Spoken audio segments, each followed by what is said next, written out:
Gas, aka Toka 2. You know I had to drop a track on my boy. Where you at? Yeah, many of rapping boys out here telling fake. I'm the hardest young nigga, I ain't signed to no label. Hey, Brucegas putting no fights on the tape. Calling that boxing since Kane versus Abel. Smoking so much gas, you would think that shit was fatal. On the people's champion like Muhammad Ali. Shut up, Brucegas. One day we gon' meet. Yeah, we gon' blow it down. We gon' smoke hella weed. Yeah, we gon' blow it down. Take a hit out the Toka 2. Slipping hella shots. Feel like Tyson with the people. Little Glock on my side, but it hit just like Crew. Shout out Mad Chat, real shit, that's my fucking dude. We always cooking on the panel. Strapped to my side, I ain't talking about no sin. Bruce pass me the blunt, I'ma light it like a candle. Hey, non-stop bars, man, I always spit flames.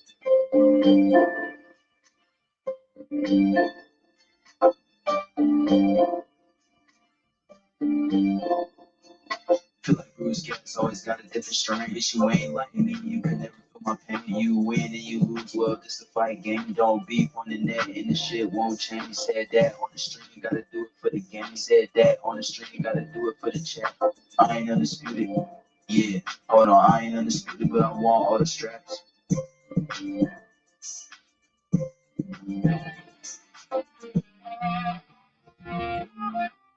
Good evening. Early evening. Brucegas, Boxing, Jazz, and more here with you. The eve of Cinco de Mayo. Canelo Alvarez, Jaime. This should be an interesting night of boxing. Jaime Munguia. Anything can happen if there's an upset tonight. Yeah, this is really big. Let me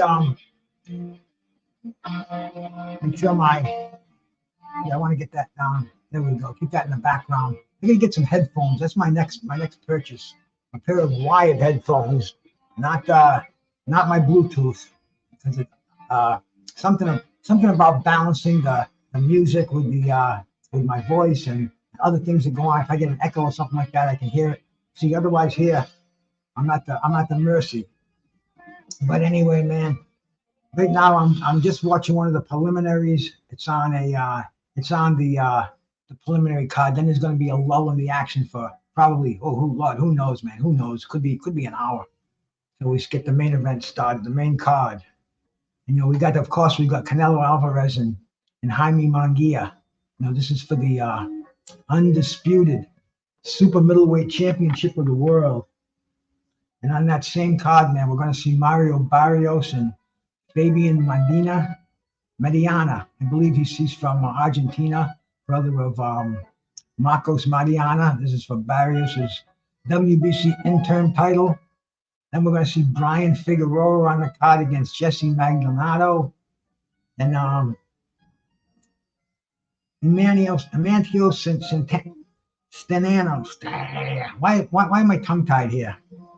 Stanionis against Gabriel Maestre, a welterweight fight, man. This is for a world title. This is for the I guess Stanionis is the regular world champion, the WBA. So hey, man, we got an action-packed card coming on here. But today all people are talking about is Ryan Garcia.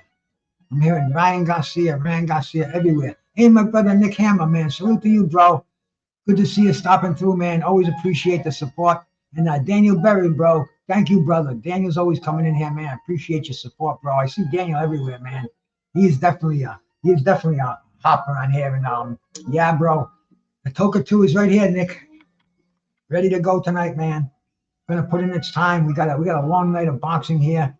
I don't know how late it's gonna be over there before this card gets started. So it's probably not gonna be for another 3 or 4 hours before the Canelo Alvarez card gets on the they start making their ring walk.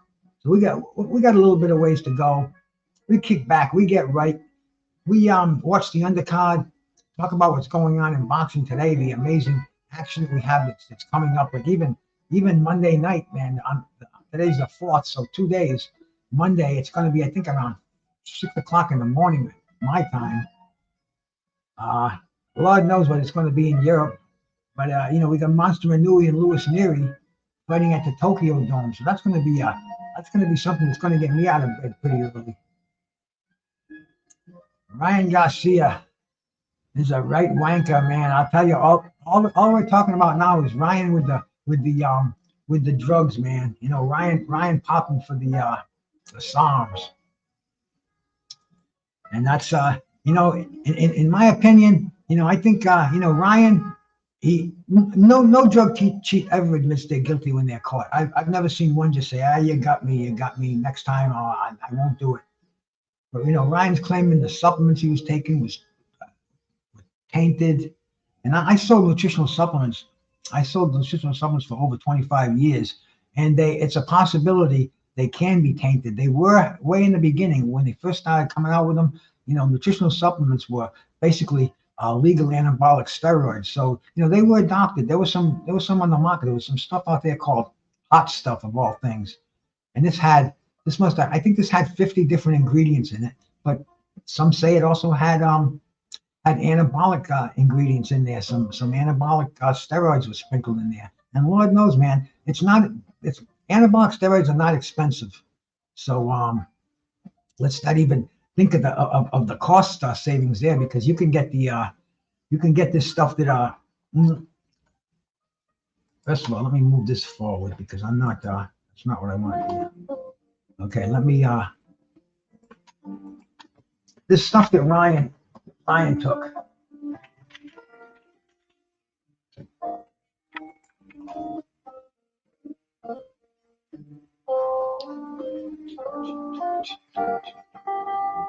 Austrian.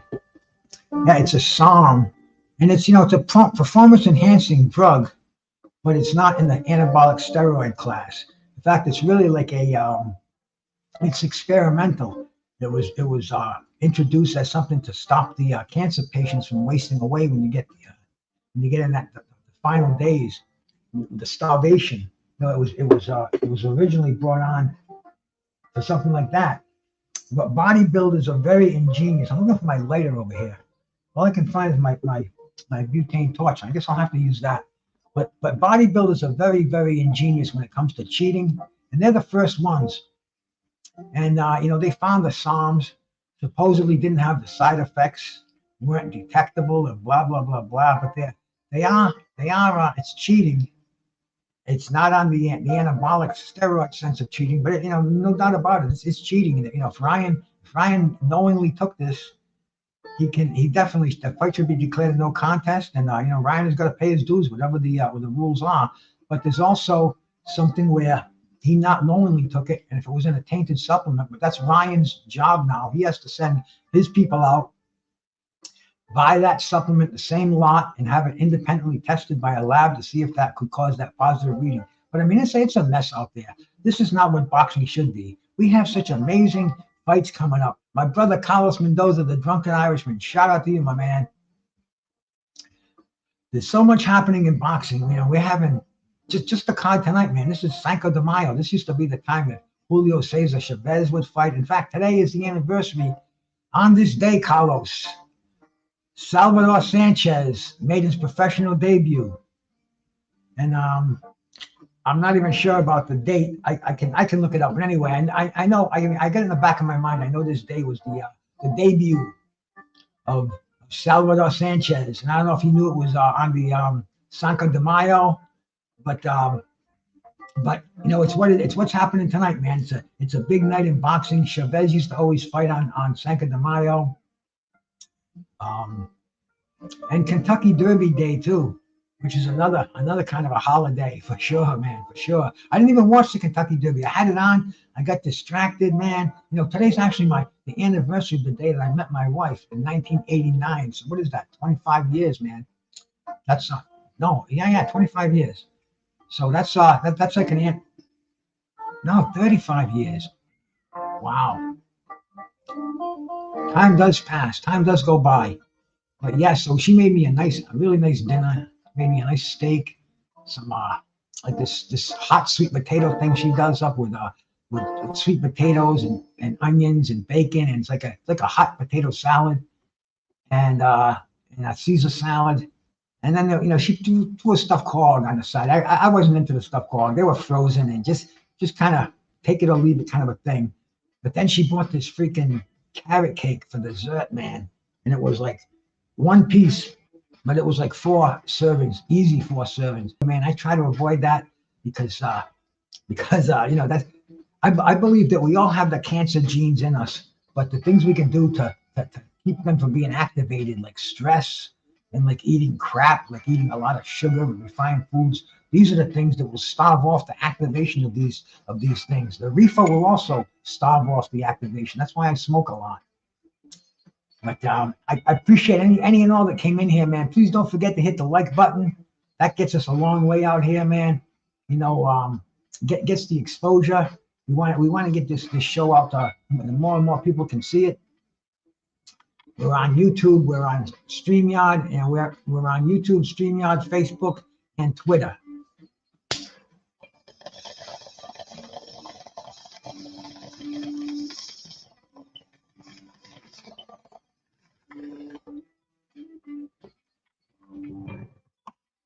That was a nice one. That's strawberries and cream. A little left I have. I only have a little bit of it left. And man, does it really has that. It's like strawberries that kind of, I hate to say that went bad, but they were real ripe. How's that? Overly ripe strawberries. That's what it tastes like. And you know, the buzz from a flower is something special too, man. You know, because there are many ways to ingest your THC. And I know them all. In fact, I have most of them right in front of me right now. You know, the legendary Toka 2 with some of the flour in there. And then we have the vape, the trusty old cartridge vape. This is strawberry shortcake too. This really tastes like strawberry.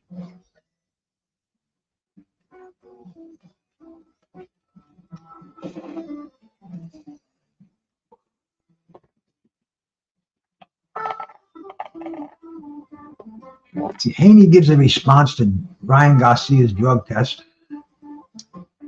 Ryan tests positive for banned substance. Now, people are saying that he not only had the Austrian in his system, but he also had nalgene. That's Deca, and that is an anabolic steroid. That's a serious anabolic steroid.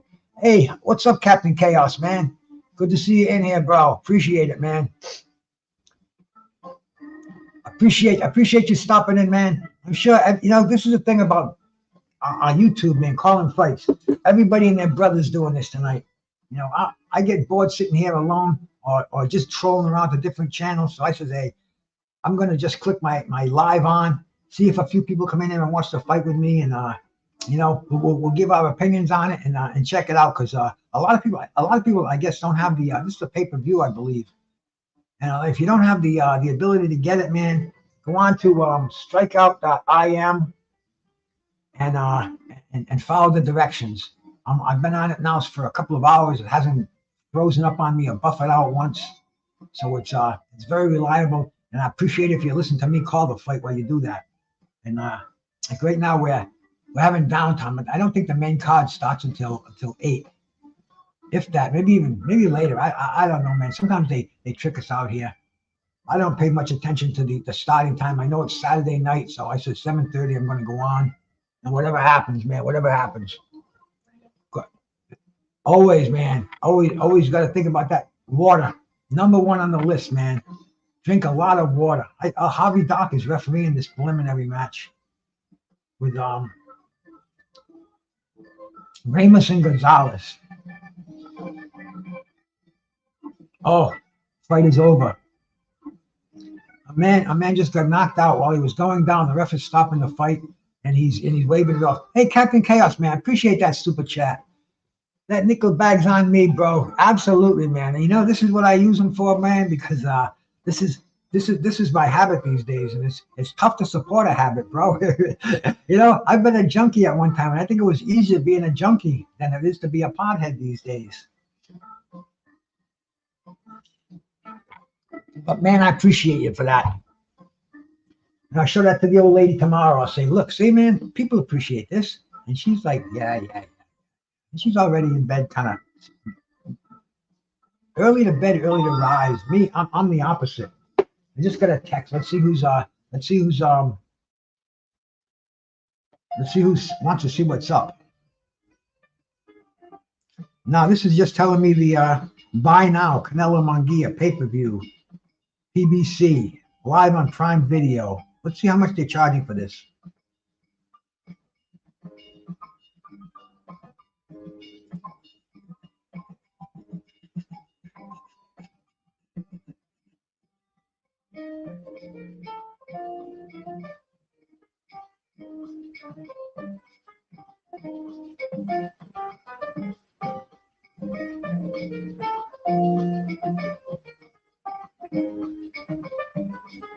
Amazon.com. $89.95. Whew. You know, and for me to watch that, I'd have to go without. And there ain't too many things I can go without on the budget the way it is today.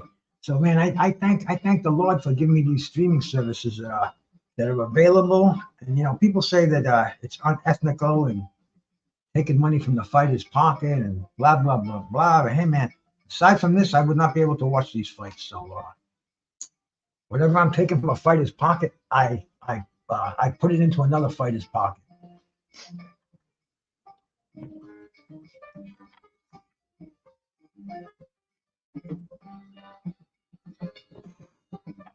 But I'll tell you, man. Now I heard the latest is that Turbioff has got a torn meniscus in his leg, and I had a meniscus torn in my. It's at the knee. I didn't know what it was, man.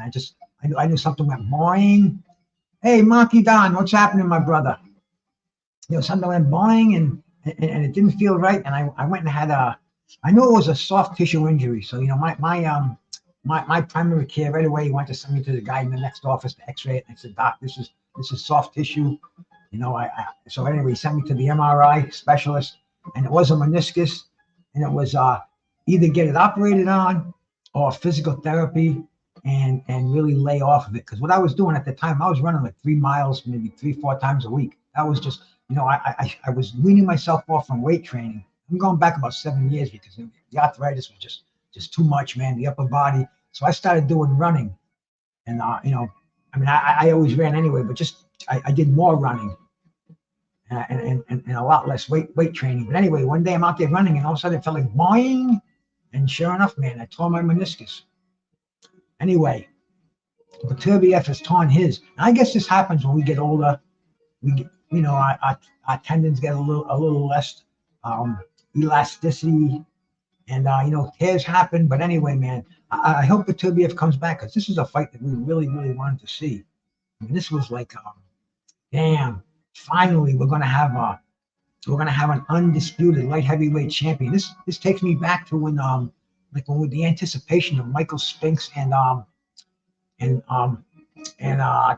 Dwight Muhammad Qawi, you know, for the undisputed. Qawi was the Qawi had beaten Saad Muhammad, so Qawi was the WBA light heavyweight. Saad Muhammad was the WBC. Highly anticipated. Michael Spinks was WBC, and it was a highly anticipated fight. It turned out to be kind of one-sided. Michael Spinks won the fight with just his jab. I'm expecting a lot more, but anyway, there hasn't been that much excitement in a light heavyweight fight, as far as I'm concerned, to the one we're supposed to have on the 5 for 5. But Turbieff is injured now, so Sheik Al-Turk says it's going to be a suitable replacement. That's going to be interesting, you know, because you look at the light heavyweight division now, and almost all of them are tied up. So you know, I'm looking there. I'm going through the light heavyweights. If we could do that right now, man. The light heavyweight boxers. That's the beauty of having this right in front of us. It's almost like having an encyclopedia.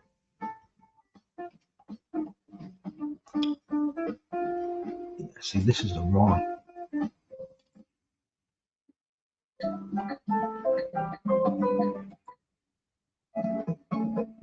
Okay, a little better. Yeah, see, I gotta find the right music to play too, because if I'm not careful, I get copyright strike. Not a strike, but just a copyright. I don't know what it means. I guess you can't get any advertising revenue. I haven't gotten any revenue yet from YouTube. I didn't even get my super chats yet from last month. I don't know if I did. My wife said no, but who knows? Maybe she spent them. But anyway, man. What was I talking about? I was talking about the light heavyweights. something else here.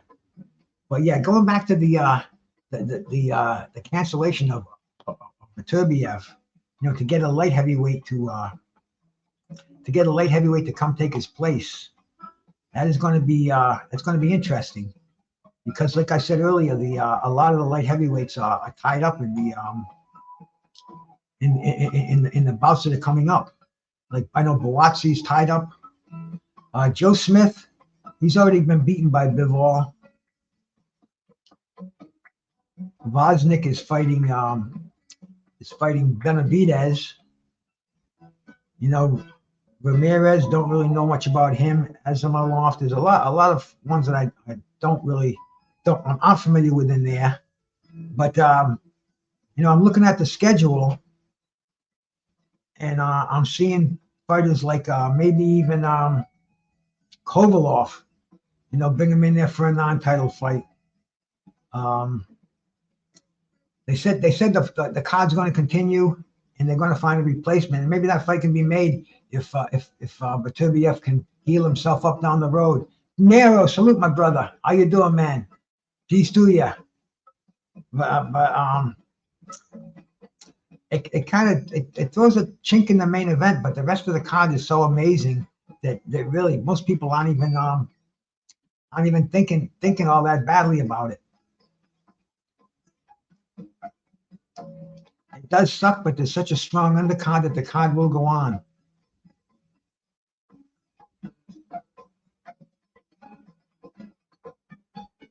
Then we got next Saturday night, man. Lomachenko and Kambosos. I don't know if it's going to be Saturday night or Saturday afternoon, but in the 135 pound division, that's a big fight too. That's huge, man. And the Aussies are bringing their boys, the Maloney brothers out there, Nina Hughes.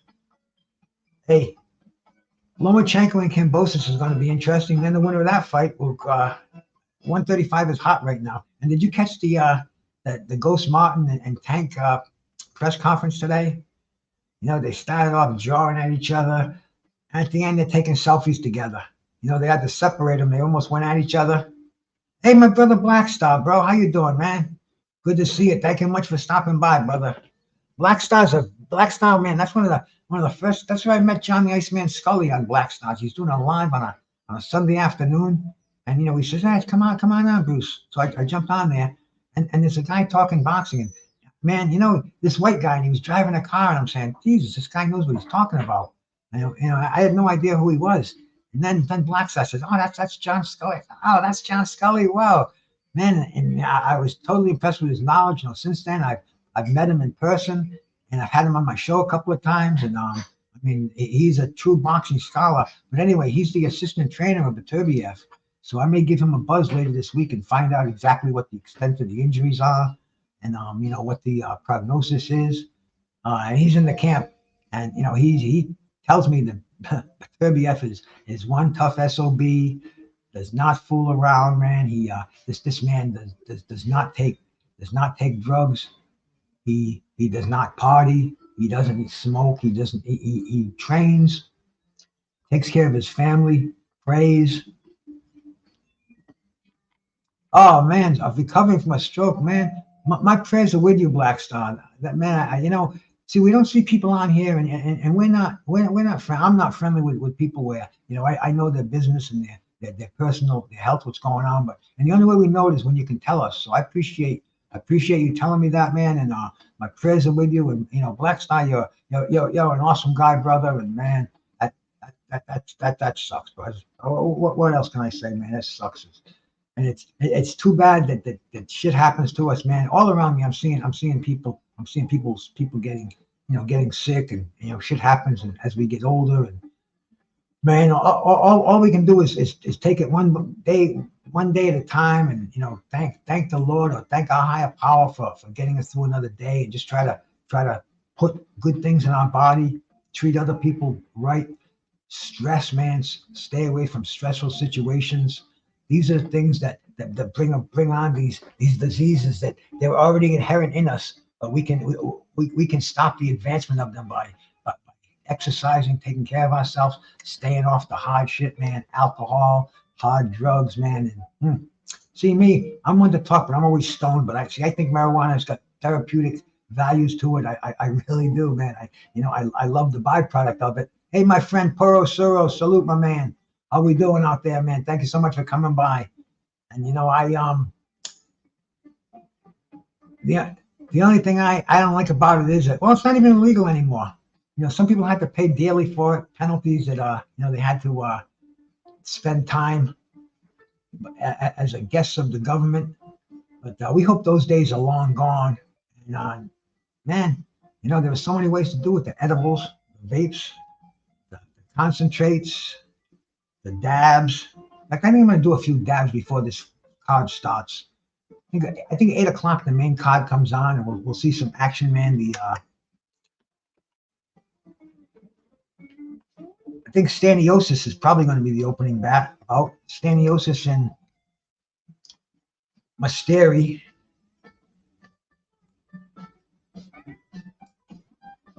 Stanionis is the WBA regular champion. Gabriel Maestre, damn, he's only got a record of six wins and no losses and 5 knockouts, and he's ranked the number 29th welterweight in the world. He's from Venezuela. Let me check out his amateur book. Oh, unbelievable! I mean, the guy's got just the number of amateur bouts listed to him is like 120, and on BoxRec they usually real skimpy on the amateur bouts. I've seen fighters who claim to have had 200 amateur fights, and they only have 25 of them listed on BoxRec. So this could possibly be a very interesting fight, man. Stanionis is 14-0. He's the WBA regular, WBA world champion. So we got 2 undefeated fighters, man. And this, a lot of people said this card was garbage, man. I'm looking at it so far, and it looks pretty damn good. Yeah, Stanionis was supposed to fight. Was he supposed to fight Crawford at one time, and he was supposed to fight Ortiz, not Ortiz, Boots Ennis. He definitely needs to shine on here. This is going to be an interesting place for him to do it. And Gabriel Maestre out of Venezuela.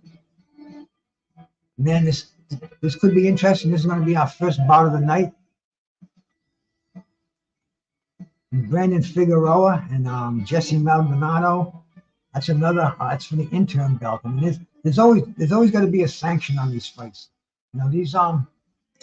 These are the alphabet organizations. These are the original. When I hear people call the LWBC the alphabet organization, dude, they were calling the WBA, the WBC, the IBF. These were the alphabet boys way back in the day. These are the original alphabet boys. The ruination of boxing. And of course, man, they have a WBC interim belt here. I don't know if it's a vacant one or if Figueroa has the interim belt. But interim belt, man, what that does is it kind of shuts you off from the other federations, and it doesn't guarantee you a title fight in the federation that you have that interim belt in. So it's almost it's more of a curse than it is a blessing. Figueroa is 24 wins, 1 loss, 1 draw with 18 knockouts, and he's the WBC interim champion. And who did we see him get beat by? By Stephen Fulton. That was his 1 loss. Jesus, that was 2.5 years ago. The time does fly, man, especially as you get older. And right now, man, the sun is going down and the days are getting longer. That's one of the beautiful things about the spring. 8 o'clock and you can still see, miles visibility. I can see the next city that's about 5 miles away.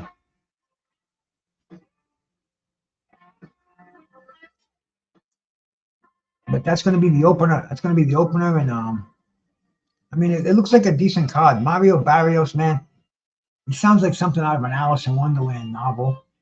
But he definitely put on a good showing against Tank, and then he came back and he won that he won his interim title. He's another interim titleist. And he's welterweight, or is he junior welterweight? I'm not. Is he 140 or 147?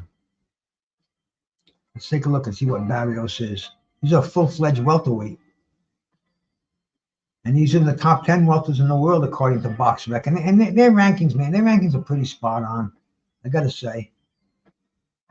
You got that victory over Ugas last time around. Yeah, that was last year, man, at the T-Mobile Center. And that was a hell of a fight. You know, he busted up Ugas so bad. Ugas, you know, damaged goods possibly, but he's shown on that fight. And tonight, man, he's in a co-main. Fabian Maidana from Argentina. Yeah, I believe he's the brother of Marcos Maidana. He's 22-2, 16 knockouts.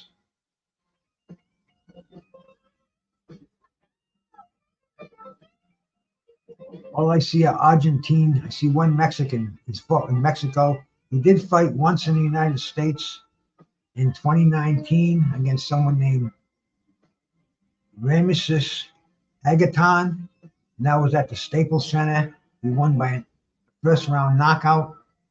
Aside from that, all his fights have been. He was at the Barclays too. He had he stopped Justin Savvy. That was back in 2018. And he's been to the United States quite a few times. In fact, he had his pro debut at the StubHub. So I don't know if he's living in America or he's let's see. No, his residence is Buenos Aires. So it's Argentina, and Mario Barrios is from San Antonio.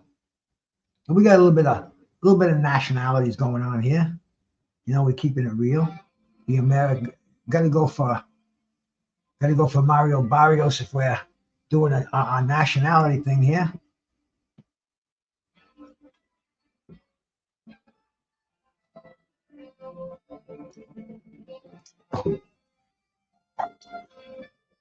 This will be coming on very shortly, I'm sure, man. It's past 8 now and the pay-per-view hasn't come on. So, you know, they do this a lot with pay-per-views. They're scheduled. They don't really come on their scheduled time.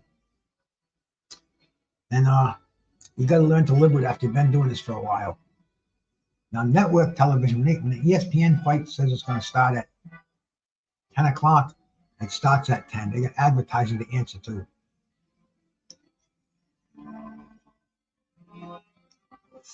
Over here, it's just us. Let me cut a few of these windows down. All right, this music is driving me nuts. I gotta find something else here.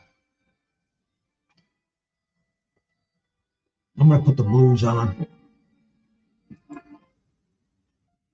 No, not that one. That's not the blues. I think this one is one that I can get away with. Yeah, it's not too bad. Okay. The other one sounded like I was in an elevator. I gotta have something going on in the background, but it's got to be something that's at least got a little bit of familiarity to it. Not you knows what I mean.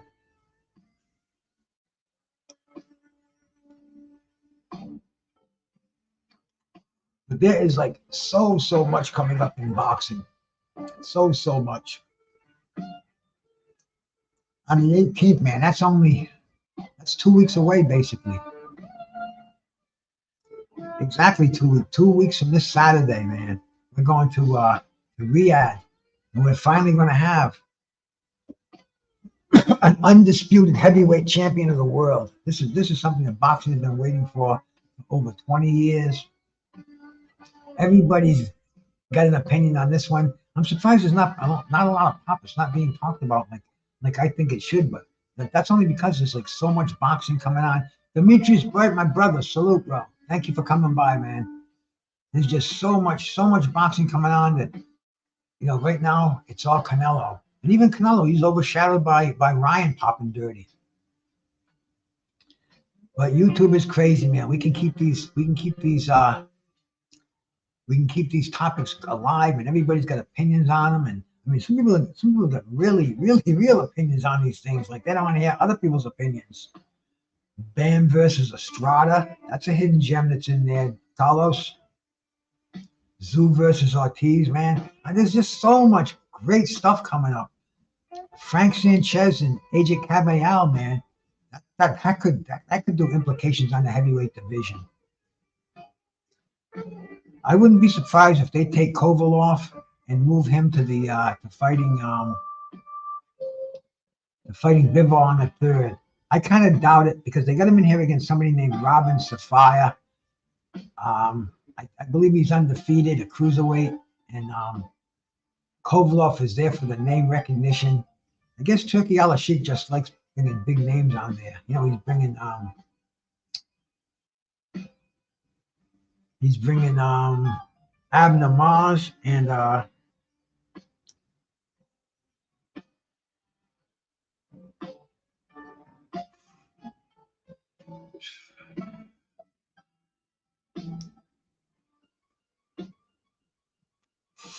Leo Santa Cruz out of retirement.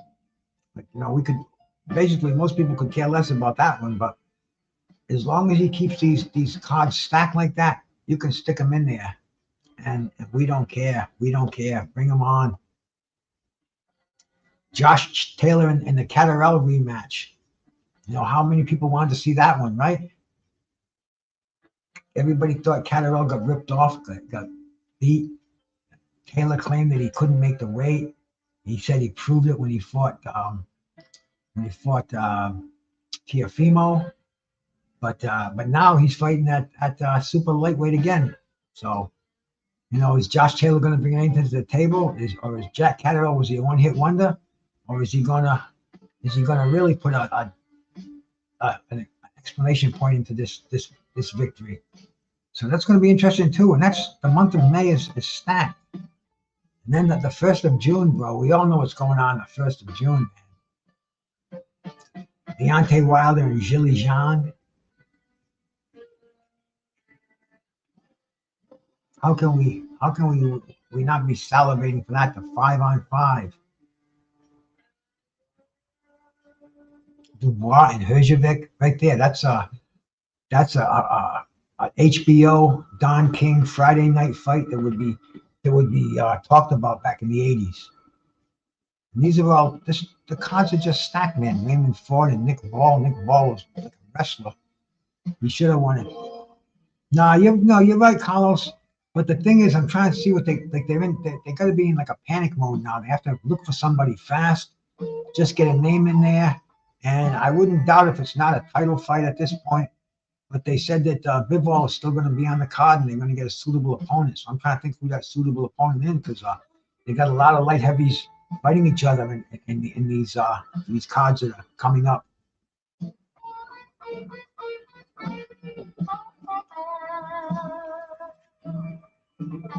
Xander Zayas and Patrick Teixeira is not a bad little fight either, man. That's on June 8th. That's the only fight I see on June 8th. So that's definitely one that we're going to be tuned into. That's at the Hulu Theater, too, in New York. That's the little annex at Madison Square Garden. It used to be the Felt Forum. And a lot of fights happened there back in the day. You know, that's when you're not big enough to sell out the Garden, but we can still put you in the Felt Forum. I think it's 5,000 seats, maybe. Seen some amazing fights in there.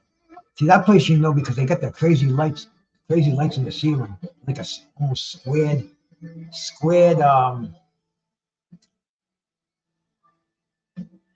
What do they call that kind of lighting? The tube lighting. But anyway, it's I'll think of it in a second. But it's distinctive. So when you see that, you know you're in the Felt Forum. And Bruce Carrington is on that card too. And then, of course, man, on the 15th, the Tank Davis and Frank Martin, and Benavides and Vodzik.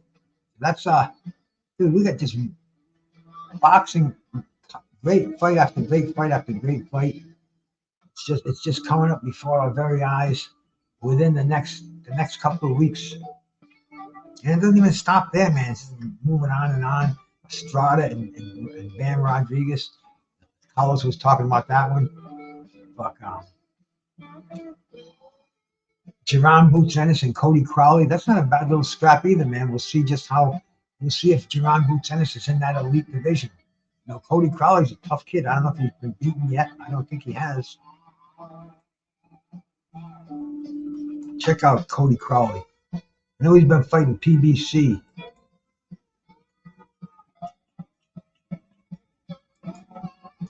Yeah, 22-0. In fact, in his last outing, he beat Abel Ramos, so we just saw an undercard fight. So this is an IBF World Welterweight title fight too. So we'll see just how good Jerron Boots Ennis is, or if he's got anything to him at all. They just keep getting better and better, man. That's my point. It doesn't matter who you're rooting for. You just watch it for the love of boxing. And then Tyson and Jake Paul the very next weekend. I mean, it just keeps getting better and better. Is it a real fight? Is it a farce? Is it going to be WWE-esque? Who knows, man? Who knows? All we know is we're going to see Mike Tyson. He's 59 years old when this fight starts. And Jake Paul, who they say is 30 pounds heavier than he was last month. Talking about PEDs. So, Katie Taylor and Amanda Serrano, man, the rematch is on the undercard. So that's gonna be a fucking fun night, man. They all are. Now, if these are all pay-per-views, I believe that Tyson and Jake Paul is on what is it on Prime, Peacock? It's on one of the free services. If you have the app, you can get it for free. Then the 2 weeks later, man, is the Crawford and Madrimov, Tim Tszyu and Ortiz. Damn, boxing is out of control. How can we complain about boxing right now? You'd have to be out of your mind. Netflix, there you go, De Niro. Appreciate that, man. Yeah, Netflix. It's going to be available on Netflix. Netflix sounds like they charge you for everything, though. I don't have any of these apps. Not a one. I have the internet. I go on YouTube when I get up. I got all different news channels that I can go watch, and all different movie channels and all these streaming services. That's all I have. One wire comes in the house, so one signal, and that's the Bluetooth. That's the internet. But we're getting ready for this card to start, the pay-per-view portion of it. You know, they had the freebie, the preliminaries on. I think it was on. I think it might have been on YouTube if you look for it. I just was on the channel that I'm watching, Strike Yard, the one that I'm watching the fight on. They had them on there. I'm going to refresh it just to make sure it hasn't started, because you never know. Sometimes these streams will freeze up on you, and you won't know it. But I don't think the pay-per-view part has even begun.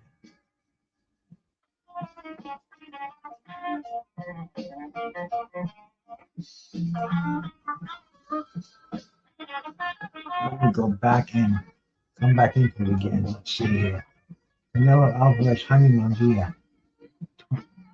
$2,000. What's $2,000? That would be 8 o'clock, right? Yeah, that would be 9 o'clock. So I guess it's starting at 9. Let me go on with. No, it's Brian Custer. So they are Also, he's undefeated. Oh no, there's a fight. Oh, Stanionis fight is on right now, man. Whew, good thing I refreshed it. All right, man. Here we go. Eimantas, is that how you say it? Eimantas Stanionis and Gabriel Maestre. Here we go, baby. The card is underway. Stanionis is being introduced. Looks very in shape.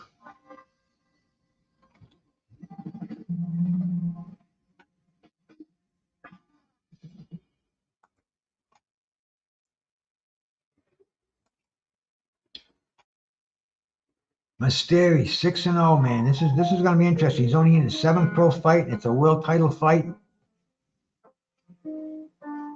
It could be a fast knockout. I don't know. I've never seen Mestre before. Biggest name on his list looks like Devin Alexander. Late in Alexander's career, stopped him in the 3rd round.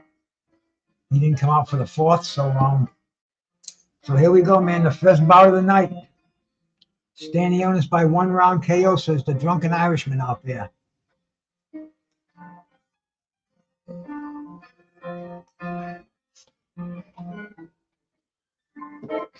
Stanionis is a minus. I'm sorry, they're showing the odds for the Canelo Alvarez and Munguia fight. But anyway, man, Stanionis is moving forward behind a high guard. Mestre is opening up, doing the lead. Good left hook by Stanionis. Stanionis is moving forward, man. Stanionis trying to cut the ring off, trying to put pressure, but he's not moving his hands. Now he's just coming out. Now he's starting to throw that jab. Hook downstairs, double jabs, pumping that jab now. As he realized he was getting pounded on, he decided to do a little more of the pounding himself. Mestre also keeping the high right hand, keeping that right hand up, man. He felt that left jab. He's shooting out his own jab. Stanionis coming through combinations downstairs, a little bit low on that one. Referee didn't say anything. Mestre hooks downstairs and upstairs. Stanionis, nice 1-2 downstairs. Beautiful jab. He's got Mestre on his heels. Mestre covering up, man. Stanionis, nice 1-2 upstairs. Nice left hook. Jab. Both of these guys got good hard jabs. Stanionis just ducked under that big right hand by Mestre. Stanionis has got him against the ropes. He's beginning to open up right now. Mestre gets off the ropes. Stanionis is just chasing him around, man. He's trying to keep him at a short distance. Mestre with a bit wide uppercut from the outside. Stanionis pumping that jab, sending Mestre back against the ropes once again. Now Stanionis is coming in with the high guard.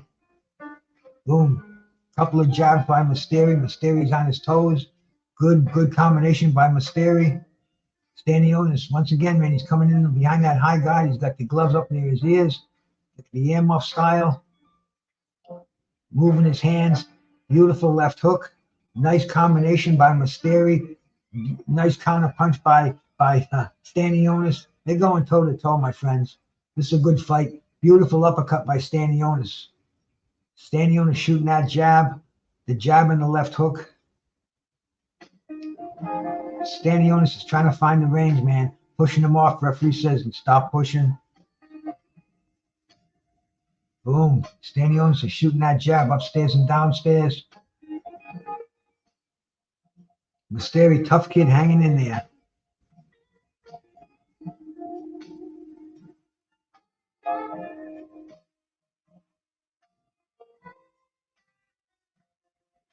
Guys are letting off some good shots in this first round, man. Round is coming to a close. Neither one of these guys will let off the brakes at all. They let off the gas pedal at all, man. Mestre goes back to his corner with a smile on his face. You see, is he Geez.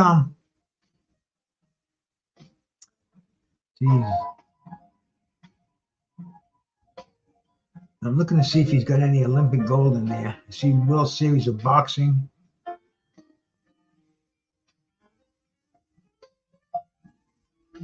World Series of Boxing. He's got, like I said earlier, man, he's got a real highly touted amateur career. A lot of World Series of Boxing championships. But he's got, it looks like I saw the Olympic symbol tattooed on his shoulder. So we'll see if that was if he's an Olympian. I don't know, with all those amateur fights, I wouldn't doubt it at all.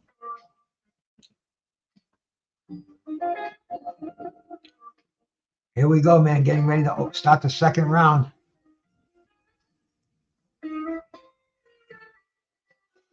Mestre is starting it off with his jab. Oh, big right hand by Mestre. Falls a little short. Mestre going downstairs. Stanionis trying those short hooks. Nice jab. Mestre is keeping those hands moving, though. He is scoring punches.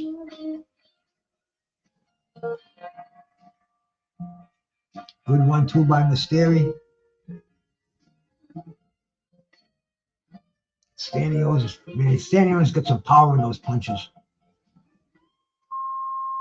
All short, compact, thrown with all perfectly thrown, using his toes, his legs, his ass, everything, man. He's getting all his weight into those shots.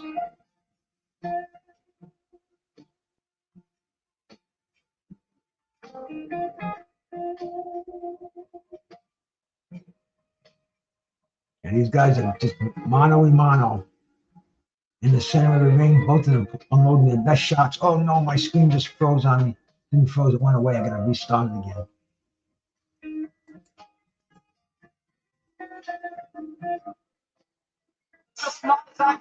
We're good. Can't have that volume on. Oh, and action's already heated up, man. Halfway through the second round, Stanionis is biting down on the mouthpiece. Heavy uppercut.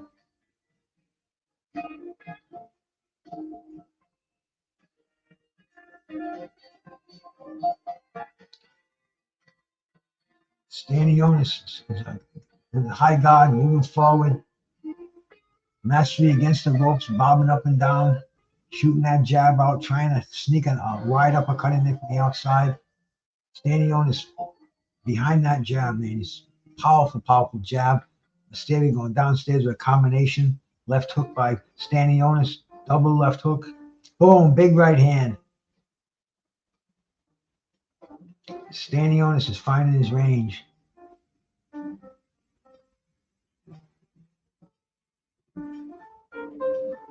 Stanionis pushes that jab out with a lot of authority on it. He's got that telephone pole jab going out there. Good defense. Mestre coming on with his counter punching. Once again, man, toe-to-toe action here. Stanionis landing the majority of the shots, but Mestre is landing quite a few punches. He's definitely on the giving end, not just the receiving end.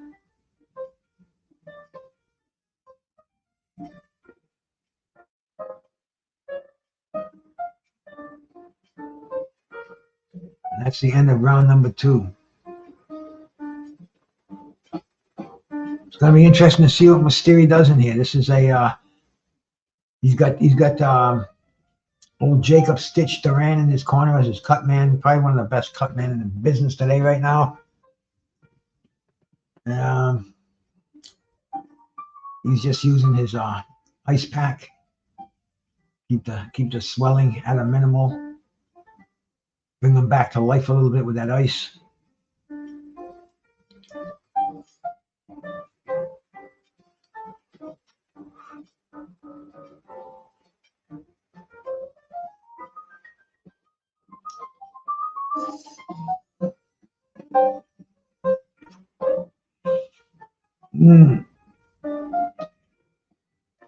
Showing Mestre with his counter punches, with his uppercut. Missing a few with the combination, but a few of them getting in there too. This is a good fight, man. Straight up. We're starting the third round.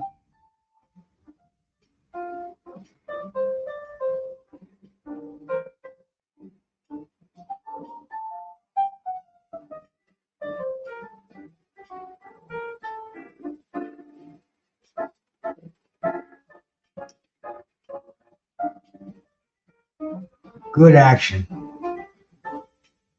Oh, Stanionis, good combination. Both of these guys, man, this is a war going on here. All short, accurate punches, and both of these guys are landing. I think it's going to be who has the better chin. Big right hand by Mestre. He's got Stanionis going backwards for the first time in the fight. A little clash of heads in there. Heavy action going on. Uppercut. Stanionis moving his hands. That uppercut is deadly, man. He might catch him with one of those that he doesn't see coming in. We may see a knockdown. Both of these guys are landing amazing punches going on in here right now. Neither one of these guys has tasted defeat.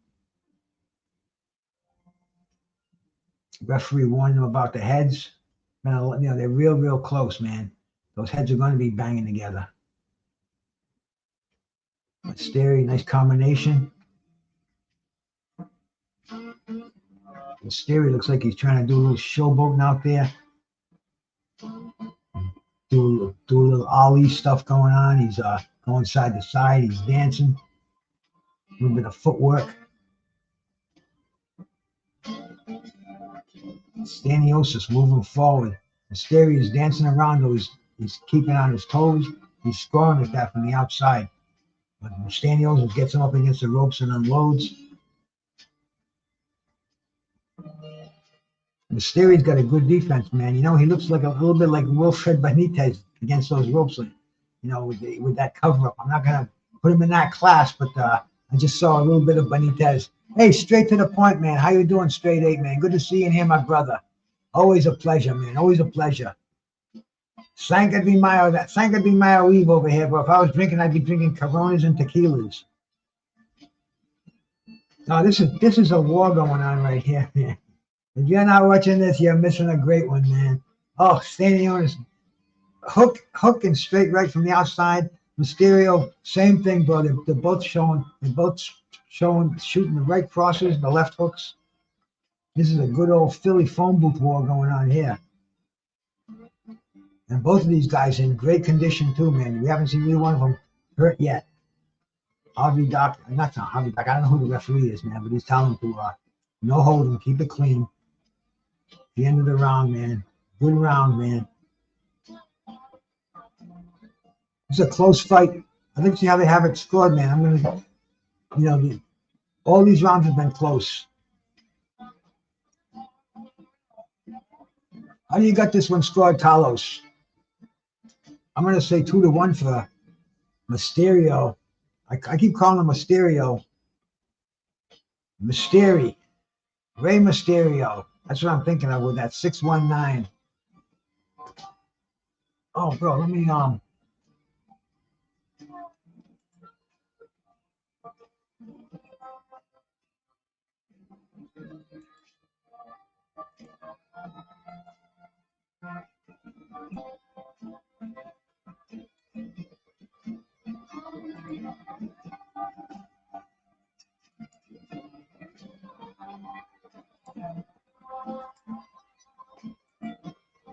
There we go, my brother. Okay, man, here we go. The start of round number 4.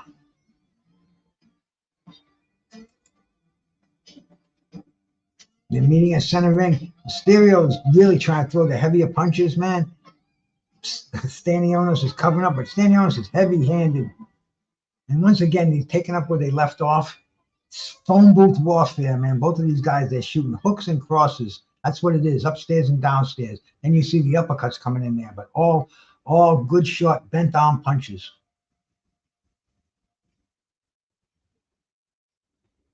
Boom. Good work by Mysterio. Stanionis, great uppercut, double uppercut. Snaps Mysterio's head back. Okay, Mysterio is definitely surprising me. I didn't know what he was going to bring to the game, but he's making a tremendous action-packed fight out of this. Stanionis left hook downstairs, double jabs, and a little bit of a clinch. The referee has to make one. There haven't been many clinches in this fight either, man. This is some fantastic fighting, some fantastic infighting. No clinching at all. This is not like the Garcia and Haney, man. This is not the kind of clinching we saw last week. This is real infighting, bro. This is phone booth warfare.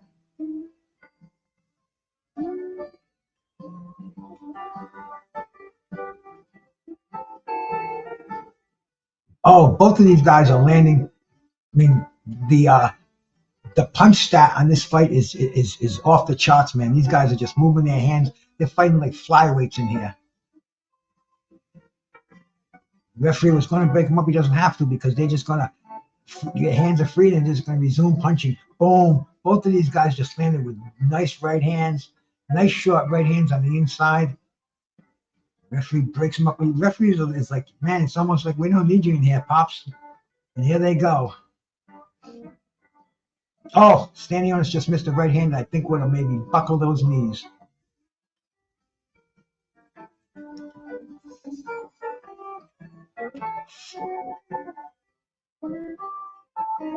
Killer stuff going on here, man. Great opening fight.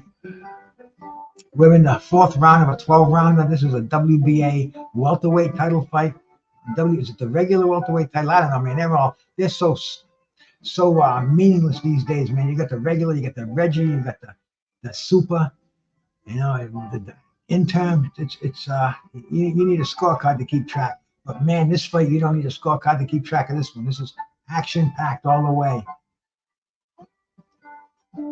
This Mestre, for only in his, what is this? I say his 6th pro fight. Unbelievable ring maturity, ring generalship. I mean, he's one slick cat out there.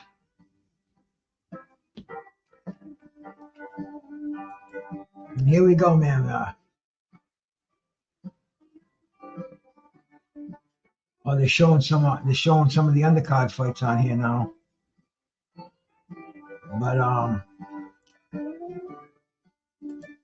Gabriel Maestre, an extensive amateur background. He's only in his 8th professional fight. He's got 1 draw on his record. Highly ranked fighter out of Venezuela. Born in Venezuela, living in Colombia.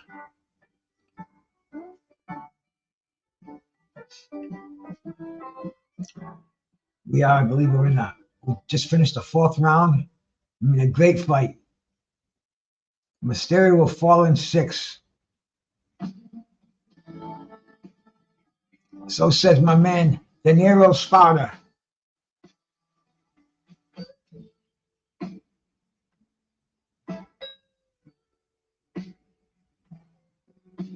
Mestre is trying some feints out right now. Stanionis isn't going for them. Stanionis keeping the high guard.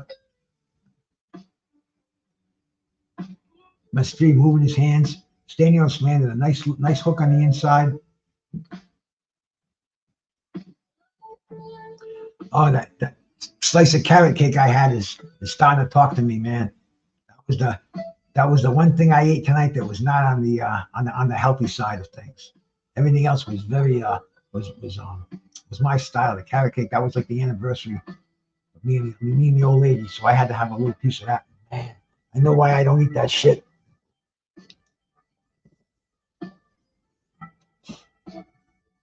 Stanionis keeping that high guard, trying to pin Mestre against the ropes. Man, Mestre is doing nice footwork, going back and forth, shooting his jab out. Stanionis is trying to land those heavy shots. Just landed a nice hook and an uppercut. Mestre is taking those punches like a champ. I got to give him credit. I know you've seen a knockout in the 6th round. He's surprising the hell out of me, man. He's got nice defense. He's keeping that high guard. He's got head movement. He's got footwork. Stanionis is in for a fight here. Both of these cats are in for a fight. Stanionis pumping that jab. Mestre going downstairs. You know, doing a lot of that work with his hands down by his hips, man. You know you got good defense when you can get away with that.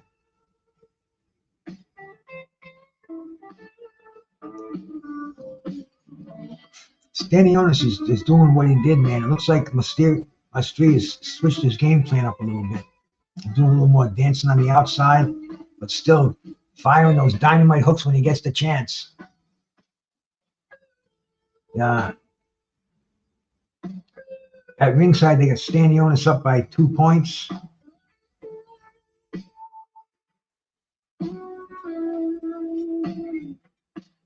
Stanionis is throwing the harder punches, but Mestre is still in there.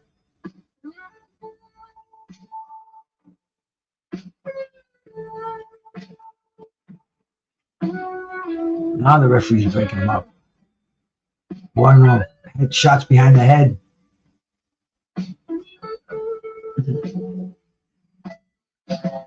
End of the round. Hey, round 6 coming up, man.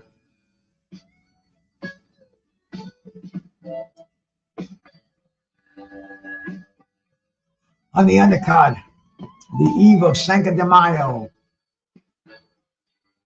Canelo Alvarez, Jaime Munguia.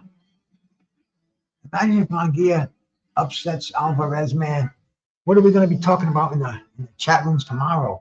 Because you know it's going to be Ryan and Haney and the drug cheat. That's going to, people love talking about that, man. They love to.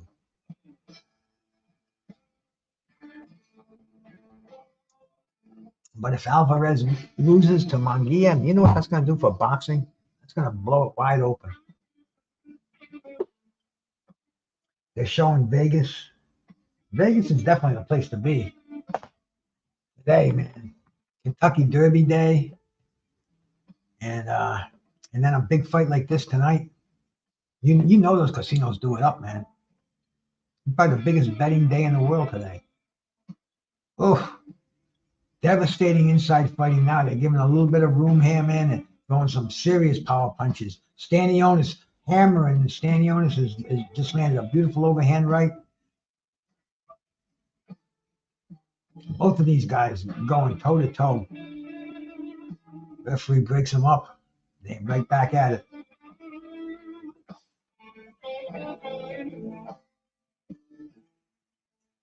Oh, Stanionis started to throw the big punches on the outside. On the inside, came in with an uppercut. Mestre is holding on.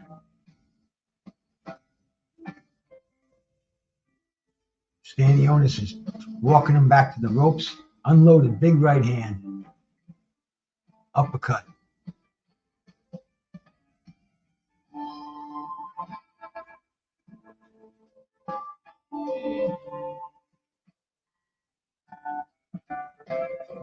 Got him in position, dropped a nice little right hand on him. Referee's warning Mestre about holding. Those punches might be getting to him.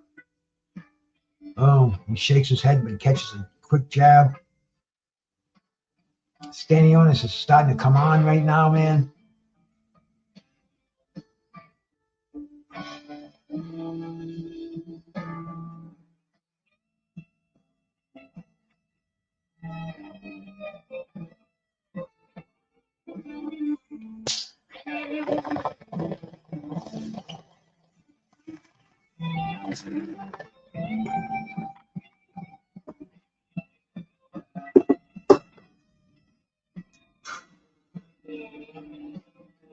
Oh, Stanionis is starting to hurt him. But Mysterio's tough as nails, man.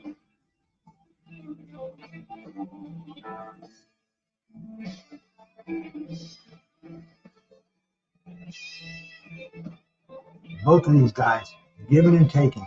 Stanionis looks like he got more zap on his punches. Ended it with a nice left hook. Shooting that jab around, trying to throw that right hand in there. It looks like Mestre is kind of tired, man. I don't know if he's been in a fight this hard, that's scheduled for this long in his career. It's only his 8th pro fight. This is his first 12-rounder, but he went 10 rounds once in his career. He actually went 12 rounds once, to a unanimous decision with Mikhail Fox. So he has, and that was in Minnesota. So he's been on the PBC cards before.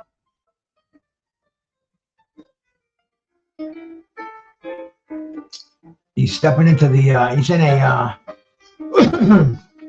He's in a real hothouse against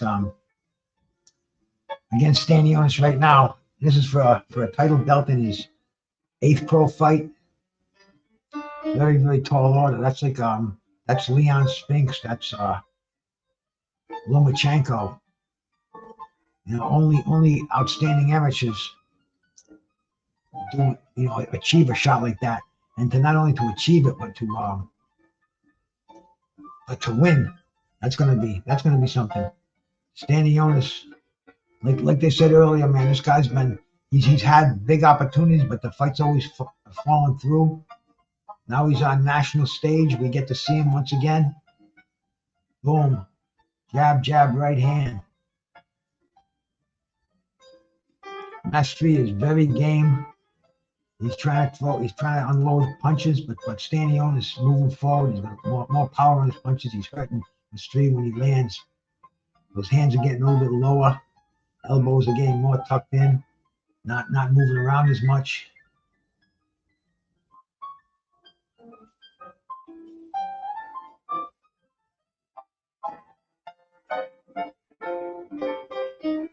Referee checking Mysterious glove.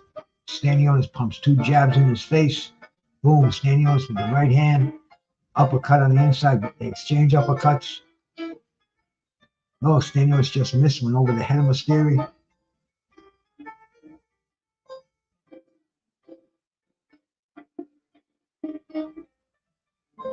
And these guys, they don't have to look for each other.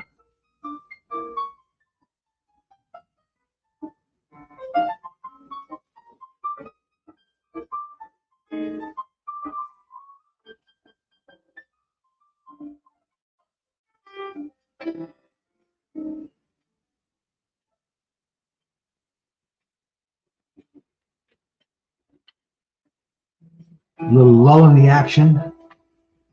Stanionis is pumping the jab, uppercut, pushing away with his shoulder.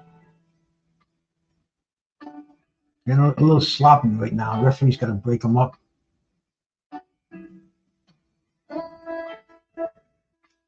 Stanionis is scoring the hard punches.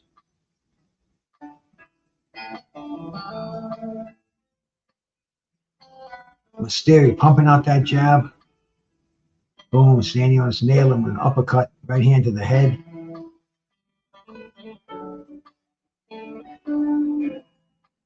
He's wearing him down round by round. Mysterious is moving those hands though. He's showing him he's still in the fight. Very much in the fight.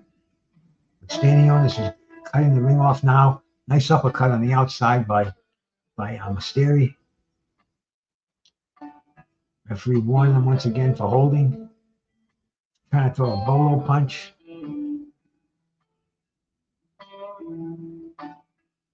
Stanionis is he's just boring in. Coming in with those hard hooks and uppercuts, right hands. Mysterious he hasn't found a way to neutralize that. And that's the end of the round. What was that? That was the 7th round.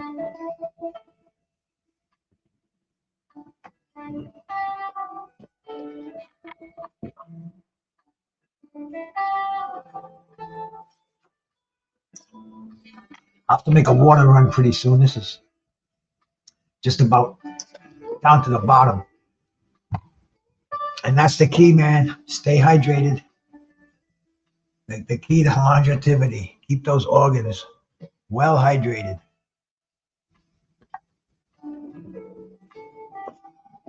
Stanionis is getting his instructions between rounds.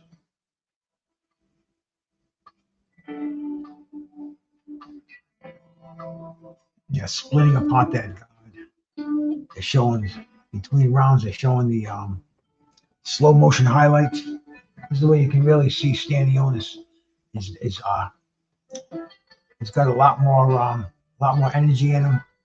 Still moving around. You can see Mysterious slowed down. He's starting to drag his feet, throwing wider punches. Doesn't have a snap in his punches.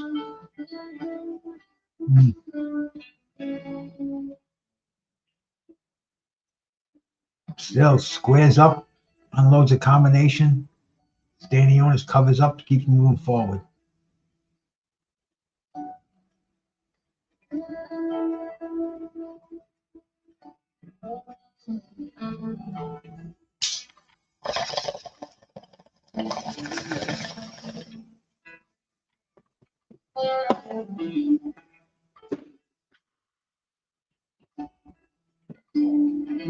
Stanionis got him he's got him in the corner, unloading. Mestre, though, he's answering back every time. You got to give him a lot of credit for that.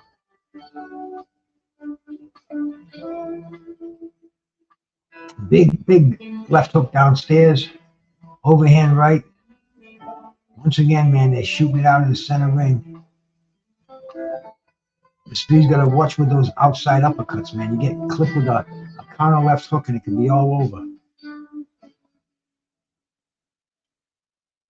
And that's the specialty puncher of Stanionis.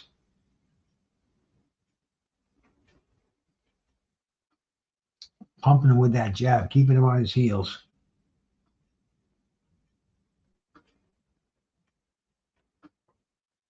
His punches are getting he's opening up. They're getting a little wider. That's Mestre's punches. Don't be surprised to see him get counted.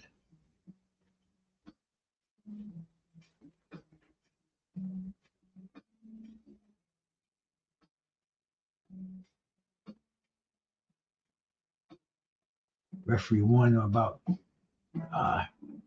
shoulder, pushing with the shoulders. A lot of inside fighting. Like I said earlier, a lot of energy going on. They're getting a little bit tired now. We're in the 8th round of 12 rounds.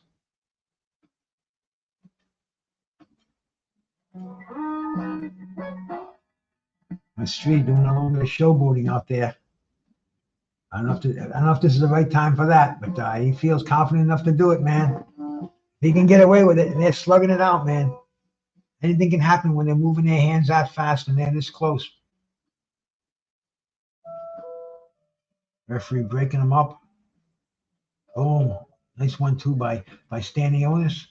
Countered by Mestre with a left hook, right hand. Boom. Good exchange. And that's the end of the round.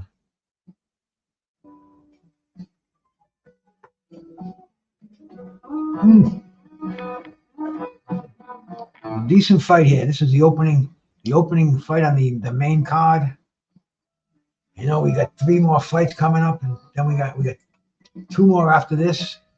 And then we got our main event, man. Canelo Alvarez, Jaime Munguia. Damn. Cinco de Mayo tomorrow, man.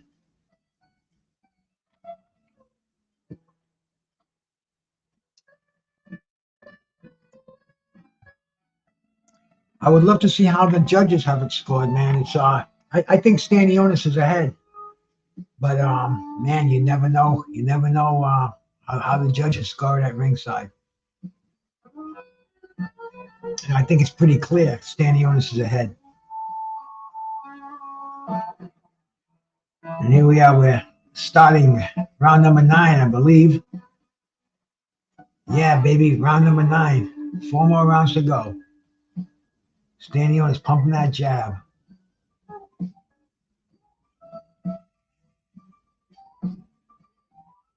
Mestre, once again, him shoots a jab also. Shoots a combination. Stanionis, nice overhand right behind the left hook.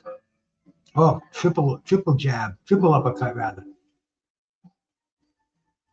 It looks like he's starting to hurt Mestre with those punches on the inside now. Mestre is feeling the effects of those short hooks, those uppercuts, and especially that overhand right. They're getting a little sloppy here. We're getting toward the end of the fight, the last 4 rounds, or 12 rounder. Mestre doing a little bit of dancing now, going side to side. Stanionis has got him, trying to get him in the corner. Mestre spins himself out. That's not where he wants to be. I think he realizes he's got to stay away from Stanionis. He's got to outbox him. I don't know how the judges have this one scored, but he's got to shoot that jab from the outside. Keep Stanionis coming in. Keep him off balance. It's tough though. Stanionis, also a very accomplished amateur man, shooting those hooks, those jabs, got a very, very good balance.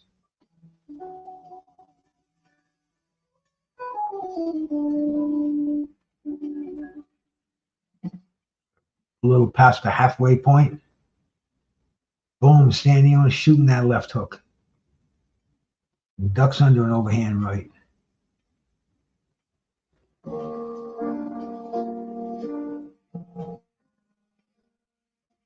A lot of good action in this fight. Referee breaks him apart.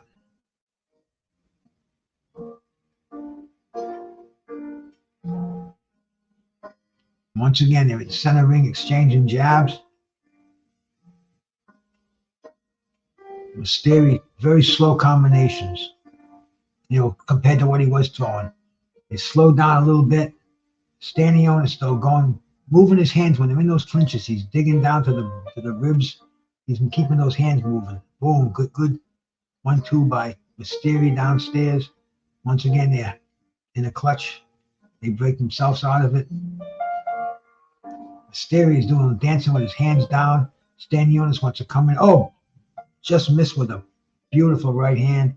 Big overhand right. That could be his coup de grace right there. If he lands that right hand solid, we might see a little different difference going on in this fight. A little more of a clear advantage to Stanionis. Once again, the round is over. Mestre is raising his hands every time he goes back to the corner. I don't know if he thinks he's ahead or don't know, man. Is that Ismael Salas in his corner? It looked like him, man. The great Cuban trainer. It's possible because I've seen him on a few PBC cards. We have an interesting fight going on here. Hey, Mr. Lightning, how we doing, my brother? Good to see you in here, bro. T4 Husky, man. Salute. Hope you cats are enjoying this fight night, man. Cinco de Mayo in just a few hours, and what a way to break into it, my man, huh? Live boxing, and damn, how lucky we're at over here, man. This is almost like the appetizer, and it's just getting better and better and better.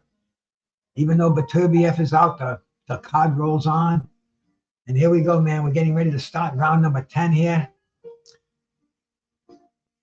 Mestre, he's got a lot of vocalizing going on, man. He's not giving up at all. He hasn't been humbled.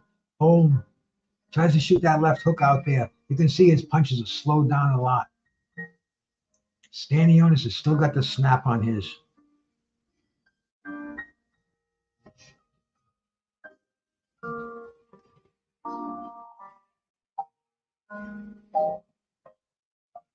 Referee breaks him up. And they both slowed down a lot on not only the punch volume, but the ferocity and the power behind the punches. Now Mestre is doing some crazy stuff. He's moving those hands around. I'm telling you, man, he looks like he's imitating Wilfred Benitez, one of the greatest welterweights of all time. He must have studied Benitez. Benitez, the youngest world champion, 17 years old. He was a world champion, and he was a defensive master. But he used that style. I've seen so many Benitez fights. In Mestre, you can tell he's a student of Benitez. I don't know if this is the time to do it, but sometimes you can't help it.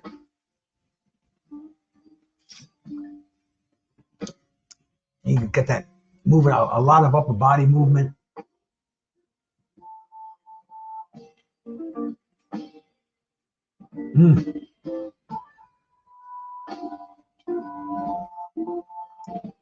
Good stuff going on here. Really good inside fighting. Now they get into a clinch. Ref breaks them up. Bang, they're right back at it.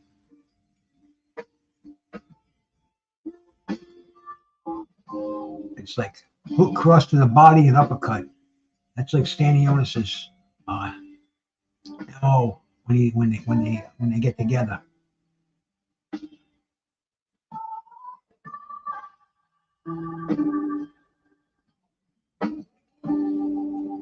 Mestre on the outside, man. He's trying all kind of feints, all kind of side-to-side movement, shooting that jab out, an occasional combination. I mean, an occasional like a 4, 5, 6 punch flurry combination.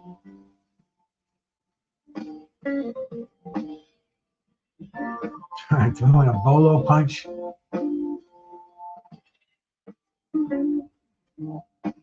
He definitely has no fear of Stanionis.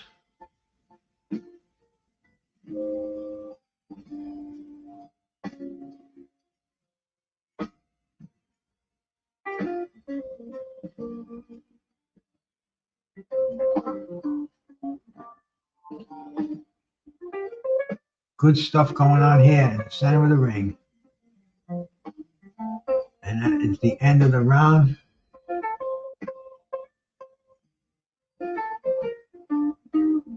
I believe that's Ismael Salas, man. I wish we could show his corner right now. They said they're showing Canelo Alvarez coming into the arena. Did you see Oscar at the weigh-in yesterday? He had that sign, "Eat more meat," and you see his wife. His wife had a T-shirt on. It was like nipples, and I only saw it for a second. I'm saying, show his wife again, but Oscar and Canelo did not get along, man. They almost went at it at the press conference. Canelo Alvarez thinks he's being treated like a redheaded stepchild to Oscar. Oscar's letting him know he was the one who promoted him. He's the one who he owes him all his success and blah blah blah blah. And Alvarez didn't like that. And "Hey, you cocksucker, I'll get you, you motherfucker." But anyway, man, back to this fight. We're gonna see I'm sure we're gonna see something happening in the main event, man. We are in the 11th round of a very entertaining welterweight title fight. WBA. Is it the regular or is this just a WBA welterweight? I don't even know anymore, man. You gotta have a scorecard to follow these. They stripped Bud Crawford, so I guess Stanionis has been evaluated or whatever, man. But yeah, they're going at it right now, man. The 11th round action. Good stuff here. Good stuff.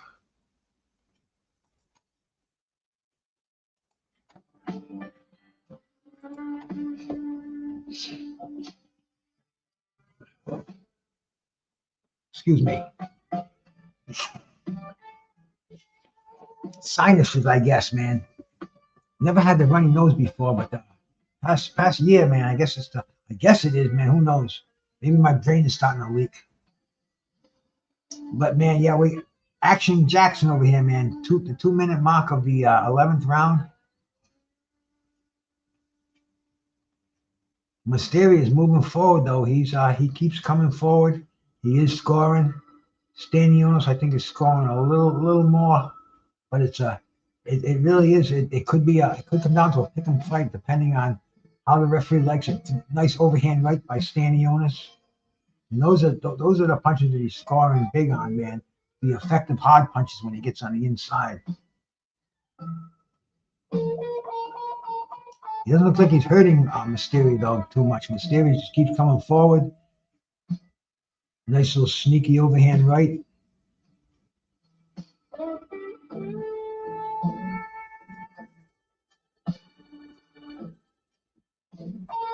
Both of these guys exchanging in the center ring. A little more outside fighting, but they get right back in the middle, right back there, mixing it up.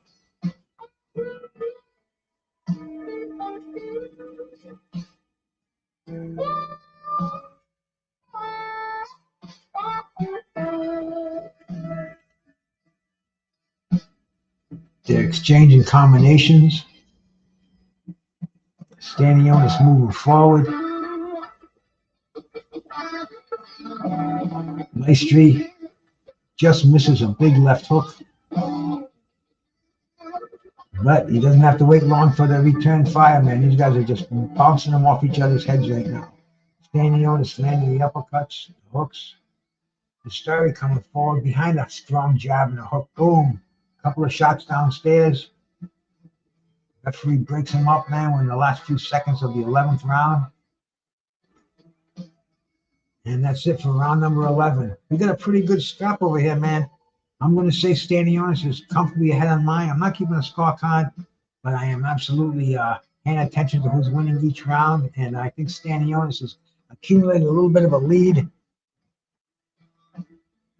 Oh, no, bro. They don't like each other. They're not sending Christmas cards.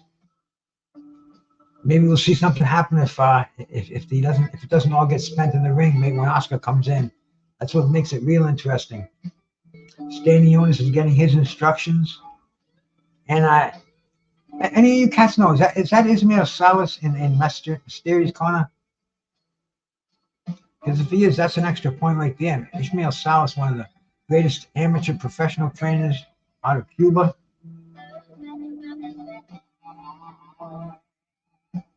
And here they go, and they're both looking at each other. I see swollen around the eyes of Stanionis. Boom. 12th round. This is the way 12th round should be. The day of the 15th round is over, so you got to sell it in the 12th, man. That's it. Going out of business. Put that sign in the window. Get it all out of the store. Don't go into the dressing room and say, I need, give me another round and give me another fight, man. You got it right here, bro. This is it. Time to sell. Mestre just landed nice, man. I saw a little bit of a frustrated look on Stanionis' fight. Stuck in, though, right back in. Mestre is moving around, throwing jabs. They're clinched up. Mestre shooting the jab with a combination. Stanionis coming forward behind two jabs. There we go. Big right hand by Stanionis. Stanionis chases him back to the corner. Oh, good one. Good shot downstairs. Mestre's kind of complaining about a low blow. A little complaint, not much of a one though. Shoots a right hand. They're tangled up. Referee breaks them apart. A little under 2 minutes to go in this fight. Stanionis pumping out that triple jab, big right hand. Mestre holds on. Stanionis has still got the authority in those punches, where Mestre just kind of is pushing his out right now. Ref breaks him up. Boom, Mestre sat down on those two. Stanionis uppercuts, triple jab.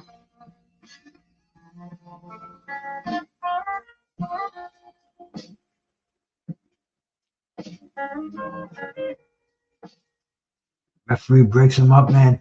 And once again, Mestre coming forward behind the hook, the right hand. Got a nice right to the body that time.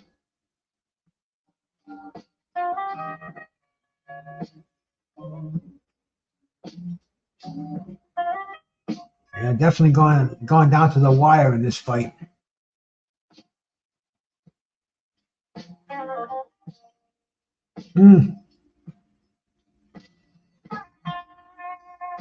Stanionis trying to end it with a flurry here. Last 30 seconds. Wants to let those judges know that he's got the decision here. He's keeping that title. Did Mestre do enough to take it, man? What the judges are going to tell us, I don't know.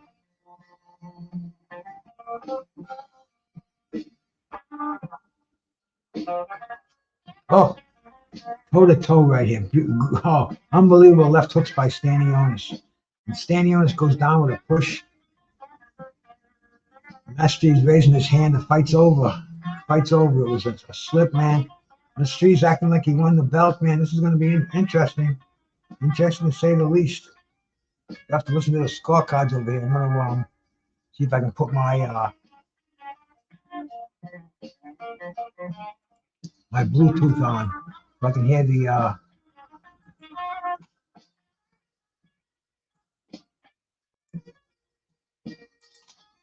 I'll hear what the judges have to say.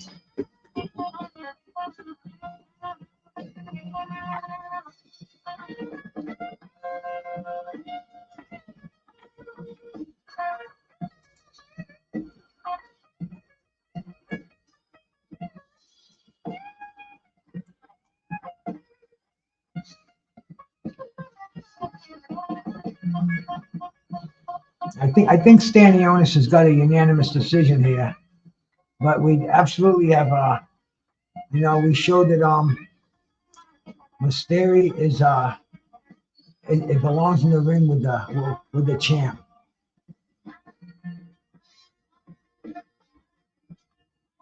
But it's going to be interesting to see it's going to be interesting to see what the judges say about this. Stanionis, I think, has got a unanimous decision here, but Mestre, man, his first world title shot, he's raising his hands.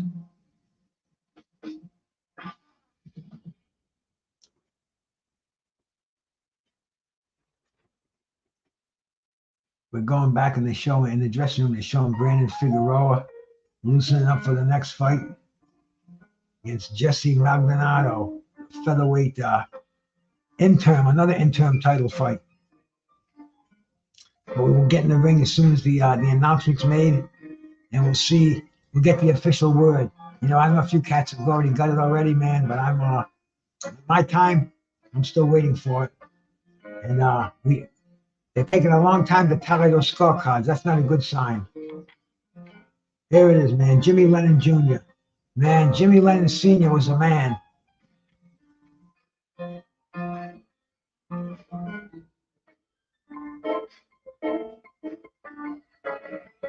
Yeah, it's very, very wide scarf for Stanionis. A unanimous decision for Stanionis. Still the undefeated WBA welterweight champ of the world, man. Decent fight, decent little scrap. That's gonna start our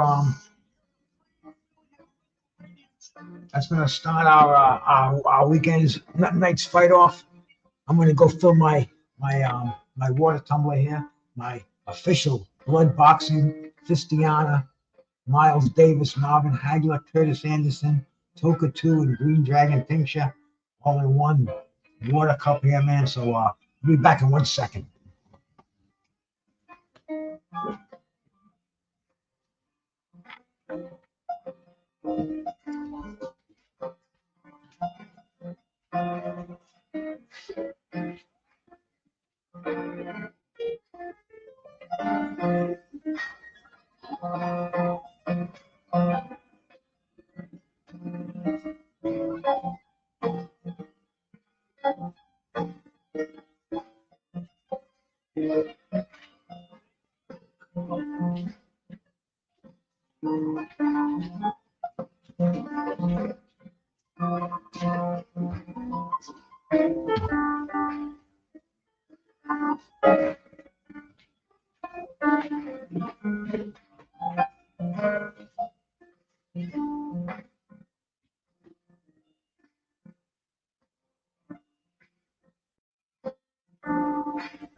Okay. We got the agua went and had a leak, and we're getting ready now for the second fight on our card. I got a feeling that they're not gonna make us wait too long in between fights here. Let me put my earbud in here. Make sure it's properly charging. There we are. I'll do a pop on the dabs machine over here. I got this nice little. They're called liquid diamonds.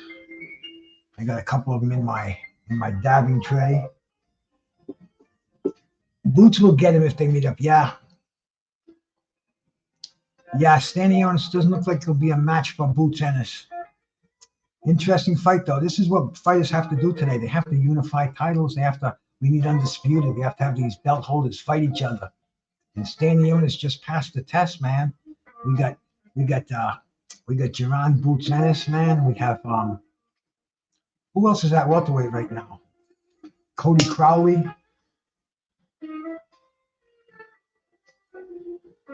154 seems to be a harder division, but welterweight's always been a money division. See, right now I'm heating up my dab tool over here with my butane torch. Get that red so I could put a tattoo in my forehead. It's going to be so red. They call that brazing. I guess somebody like Alonzo Amazing, the welding genius on YouTube. I think he does this. Not this, but I think he welds, so he's got his face to the fire. Can we get that good and hot?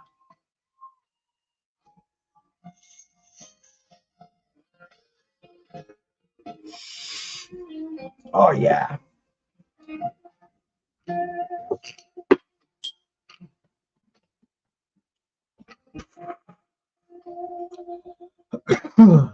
Liquid diamonds, they call that. Amazing what the weed industry has come to these days. I started smoking pot in 19 excuse me, 1969. Nickel bag. I remember buying it in high school. The kid put it in my pocket. I didn't even know he put it in my pocket. I gave him the $5, and I'm like, holy shit, man! I was probably didn't even. I could have picked my pockets clean. This was the Mexican dirt weed, sticks and stems and green stuff, the brick weed. And then all of a sudden, the good stuff came around. But anyway, man, how far we've come since those nickel bag dirt weed days, man. We're up to the liquid diamonds, the concentrate, the vape pens, the super high grade, this high grade bud. It's just an amazing world that we live in now to enjoy our smoking.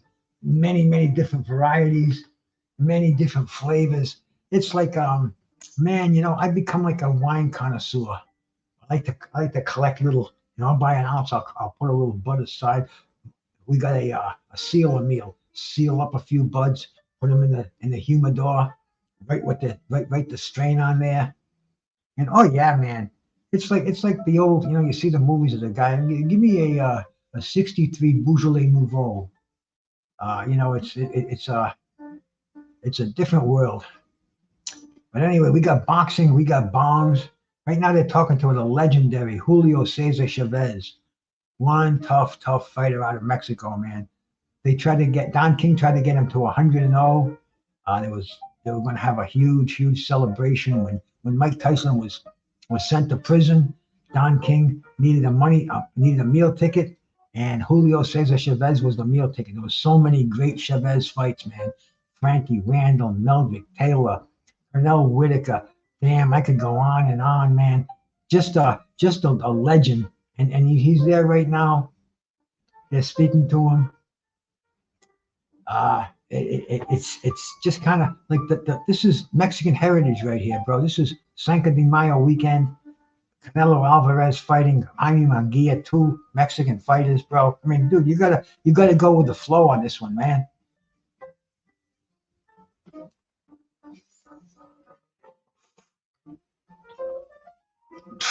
I wish I could eat spicy food. I'd have a nice nacho platter right now. That would be killer. But that's like I said earlier, just that one piece of carrot cake.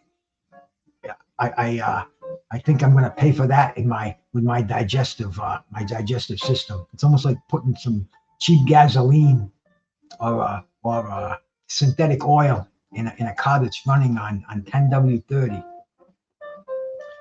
You know what I'm saying? But first fight, fairly decent. We saw that Stanionis definitely belongs in there with the welterweights. Let's check out the welterweights, man. Let's see who he's got on the horizon. There's a lot of young welterweights. We'll see if we can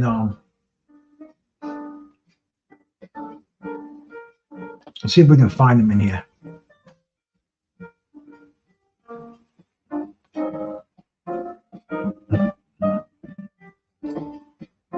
Okay, here.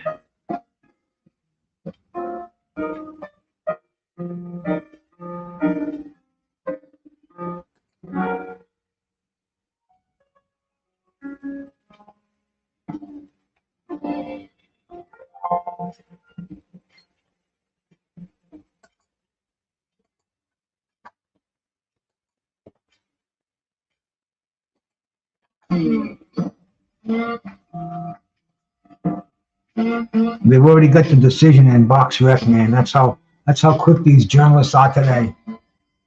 The 12-round unanimous decision.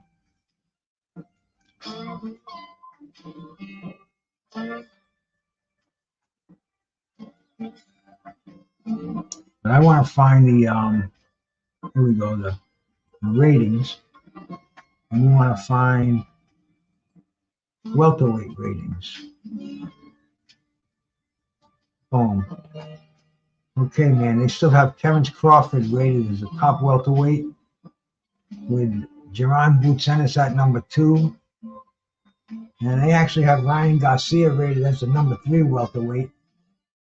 And Errol Spence is rated as the number 4. Now, these characters, I don't think they're going to play, aside from Jaron Boots-Ennis, I don't think Terence Crawford, Ryan Garcia, or Errol Spence is going to play any role in the welterweight division in the foreseeable future.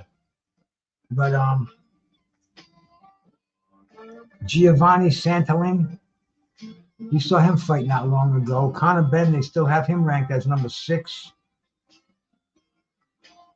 I see the welterweight division. Mario Barrios is ranked number 9. It's not what I'd call a talent-laden division, but we shoot over to super welterweight, and it's a whole different story, man. Super welterweight, we got Virgil Ortiz, Sebastian Fundora, Tim Tszyu, Nadimov, Jamel Charlo, Boachuk. We saw Boachuk not long ago either, man.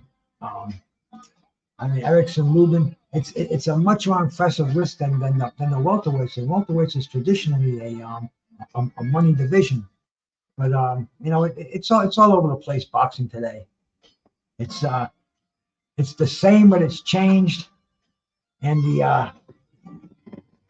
all I can say is they're giving us a lot of quality, a lot of quantity, man, a lot of quantity, and some of the quantity turns into quality.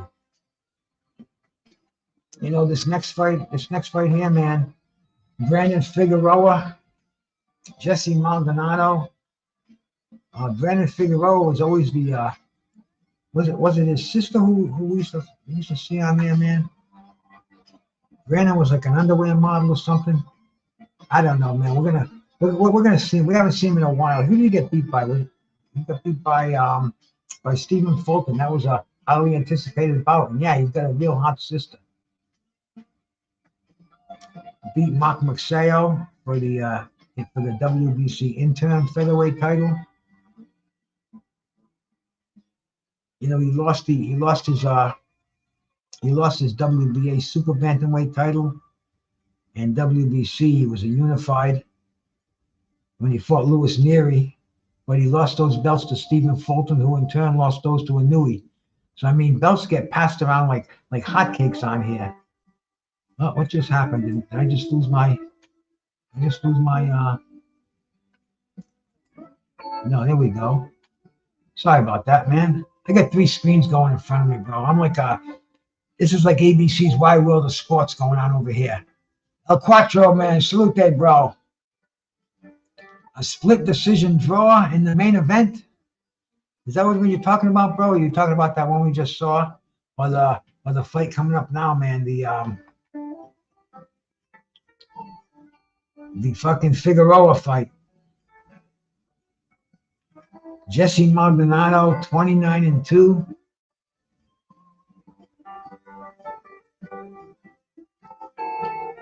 Jessie's the one who holds the WBC interim. No, Figueroa holds the belt. Jessie's the challenger.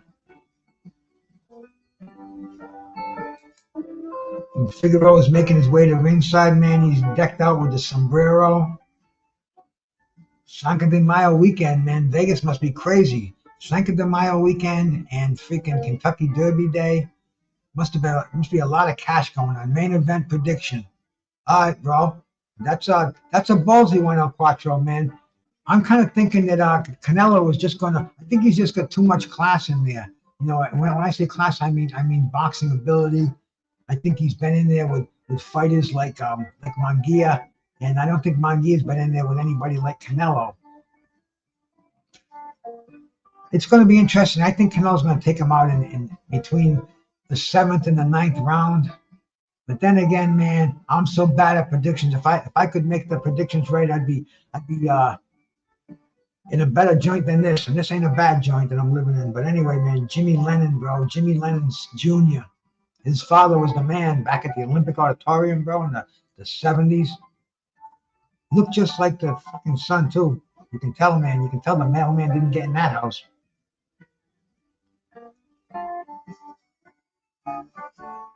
Let me get my screen on. What the fuck happened, man?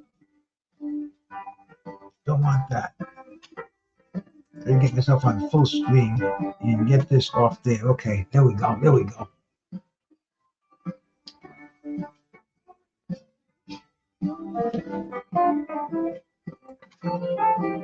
Now, what do you think about in this fight, man? You think Brandon Figueroa is gonna successfully defend his WBC interim title, or is this kid Magdalino the real deal? He's definitely a veteran, bro. This is his 31st fight. This is his 33rd fight. He's only been beaten twice.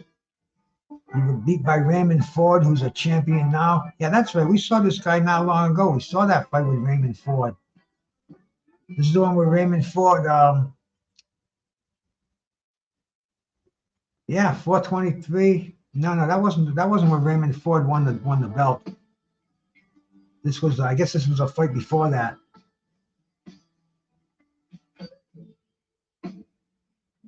He lost to Isaac Dogbo. But aside from that, those two losses from Raymond Ford and Dogbo, he's got a spotless record. So he's only lost to quality fighters. This could be an interesting fight, man.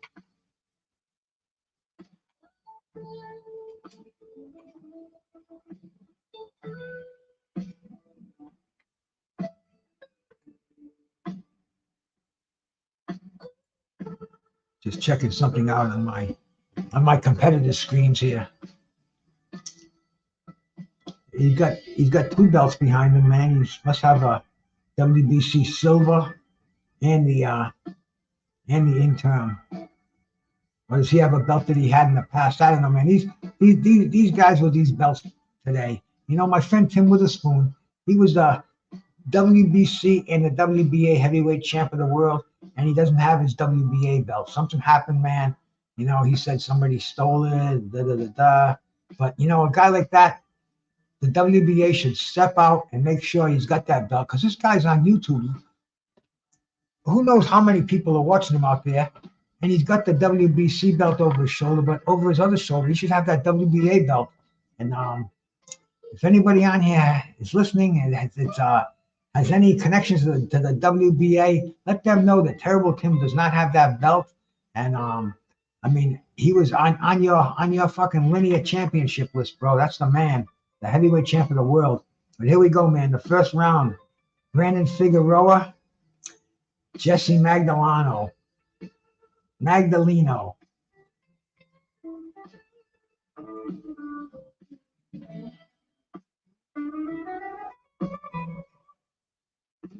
They both look a little tight as this fight begins.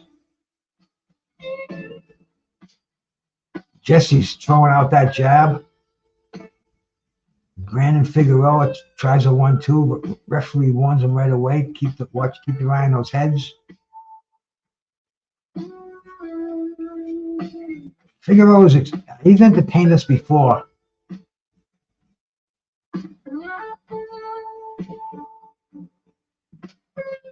Jessie trying to throw some big punches on the outside, man. Both of these guys are still kind of tight right now. Jessie out of Henderson, Nevada. Figueroa living out of West Carlo, Texas. They're both not too far away. Could have quite a few fans. More so for Magdaleno.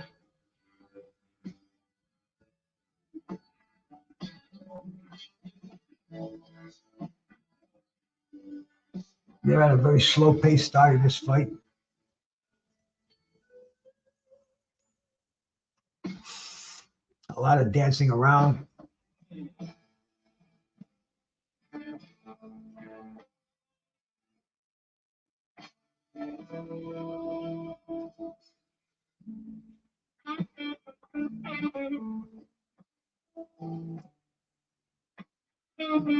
Getting a little closer now, starting to feel each other out with the jabs.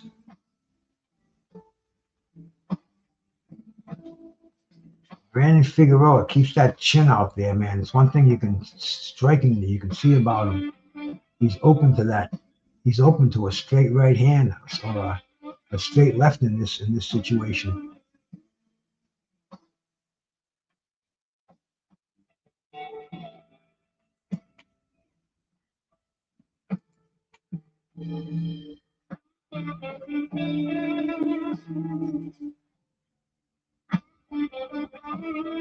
Referee headbutt stopping the fight, man. Looks like the blood's already coming down. Not good.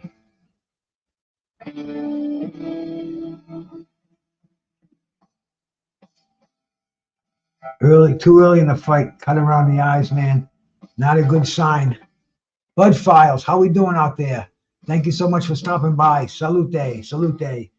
Welcome to Fight Night here on the eve of Cinco de Mayo. We're getting ready for Canelo Alvarez. Jaime Munguia, man. The main event. But Maldonado going back to his corner. He better have a good cut man in there because he is leaking, man.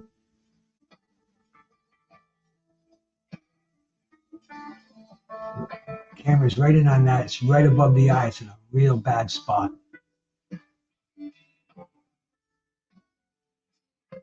Man, tough way to go through a fight. We got 12 rounds to go in this fight. They're going to show how it started. Boom. It was after a left hook. The heads came together in a clinch. Was that it right there? Because it really didn't look like it was right there. Maybe there. Oh, right there, I think it happened. Boom. Yeah, you can see heads banging. You can see the shock of the two heads coming together. And I think once they break up now, not a bad angle for that. But anyway, man, we're getting started for the second round here. And let's see if the cut man can keep that cut closed up, man. I don't know. That's in a bad spot. The leakage is there. Doesn't look like it's something that's just going to stop on its own. And the only thing they can use is that 1,000th adrenaline solution. And that's not a coagulant. It's a dilator.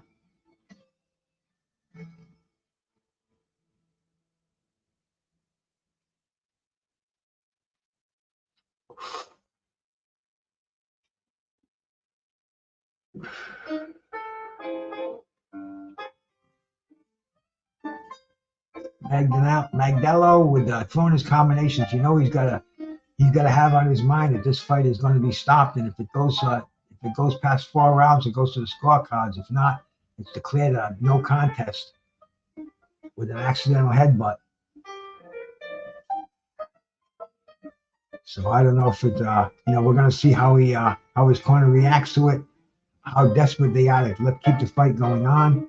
If it's futile, maybe they'll not close it up, actually open it up. I've seen corners do that before when they thought their fighter was losing.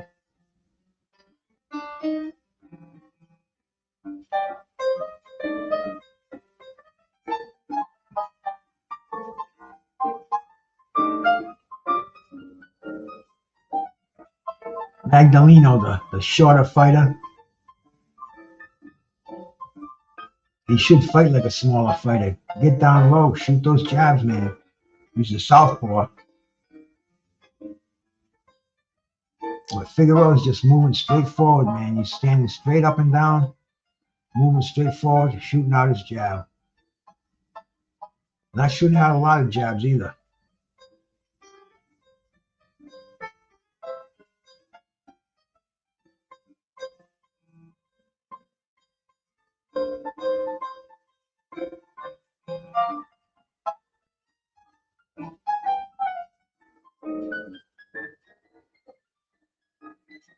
Referee warning him for, I don't know if he wanted him for holding on the inside or what, but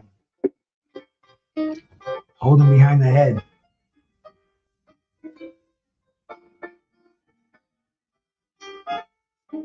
Boom, Figueroa, nice one too.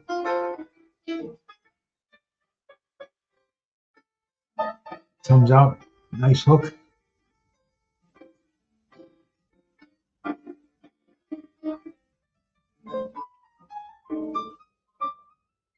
don't know if Magdaleno's whole plan is screwed up right now. He's got that cut to deal with. I don't see a lot of blood coming down from it. Strangely enough, man, they might have had that under control in the round. A little more of this good water.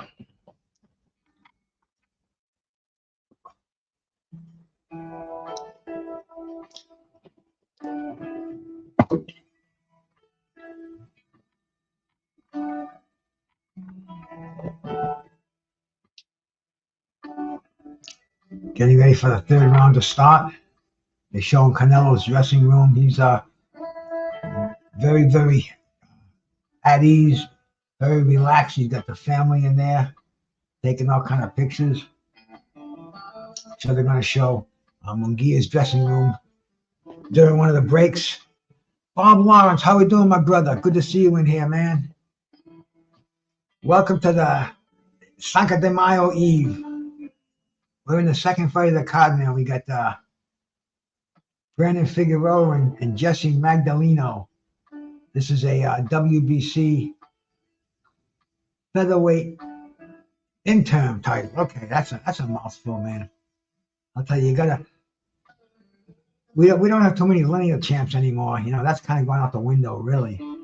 So we have to rely on these belts, and man, I can't wait for next week when we unify the heavyweight championships, undisputed, finally. But man, here we go. We're in a scrap right now. WBC interim featherweight world title fight. Brandon Figueroa, Jessie Magdaleno. Magdaleno got a cut over his eye, but it seems to be under control. Blood wasn't a factor in the last round. And it usually takes a round for that 1/1000th adrenaline solution to get in there and restrict the blood flow. So this it could have worked. It did work, apparently.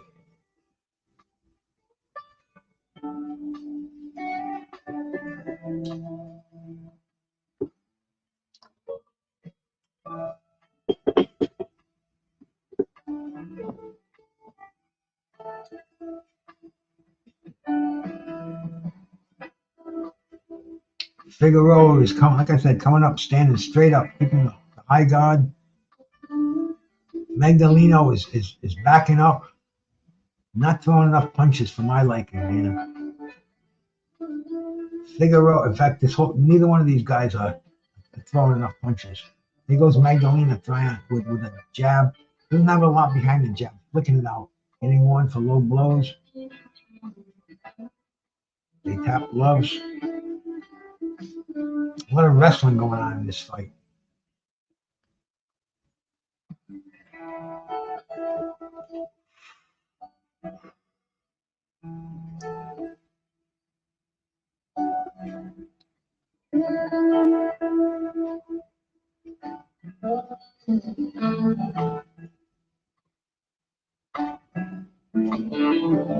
Magdaleno is moving back. Figueroa trying to corner him against the ropes. When he gets him there, he's unloading, trying to keep him there. A lot of wrestling and holding. The referee breaks him up. Warns Magdaleno for something. Maybe it's excess holding.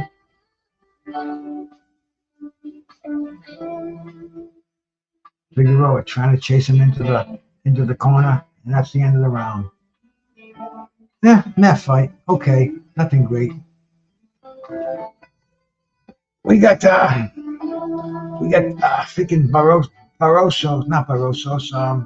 Barrios coming up next. That's going to be interesting to see how he is after the fight with Ugas. Did he fight since then? I can't remember. I'm sure if I look it up, I'll remember when I see it, but it takes a little bit to jog the memory at this stage of the game. But they're once again putting the Vaseline on that cut. Blood it's under control. It's not bleeding at all.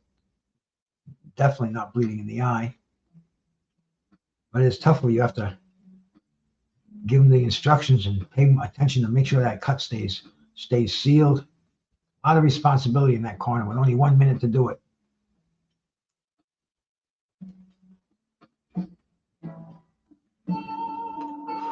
Here we go, man. We're coming out for round number 4.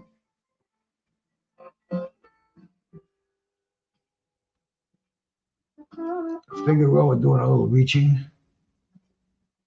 Oh, good overhand left by Magdaleno. Oh, good jab by Magdaleno. Referee warning him for something, man.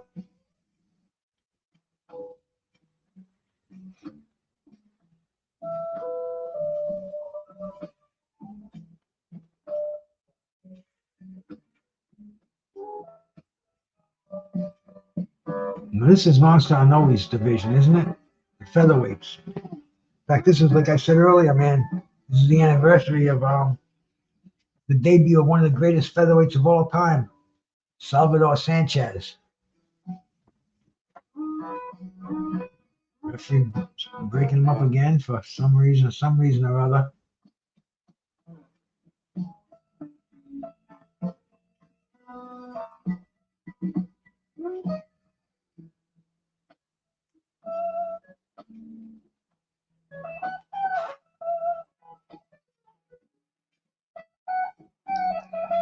Figueroa's got him against the ropes, landing the uppercuts, doing some of the body work.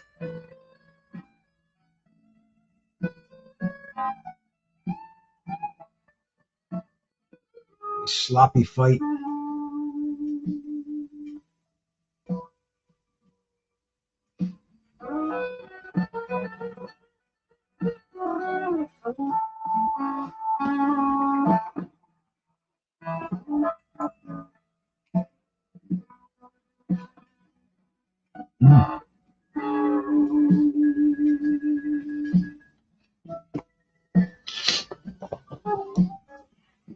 They're just going back and forth in here. Very sloppy. Not a lot of serious scoring punches going on. Just a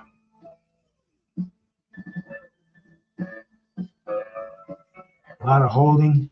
A lot of punch and hold, punch and hold.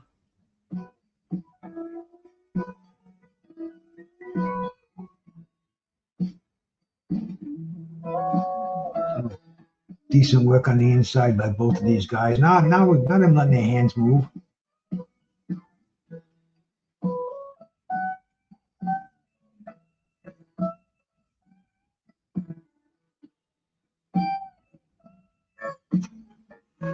Oh, my battery's dying on this one.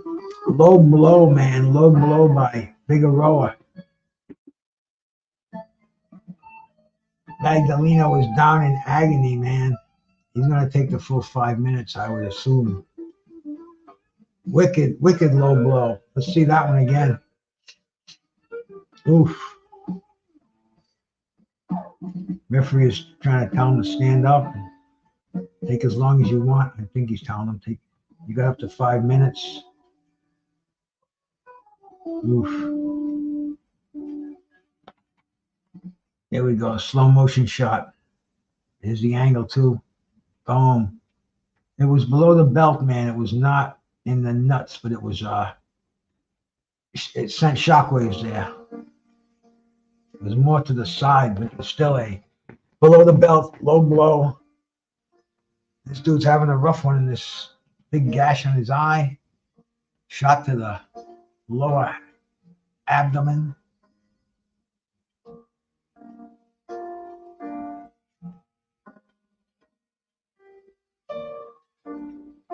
Taking all the time he needs, man.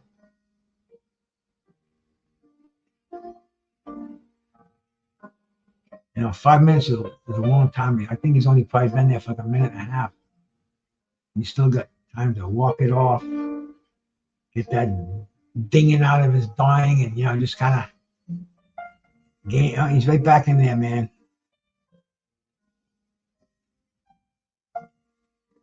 And here they go. They're resuming fighting. That's the end of the round. And he's like, motherfucker, man. Walking back to the corner, shaking his head. I gotta find my good stuff here. What's this one here? Yeah, we can always shoot this one up here.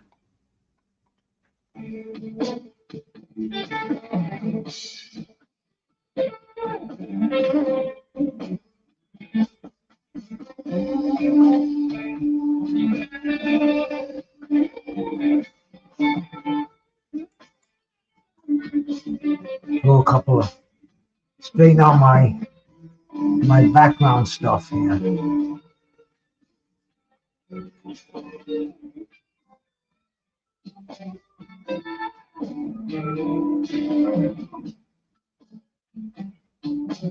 Okay, that should take Henry for a little bit. Back to the fight, back to the boxing here. Looks like Figueroa's going out there to do some damage now. He's opening up on his punches.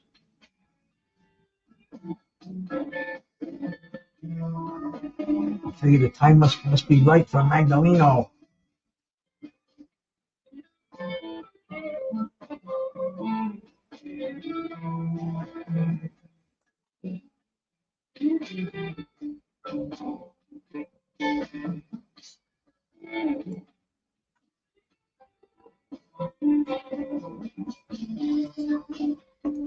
They're both going back and forth. Figueroa is taking charge. Figueroa's got him against the corner, unloading overhand rights, left hooks. Magdalino is holding on. Magdaleno looks like he doesn't look like he wants to be there. He's very uncomfortable look on his face.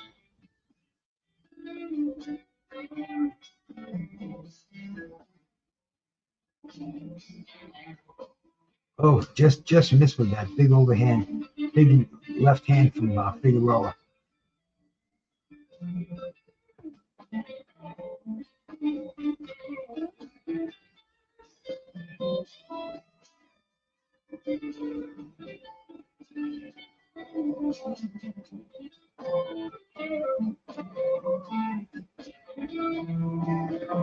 Figueroa just landed a nice right hand behind that jab, stunned Magdaleno a bit. Referee's stopping the fight, warning him against headbutts. One strong verbal warning will be taking points away the next warning. Figueroa wants to end this fight. Figueroa's starting to throw some punches with authority on him. Oh, beautiful right hand.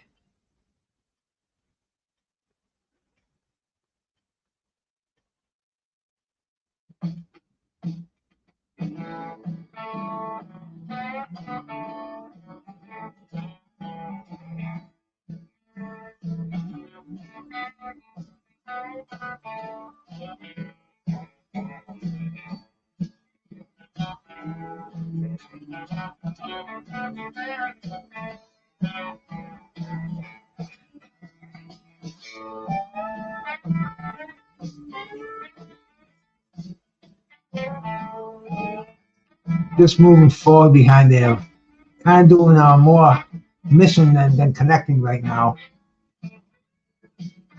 Figueroa is trying to up the end of the round. And I think they were both mixed up in that round.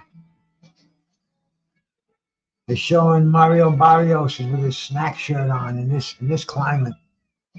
But hey, I used to take a snack product too for not long ago, man. The legendary ZMA 5 with no tryptophan in there. I don't recommend it. For the extra sleep it gave me, the hangover in the morning wasn't worth it. Hey, my brother BVO, salute, man. How you doing? What are you thinking of this card so far tonight?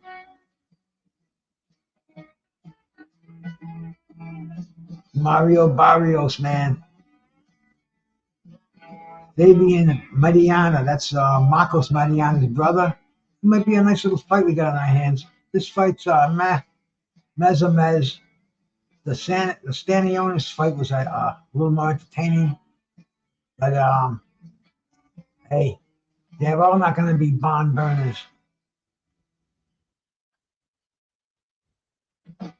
It looks like Figueroa might have a little more urgency going in right now. Boom. Is Figueroa fighting southpaw?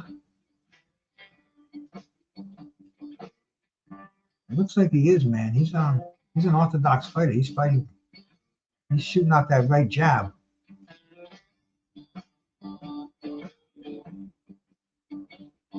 Warning Figueroa for holding behind the head. A lot of warnings going on in this fight. We haven't seen any points taken away.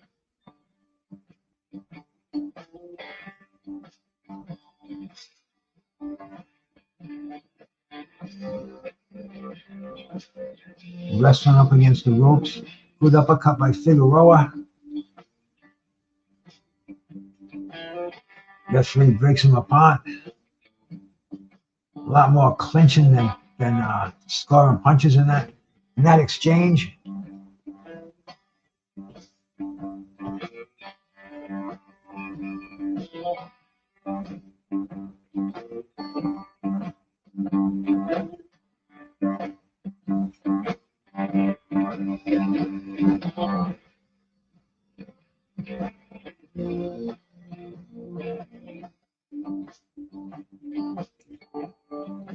Very, very little action going on in the 6th round. We'll see how the second half of this fight plays out. We still have another minute to go in the 6th round.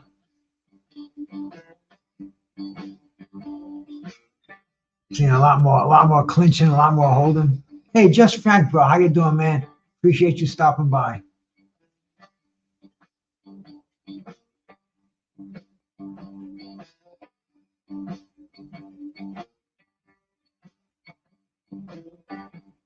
Very sloppy.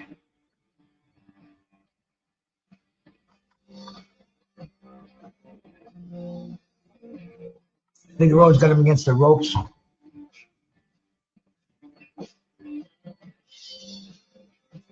A lot of elbows, a lot of shoulders being thrown. Forearms, man. Referee's on the wrong side, and Figueroa knows that he's getting away with some shit in there. Hey, Patrick, how we doing, brother? Oh, good shot by Magdalino. Finally landed that short uppercut. Figueroa's, man, unbelievably shooting out that illegal forearm. Referee hasn't said a word to him, man. Mario Barrios is proving to be quite the comeback fighter, man. Yeah, this is going to be the next fight.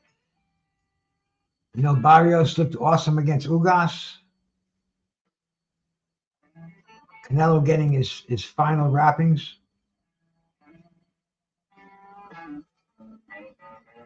Getting his hands wrapped up.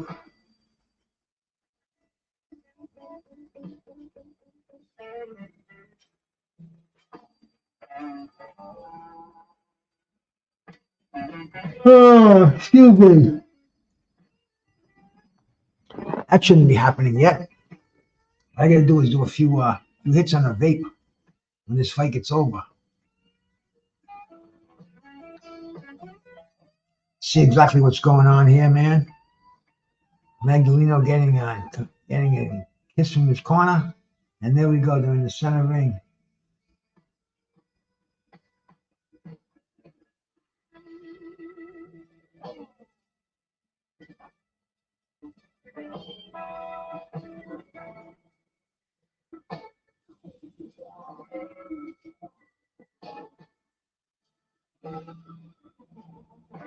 Figueroa throwing some nice punches, man. Always using that shoulder, forearm.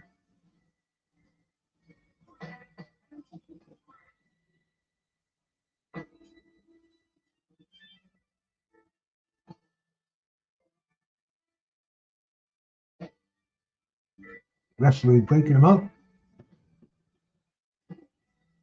I don't know why I'm yawning. I got a great night's sleep last night.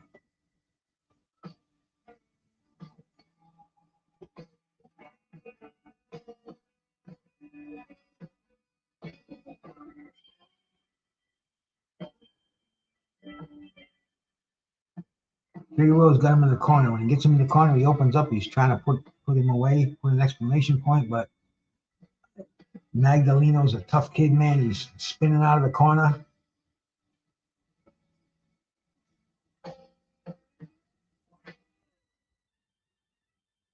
Figueroa once again got him in the corner. Figueroa looks like he's fighting southpaw. You know, he keeps switching to back and forth.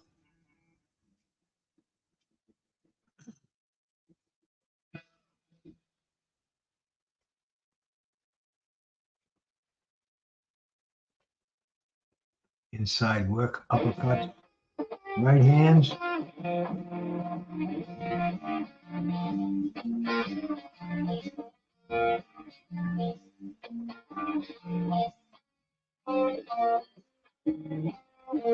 Referee breaks him up, man. A lot of holding, not a lot of effective scoring going on.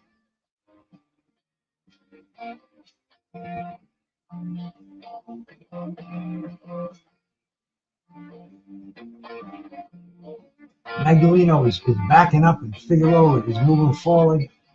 When he stops fighting, he doesn't really unload anything. When Magdaleno stops, he's able to counter.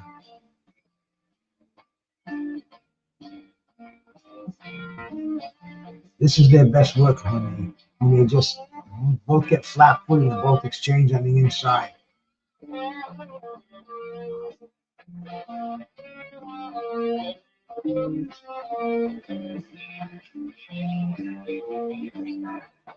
Figueroa once again getting warned by the referee, and that's the end of the round. Now Figueroa's up on I don't have any scorecards, but I think he's winning the fight. And we'll see what happens. Another decision. You want to see some stoppages, man. That's what makes boxing so exciting.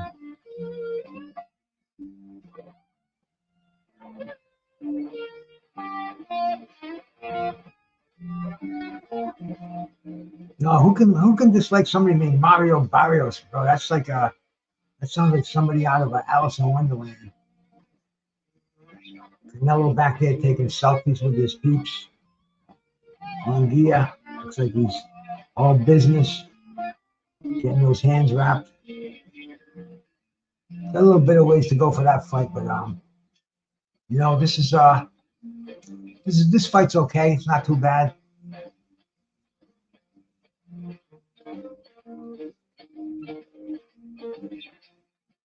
And once again, man, beginning of the 8th round. Figueroa starts the rounds off on his toes. And moving forward, he's got Magdaleno in against the ropes. Now he's unloading. He shoots out that forearm, that shoulder. Very, very weird move that he's got there. I guess the referee's seen it. I guess he doesn't think it's illegal, as long as he's not nailing him with the shoulder. But Figueroa he almost ran to get Magdaleno into the ropes, into the corner. You see, safer keeping Magdaleno there. Nice hook by Figueroa.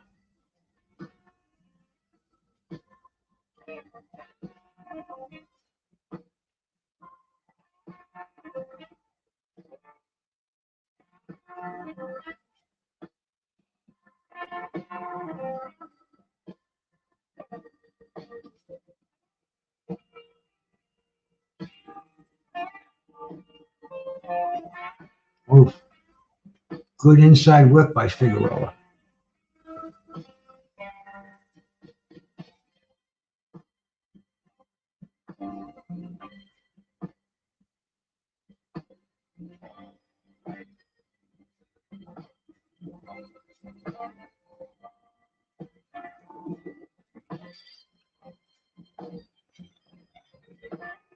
Figueroa, and they're both doing a little dance in the center ring. A lot of clutching going on. Not a lot of action.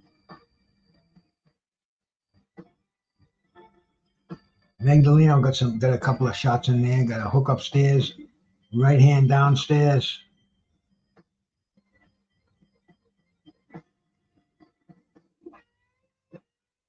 Jessie turns it around, starts unloading his shots.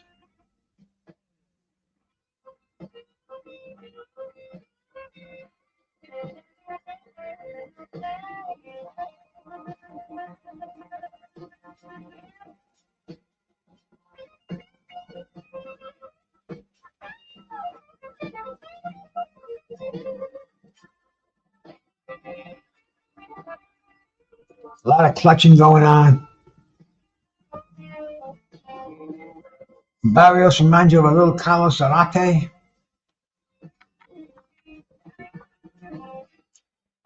The Battle of the Z-Boys. A classic, man. Freaking cherry bombs going off in the ring and all kind of the Olympic Auditorium. Classic stuff right there, my bro. And that's the end of the round. Showing a Figueroa landing some hooks, some body work. Magdalena with the exact same, a hook and some body work. It's going to come down to attrition. We're moving into the later rounds here. It's hard to believe that cut hasn't been a factor in the fight, man. Happened in the first round over the left eye of Magdalena.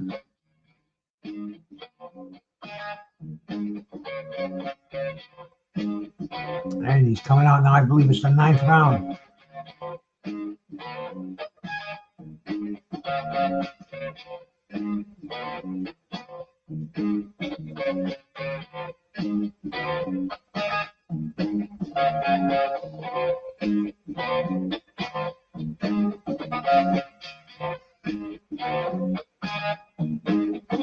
Magdalino is trying to set some traps, but Figueroa is not falling for him.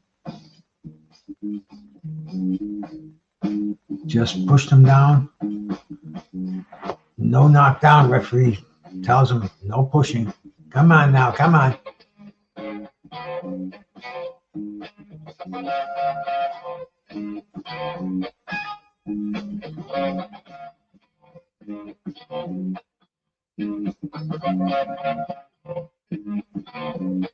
Yeah, I'm getting real sloppy in the latter part of this fight.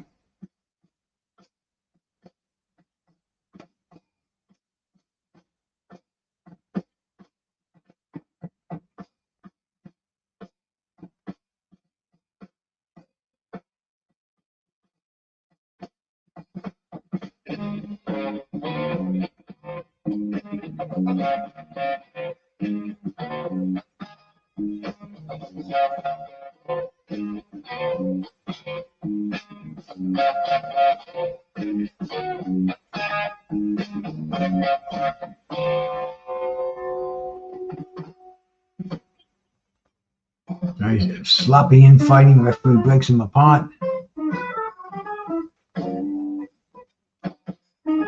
Figueroa, some nice shots before they start clinching. Nice 3-punch combination to the head.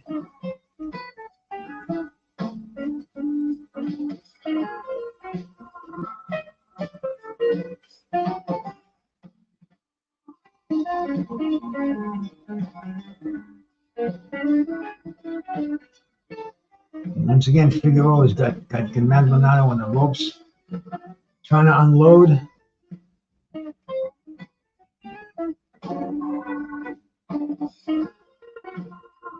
Throwing too many single punches. Oh, they would see. When I said that, they went a triple left hook with an uppercut.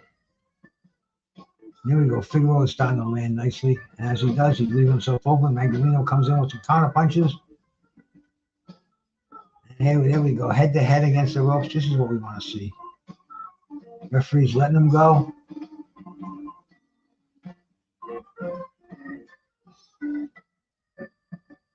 You know, as long as those hands are moving, the referee's doing a good job. He's letting them go, letting them punch out of it. Classic infighting. Oh! Down with a body shot. Figueroa dropped him with that classic Is it that left to the liver? Is it that liver shot that's just going to give you so much pain you're not going to get up? One punch knockout. That's it.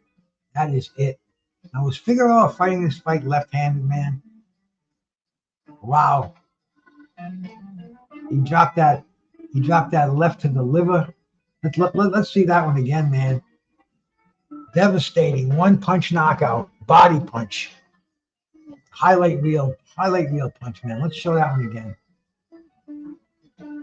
If you ever been punched in the liver, the pain is indescribable.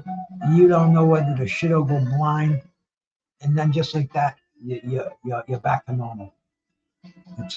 It's weird. It's a weird one. Let's see this one again here. Bang! Fucking left, right to the liver. Perfect.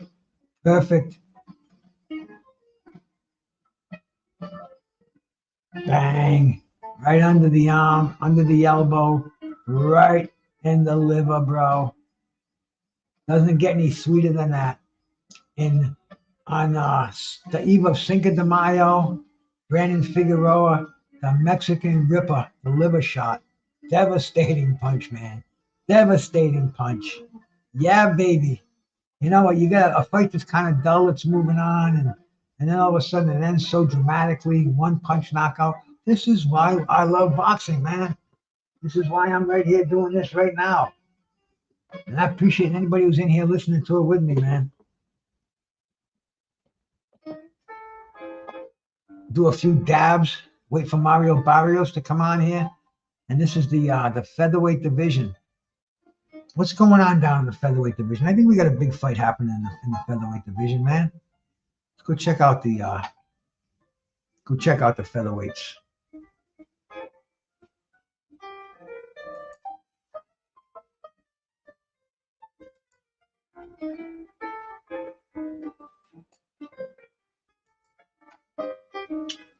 You got Brandon Figueroa as the top featherweight in the world according to BoxRec ratings. Luis Alberto Lopez as number 2, Lee Wood as number 3, Rafael Espinosa, Raymond Ford. I mean, there's some, and a lot of these fighters are signed to fight in the near future. So there's quite a wealth of talent in the 125-pound division. Featherweight division, man. Like I said earlier, the division of Salvador Sanchez, who had his professional debut on this day. Let me go check out the date so I don't get it wrong.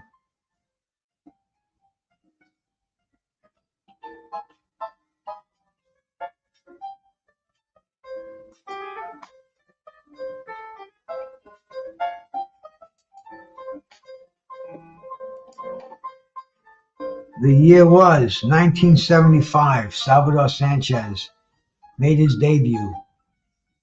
That's 49 years ago today. And Figueroa just defended his title with a body shot, something that a fighter like Pepino Cuevas would be proud of.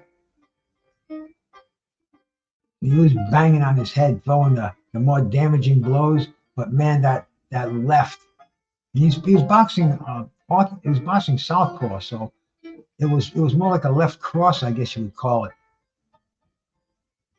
You know, it wasn't the extended left hand. So it was a devastating knockout, man.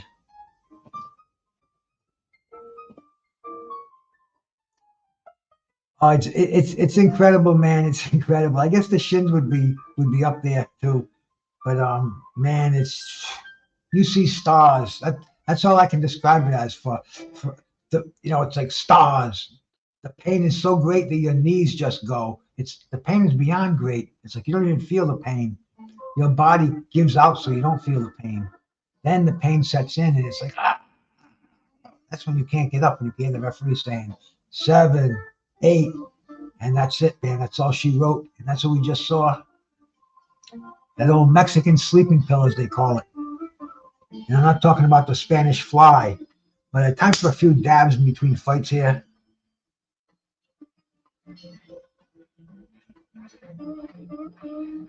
Get ready for Mario Barrios. And we'll check out the dude that he's fighting and do a little research on the fight. Because man, Barrios, the big fight I remember first time I saw him was with Tank Davis. He came in already as a champion.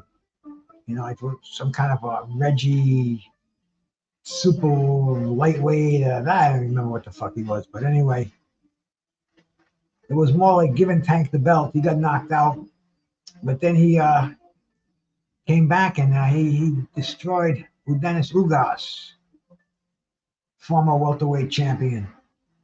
So he's hot. He's hot right now.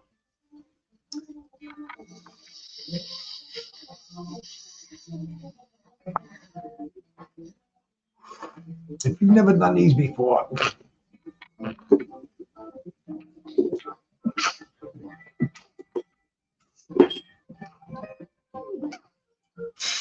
El Harvey, my brother, salute.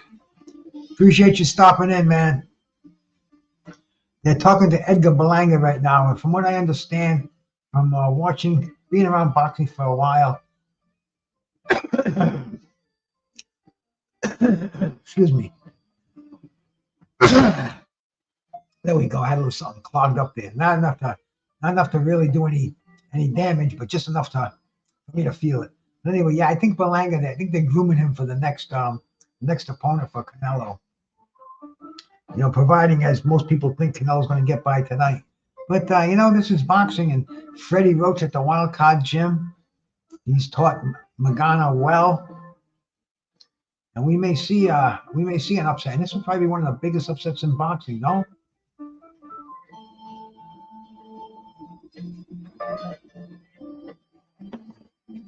I'm going through my Ring Magazine Bible of Boxing to see what happened on this day.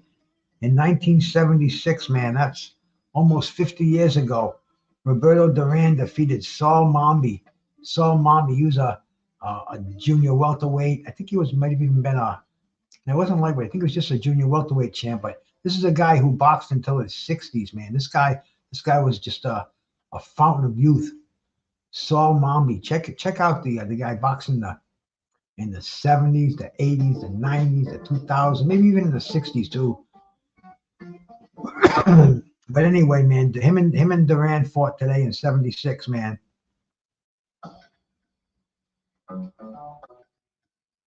Marco Antonio Barrera and Jesse Benavidez.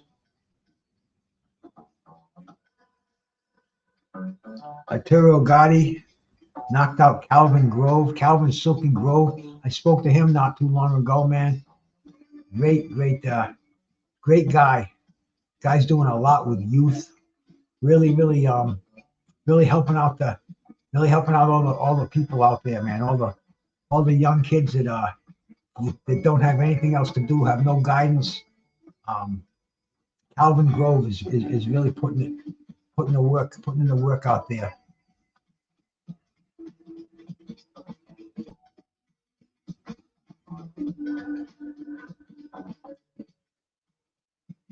On this day in 2019, Alvarez fought Daniel Jacobs.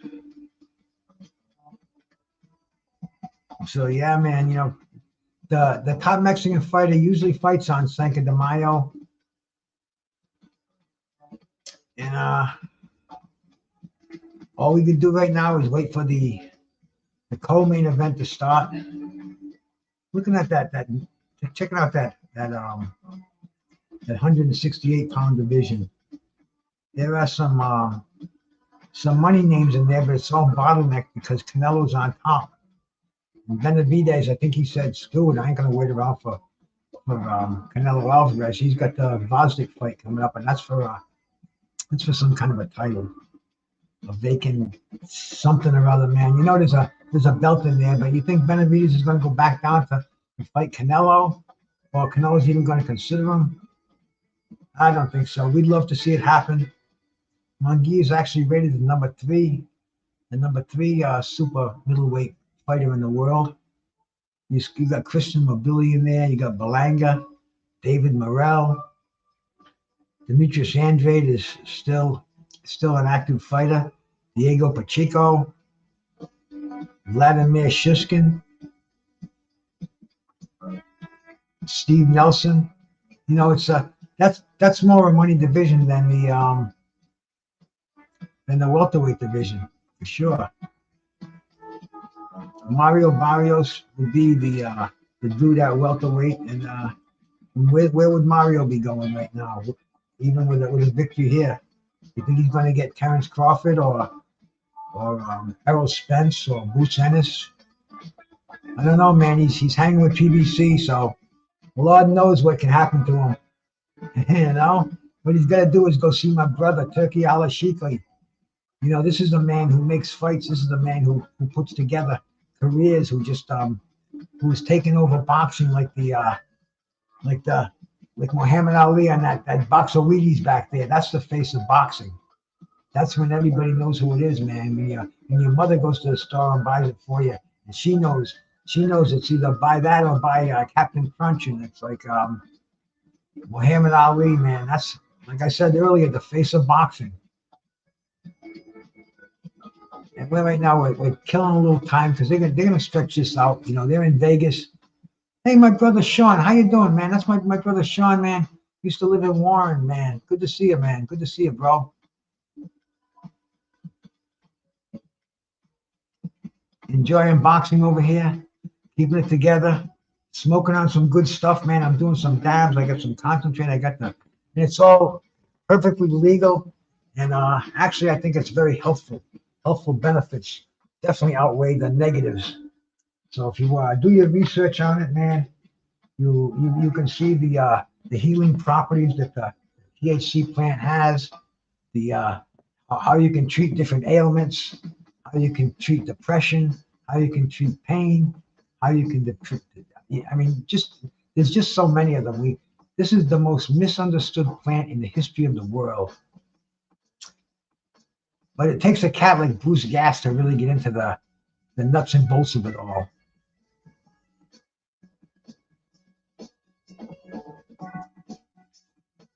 $1975, Ali's song on the radio too. Everybody back then couldn't. Yeah, man. Yeah. Muhammad Ali smokes like a butterfly, stings like a bee. Absolutely, man. Everybody knew that. You know, Canelo Alvarez, not everybody knows who he is outside of boxing. You know, all I do is talk boxing. When I go see people and I can't think of what to say, I say, you watch boxing all over. I say, hey, did you see Canelo Alvarez the other night, man? Who? I can tell right then the level of their casualty as far as a boxing fan goes. This is a happening for boxing fans, man. Whenever you get top fighters fighting each other, and like I said earlier, Canelo Alvarez is ranked the best at 168, but freaking the other guy, all of a sudden my mind went blank. But he's ranked number 3, so we have about two of the hottest 168 pounders. We can't get Benavides in there, so we'll settle for Munguia. And I'm heating up my dab utensil here. That's why I'm looking down. You know, I guess I could show you all what I'm doing. Getting ready for a dab at the branding iron over here. You know, indulging in my thing here, man. My one mind altering substance that I allow my body to.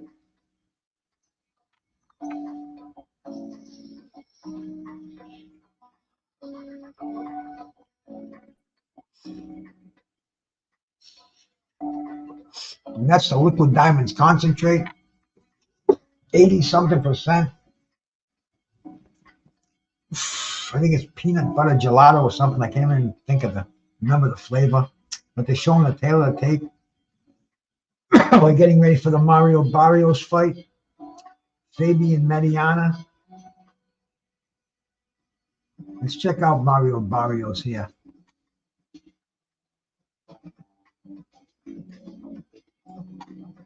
He's a heavy favorite in this fight.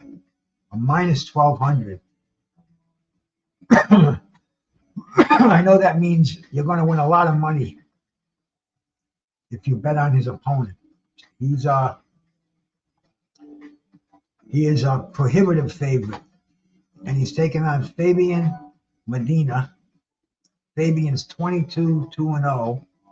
Mario's 28-2-0. Mario's got 18 knockouts, and he's been stopped once by Tank. He's ranked, according to the Boxing Rec, the number 9th top welterweight in the world. And we showed earlier there's quite a few in front of him. Maidana, he's from Argentina, a famous family. His brother Marcos fought Floyd Mayweather. So we got this could be an interesting fight. People are high on Mario Barrios. I mean, don't underestimate Fabian Maidana, the famous Maidana family. He looks like Marcos walking out there. Remember what Marcos did to Adrian Broner? You know, Adrian was disrespecting him earlier in the fight, and he just turned the tides on poor old Adrian, man. And I mean, he did the disrespecting before the fight was over.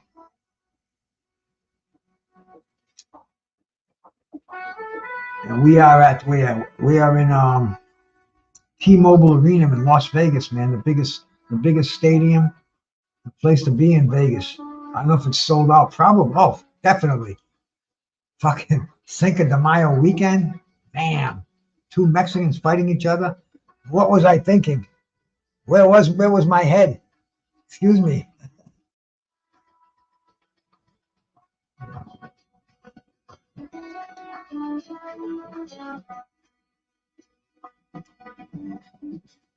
He's got the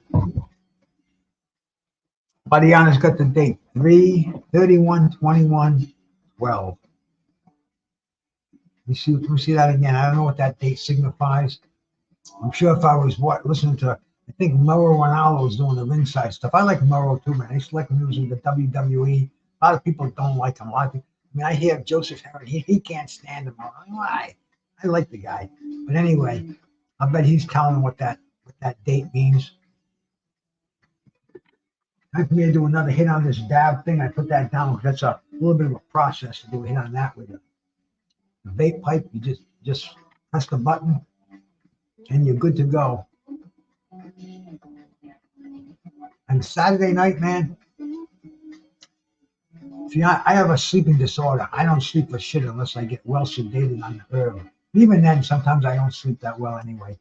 Usually 6 hours sleep is all I get at night. It's all I really need. After that, I just can't get back to sleep. But when I get nicely baked like this, man, I'll sleep good. As soon as my head hits the pillow. Usually it takes me about an hour. I watch TV and, you know, I unplug the laptop and just watch it until it dies.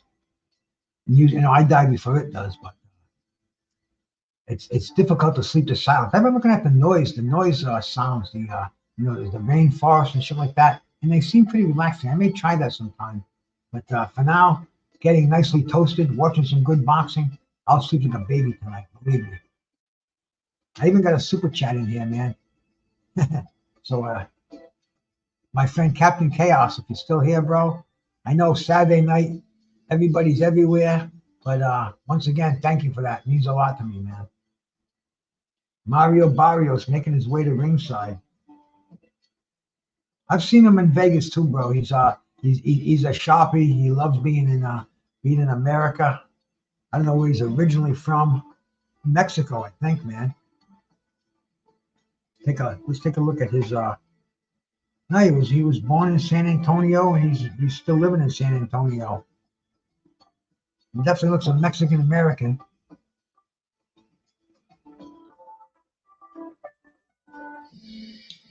And he's got the Azteca feathers. I think that's what they are. Yeah, he's Azteca warrior. So he's Mario's become the man. He's very hot in the boxing world. And he's fighting on the co-main event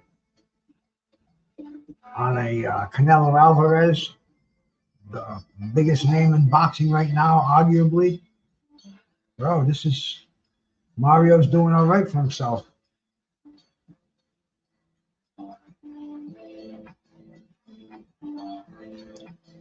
And this is the PBC thing. See, I try not to pay attention to that. I don't care who promotes the fight. It's not going to change the way that I'm watching them. I'm not going to the fights wherever it's being held. It doesn't matter that. It doesn't matter if it's being held to me. I just want to see quality fights, and if the PBC puts them on, that's fine. If they could somehow stop co-promoting with some of these other promoters to make some real big fights, man, that's the way it should be. Leave the egos out of it.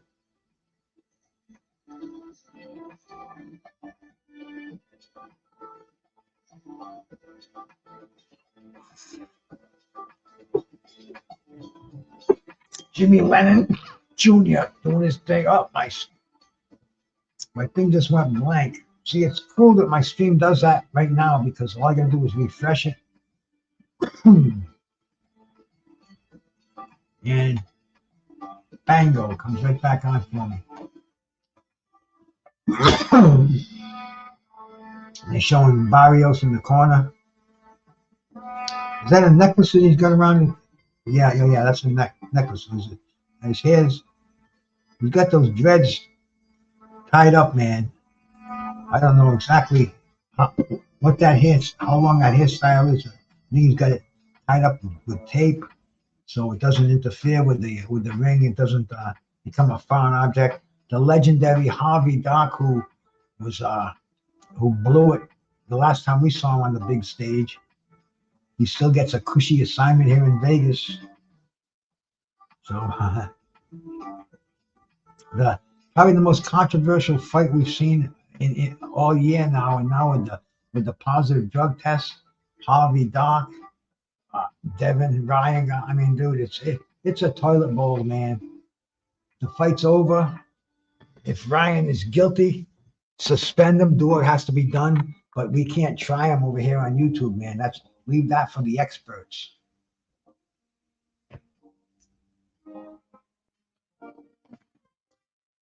Maidana. This kid's going to be tough, man. I really think we're going to see some. I think I would favor Maidana myself, even though Barrios is the favorite. I'm going on his pedigree, man. The fact that his brother is a uncrowned champion.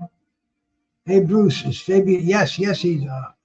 Well, I don't know much about the guy either, but I do know his brother is Marcus Maidana, and he's got a record of 22-2 from Argentina. And if you see the way his brother used to fight, his brother was a very entertaining fighter, very tough. Some say he beat Floyd the first time they fought. They fought again, and Floyd won the rematch. But if he's got the same style that his brother has, I'm looking through his record right now, and none of the names are jumping out at me. But then again, man, we haven't. Let's see. Most of his fights have been in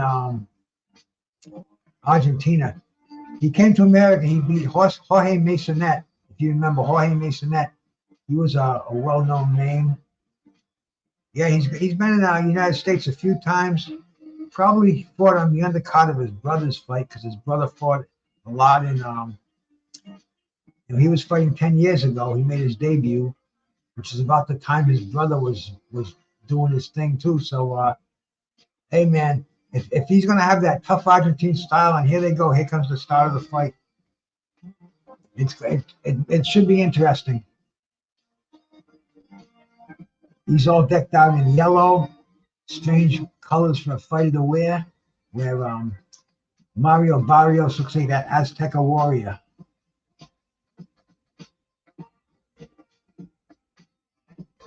Got the green gloves, yellow. Did you ever see a fight where one fighter's got green gloves, the other fighter's got yellow gloves? That's a first for me, bro. And I don't think anybody's seen more fights than I have on here. Mario Barrios is shooting a jab out. I'm looking for Maidana to explode with short, hard punches if he fights anything like his brother. Barrios has got a nice jab. He was making Tank taste that jab before he got stopped.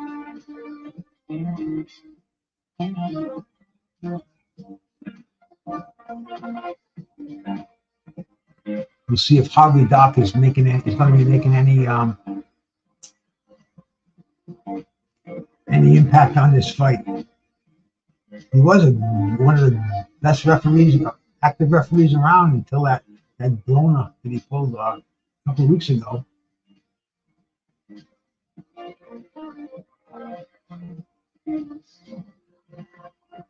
They're both feeling out each other. Barrios going downstairs. Basically exchanging jabs. Maidana shot a right hand.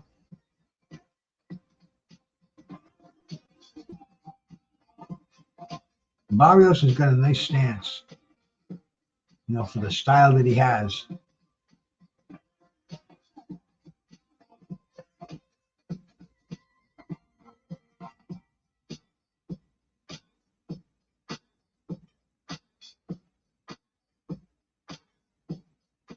They're both circling each other, popping occasional jabs. We're only in the first round. They're, as they say, downloading information from each other, seeing what they have, see if that game plan is going to work. Maidana, nice combination. I think it was his first good one of the fight.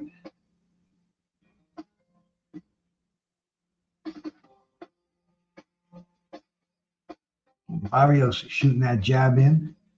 Oh, Barrios tried a sneaky right hand.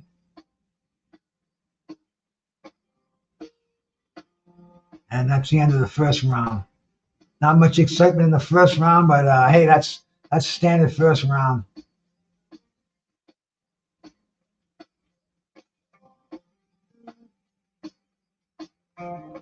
They're showing highlights of Mario Barrios' win when he busted up Dennis Ugas.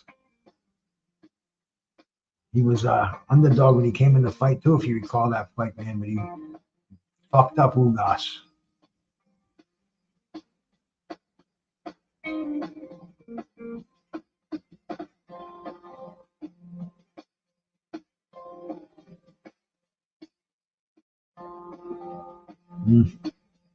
Almost sad to see. But here he is tonight, man.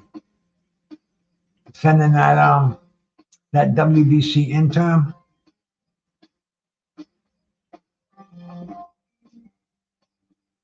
A lot of people are giving Tank more credit for beating Mario Barrios, but I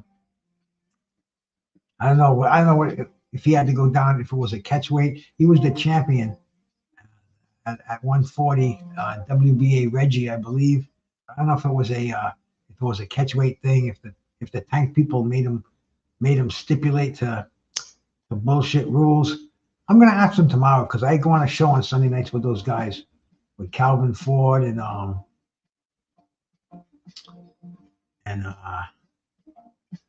can't remember the other dude's name. I'll think of it before in a sec. My bad. But anyway, Barrios and Maidana in a welterweight. So maybe he was really weight trained if he had the 140 or maybe he had to stipulate and go down to 138. I don't know, man. I want to find out. Coach Kenny Ellis.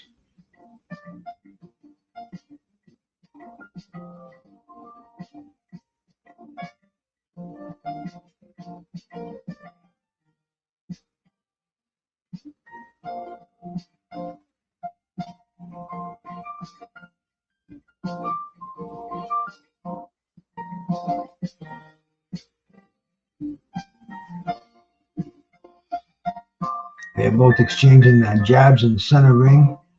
Barrios is moving forward. Maidana on the back foot, going side to side.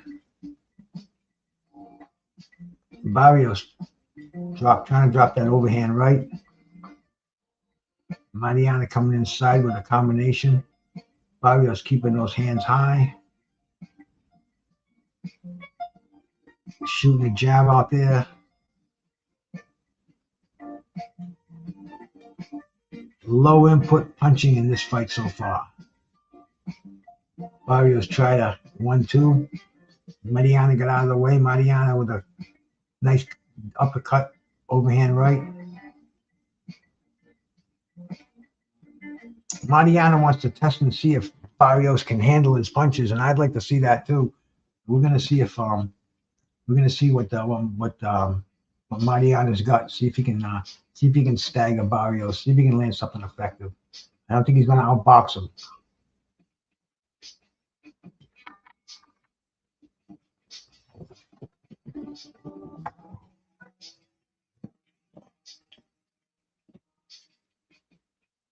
Nice combination by Maidana, downstairs and upstairs. That's what he has to do.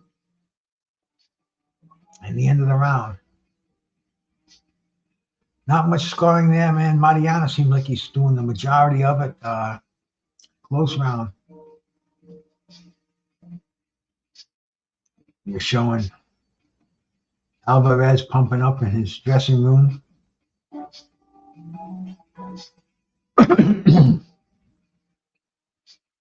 Using the rubber bands, resistance bands as they call them. Chess match so far. Hey, Vaughn, bro, how we doing, man? Good to see you in here, bro. How you liking these fights tonight, bro? Anything, is it looking good or meh? That was an awesome body shot in that last fight, bro. That was like, talk about a Figueroa, man. Talk about that famous left hook to the liver. And he threw it as more like a left cross. He was fighting southpaw. Unusual. But anyway, man, we're in another fight over here. We got Mario Barrios and Maidana. What's his first name? Fabian. Dude, when I grew up, the actor Fabian was a man of the 60s. I was a kid with this jet black hair. I think he was a singer too. I'm not sure. It was a long time ago. Fabian and Annette Funicello. That's one that'll jar your mind. Probably nobody around to remember that. But anyway, man, we got a fairly decent bout going on over here. Good contrasting styles. Mario Barrios, the boxer. Maidana, slugger, moving around. Beautiful right hand by Mario Barrios. Knocked Maidana down. Maidana's getting back up, thinking about it. He's taking the 6 count, the 7 count. This doesn't look good for Maidana. Barrios moving in, man. He's got plenty of time to finish him. That right hand, simple, straight right hand, right in the jaw. Put him down. Just landed a nice hook downstairs. Now he's going with the left hand. While Barrios is looking for that right hand again, he's nailing him with the hooks and the uppercuts with the left hand. So Barrios is in a tough way right now. He's trying to clear his head. Maidana, did I say Barrios? Maidana is in a tough way. And then Barrios is starting to throw his hands again. I can't see his legs too well in the camera angle. But it was a straight knockdown, not a flash knockdown, man. Boom, overhand right on the button. Just got him with a left hook. Barrios is moving forward now. Keeping it interesting.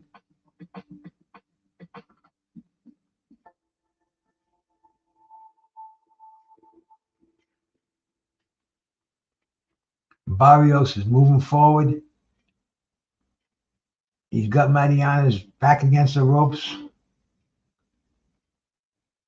Now I think he's looking to drop that right hand again. He wasn't having the luck with those left hooks, and you think that right hand, man, that put him on the seat of his pants. It looks like he's getting ready to do that again.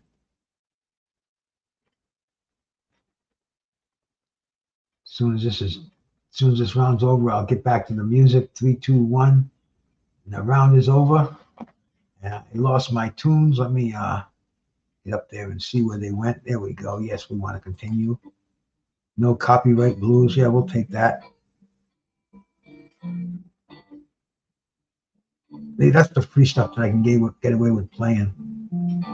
We're here to back us during the fights.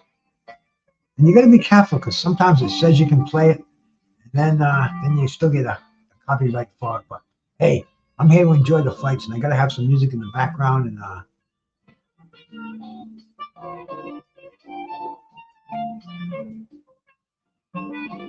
Maidana's getting his instructions in his corner. I don't know what they're telling him, man.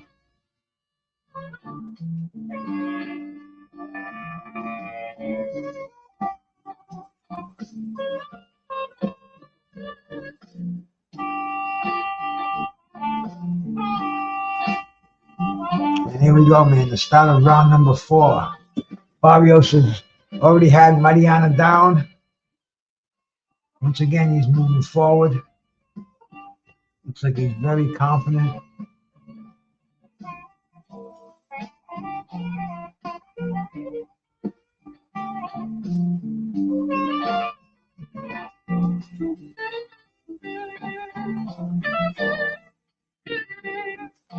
Maidana is dancing on his toes, but mostly he's backing up. Mostly he's on his back foot. I don't think that's what he's comfortable at. He's not landing any effective punches going back like that. Barrios shooting that jab. Once again, I think he's looking for that right hand to drop. Boom, he just missed it. Maidana countered him with a nice right.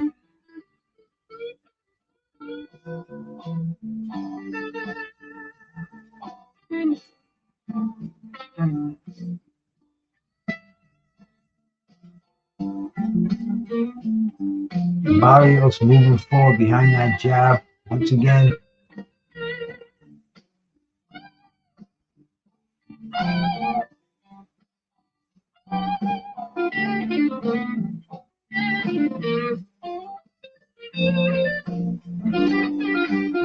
Barrios moving ahead very slowly, deliberately. Looks like he just wants to shoot that 1-2, left hand jab, drop the right over it, nail him in the jaw again. But while he's doing that, Maidana is starting to throw a little more punches. He's going to have to keep Barrios honest.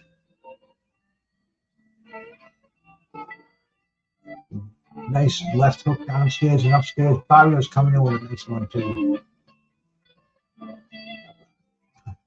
Maidana coming in with a nice left hook. Oh, Maidana just wobbled Barrios a little bit.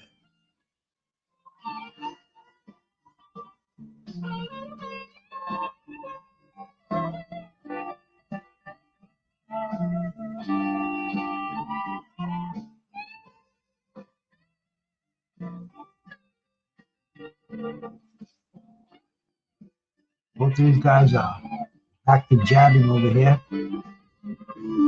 Barrios will beat him in the jab department.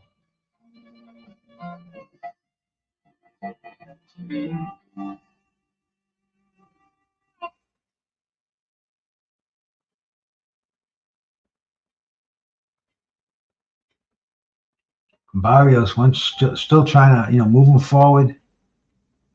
He's not throwing that jab as often as he was. And that's the end of the round. Barrios is ahead in my opinion in this fight.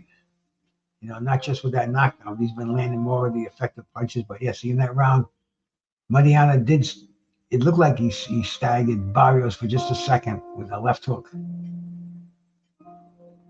Applying the ice packs to the face of Maidana. And they're gloving up Canelo Alvarez right now. He's wearing his blue gloves. So the program is moving, man. It's not going on too bad. I was figuring this fight would be real late, but not so. It doesn't seem like it's going to be too late. So all is good. Keep drinking that water. Keep smoking that weed. keeping that boxing going on, man. That's the best way to keep me awake and active.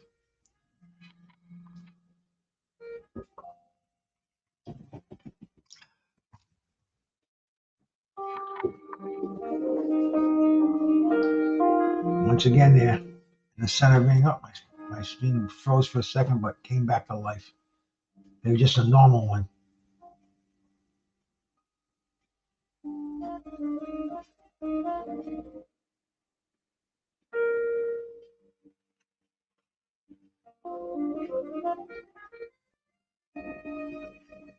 Barrios is trying to keep him in the corner. But to do that, he has to apply more pressure.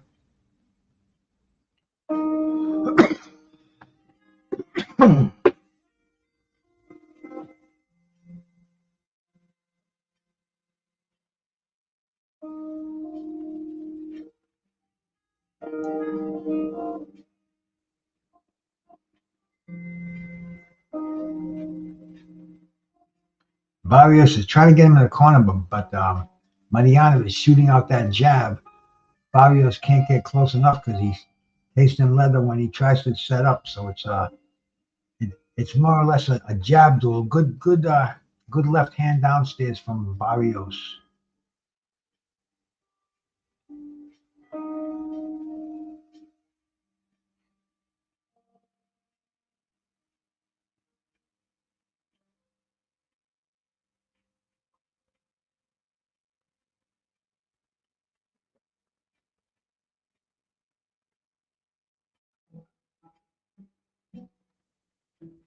Barrios is shooting out that jab, just keeping the fight in the corner. Just shot that right hand. That's the one that he knocked him down with, but it didn't land on the sweet spot.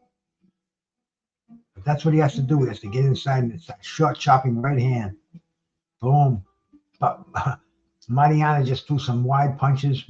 Mario should have countered. He should have been a little bit quicker there. He had the opportunity. That's what he needs to do. Otherwise, Maidana's keeping those gloves high. Got a pretty good defense.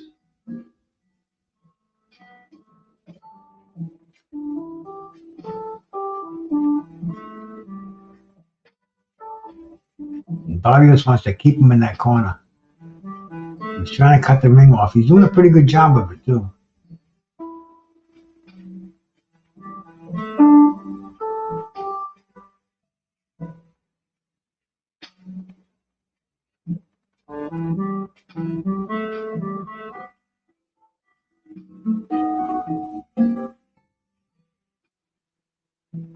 Both are just exchanging punches. Nice 1-2 by Maidana. Nice counter by Barrios. Round's over. Barrios has got the snack team in his corner. The Azteca Warrior.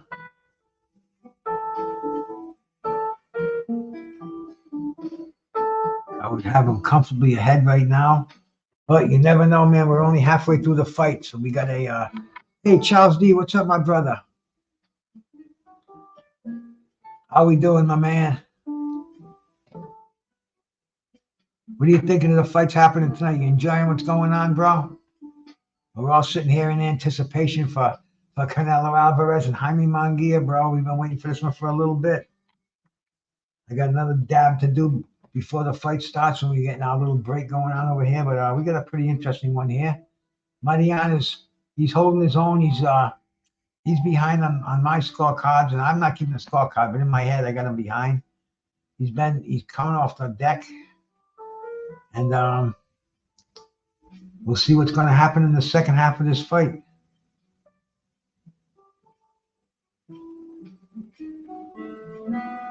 It's still in the still in the first half, but it should pick up. Mario Barrios had much better luck in the second half of the Ugas fight.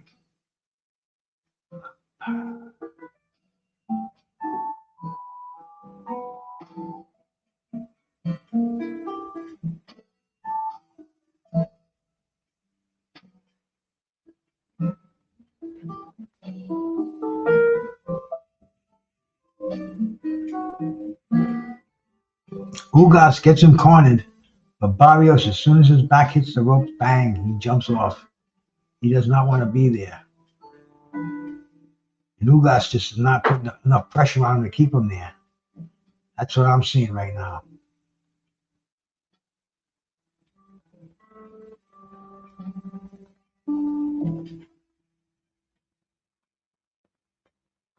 Now you can see Ugas is circling.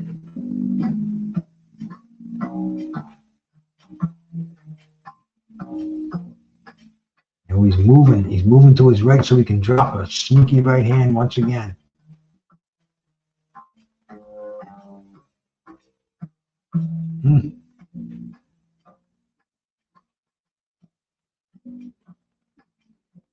Achimura playing that bass.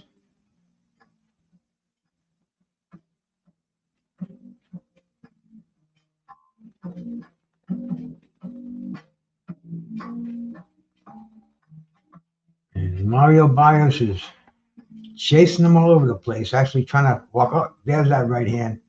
Barrios just unloaded. Maidana, though, took the punches well, coming back. Little action of his own. Maybe a little copy of his brother Marcos.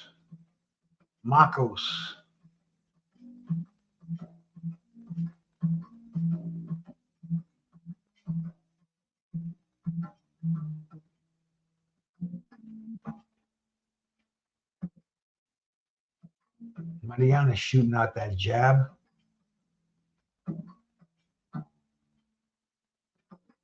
Maybe he's going to come on stronger in the second half of this fight.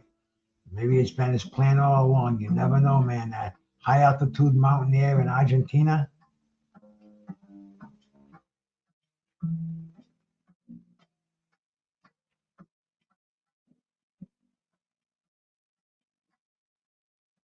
It's the end of the round.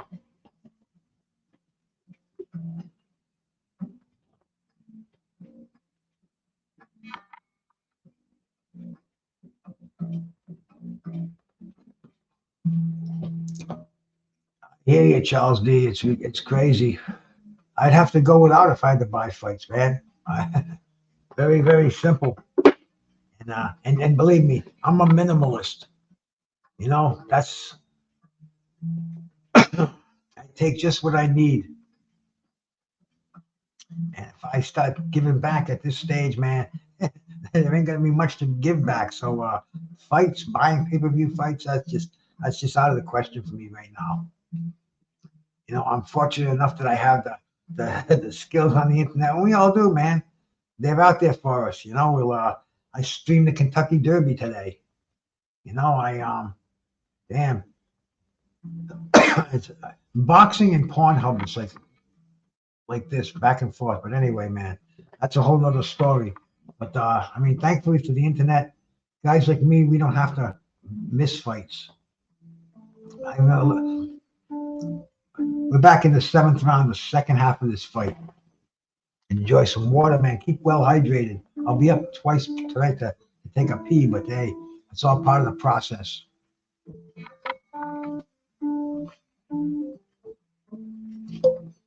And for all you cats that haven't seen Blood, I was on a panel with him today, man. He was over in the tavern.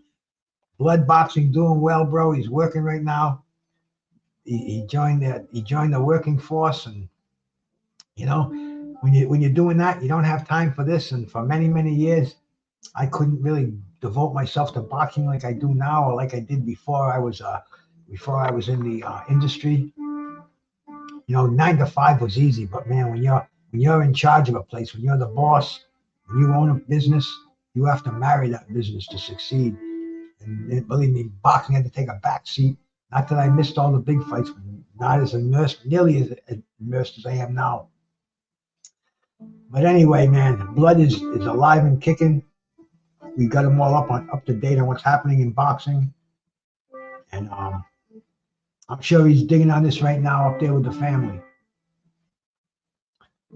Mario Barrios is trying to cut the ring off, man. It seems like I'm redundant in saying that, but it looks like he's going through the same process. But he's just, he's not keeping Maidana pinned to the ropes. He's not doing the damage when he's there. Maidana, as soon as his back hits the rope, boom, He keeps circling. He keeps moving. He's got decent footwork.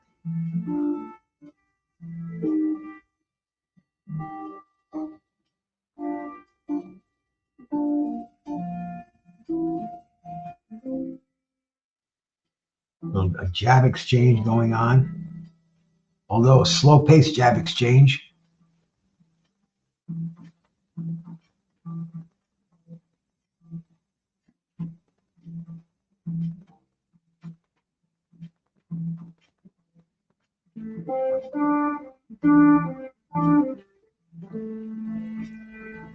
Maidana leading with a hook. Oh, nice little exchange there. I thought Maidana was going to land that hook on the inside. Barrios got a right hand in there. Barrios has got him on his heels going backwards. I think if Barrios threw a little more of that right hand, I think he would. I think he might put Maidana down again, or might even have a stoppage.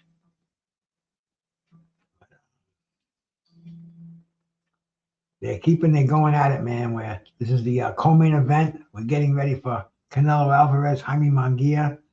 There's Jordan Plant and Caleb. And we definitely want to see Caleb Plant in a big fight. There's freaking Pandora. All the celebs are at ringside. You saw everybody that was at the weigh-in, man. This is at the fight itself. Let's see if Ryan Garcia's there. If they're going to show him. This is a huge arena, and it's the place to be right now, bro. If I had the extra dough, and I had I'd be at ringside, bro. I'd be there right now. But the celebrities, like back in the day at Madison Square Garden, they'd introduce me. They'd bring them in the ring before the main event. They'd introduce everybody. They don't do that anymore. You know, the former champions. But anyway, here we go. The 8th round. And Barrios is moving forward now, pushing that jab a little bit more.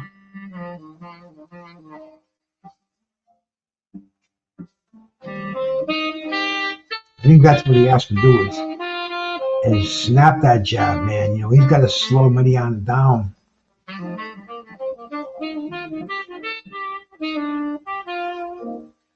Maidana's just dancing away, man. He's not able to get set and land anything. Maidana throwing a nice little hook downstairs.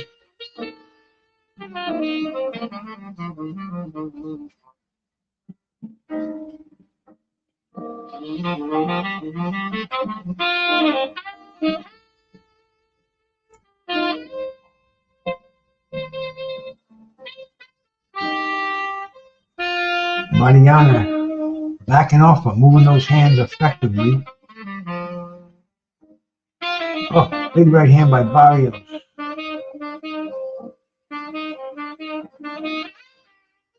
Barrios snapping that left out there.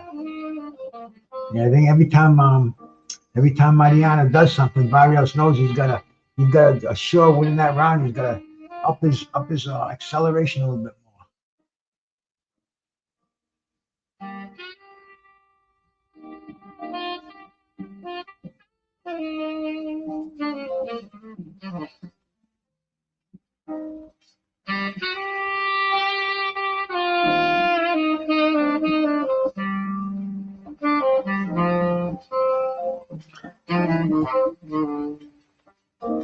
Looking at is it Stephen Farhood on there? You know, yeah, Larry has it.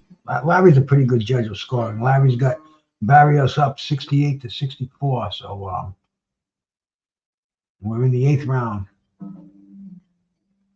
The pattern keeps up, but hey, you never know with fighters, man. You never know with fighters. There's the right hand. There's the left hook. This is what we want to see. Oh, good shot by Barrios.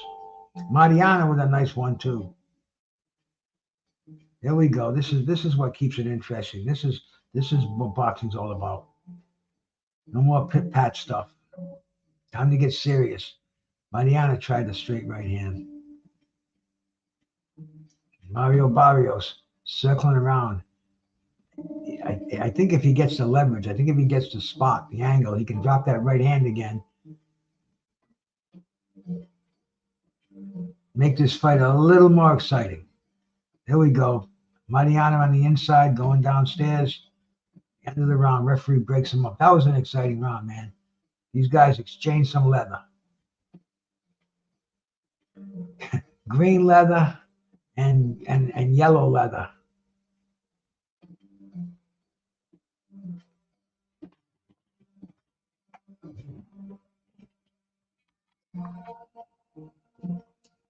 There. Telling us about the Tank Davis and Ghost Martin fight with the Benavides and Bosnick on the undercard, man. It's going to be boxing is crazy right now.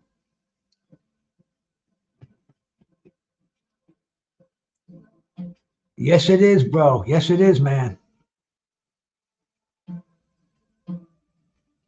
And man, if you're not hip with what's going on in boxing today, you got to be dead, because this is awesome. The shit that's happening now is better than what's happening in the 80s, man. It's just as better than what's happening on every week at Wide World of Sports and CBS Sports Spectacular. I lived through both of them, and this is better.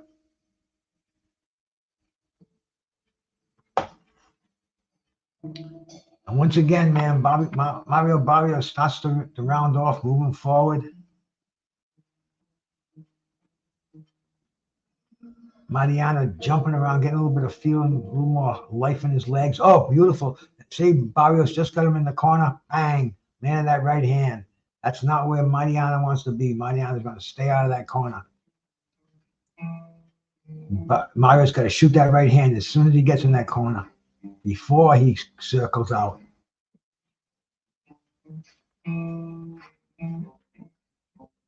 Yes, we are, Charles D. This is some good stuff here, bro.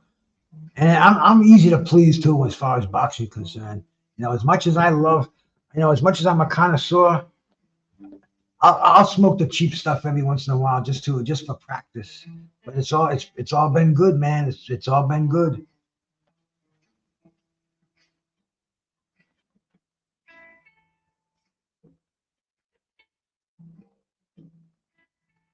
Barrios is trying to walk him into the corner. And as soon as he gets him in, boom, he's got to shoot that right hand. He hesitates, and that's it. Maidana's out of there. Boom, like right there. He had the opening, man. Oh. If I was 40 years ago, bro.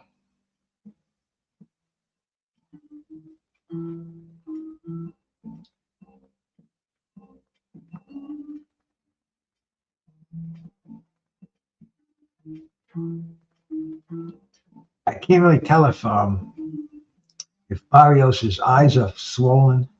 I think that left eye looks like it's swollen a little bit.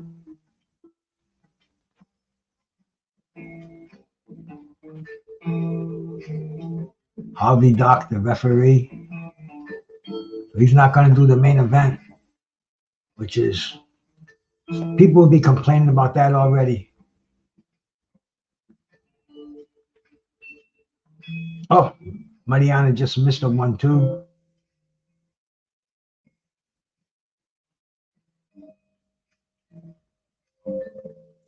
Good hook by Barrios. Barrios with a right hand, went to the body that time. That's okay, bro. That's a good place to land it too. If you can't land it up top, you nail him to the body with it. Anywhere on the body too.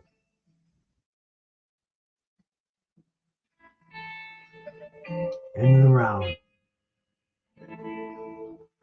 And Maidana basically looks unmarked. I want to see Barrios' face here. Let's check that eye out. Getting a lot of pressure applied, so there's going to be some swelling there. That's not end swell. It's going to be something new, man. Maybe ice in a can, something that they got there, bro. Must be a new invention. But whatever it is, it's got to be cold, and they're putting a lot of pressure on that. Keep that swelling from busting open. And I hope you guys are enjoying this one too, man. This is some decent fights. And we're getting them all over here, bro. We're getting them all. Anytime there's a big fight on, make sure you sub to Brucegas, Boxing Jazz and More. Hit that notification button. That way you get all the stuff we're doing. Last night we had a boxing quiz, boxing of the 80s. I think I'm going to do, oh yeah, that left eye, that right eye is fucking, it looks like a plum. I think I'm going to do boxing of the 70s next week. So make sure you hit that that notification button. Get in here. We give a $25 gift card to the winner of the contest. And it was Joe. And Joe asked me to get it to Iran Barkley. I sent Iran a text today. It's his birthday tomorrow. I said, text me back. I want to give you something, man. I don't have his Cash App or his address. And he didn't get back to me. But I'm going to call him anyway. Wish him a happy birthday tomorrow. I hope he answers his phone. Maybe he's got a new number. I don't know. I haven't talked to him about a year. But Joe won last night, and he's giving it to Iran the Blade Barkley. And man, shout out to Joe and shout out to the Blade. Happy birthday, Blade. Tomorrow's his birthday. He was born in 1960. So what does that make him? You guys do the math. Anyway, man, that eye's a mess. Maidana is on target with it. Just keep shooting that. Just keep shooting that right hand.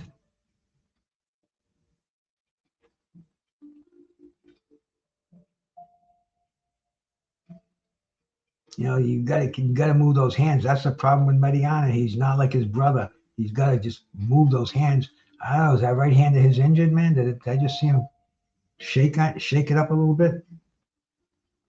Hard to say, man. You know, more bones in the hand than any other part of your body, so there can absolutely be broken bones. There's, I don't even know how many, but more bones in your hand than any other part of the body.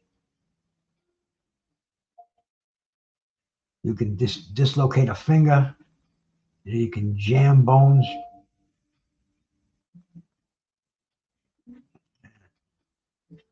But that would suck in the middle of a fight. But here we go, man. Barrios is doing the advancing. Nice combination by Barrios in the corner. Maidana's head's bouncing back. Maidana's gonna throw more punches, man. He was looking good in those middle rounds.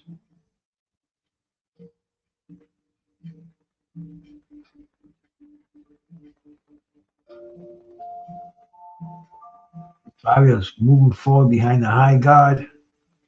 You know, shooting a jab out there. Oh, right hand. Nice combination by Barrios on the ropes. 20 seconds to go in the round.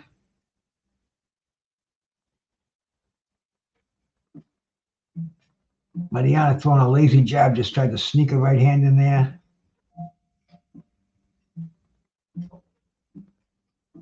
Boom. Good shot by Barrios. And the round is over. Right at the bell.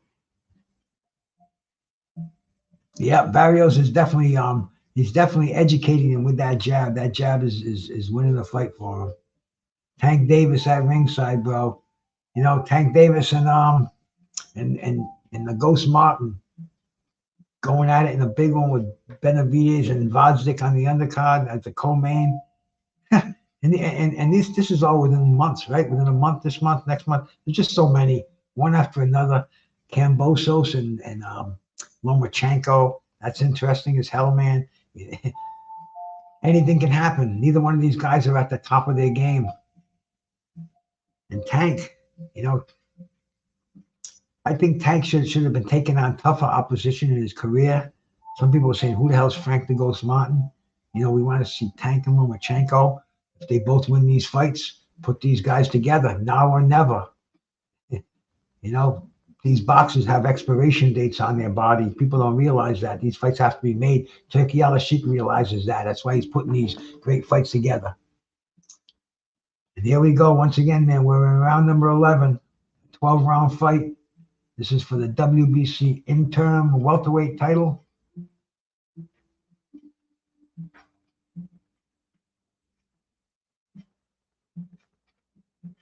You know, we were talking about title fights with Keon, everything boxing, and Monty Brown was on there. And I said, man, you know, I've never seen a card. I think there's 5 title fights on this card. I've never seen a fight like this. And Monty Brown said, he saw one with 6 of them or 7, whatever it was. But they were interim. There was a couple of interim titles on there. And that's not world titles as far as I'm concerned. Although It's a world interim title, but it's too watered down.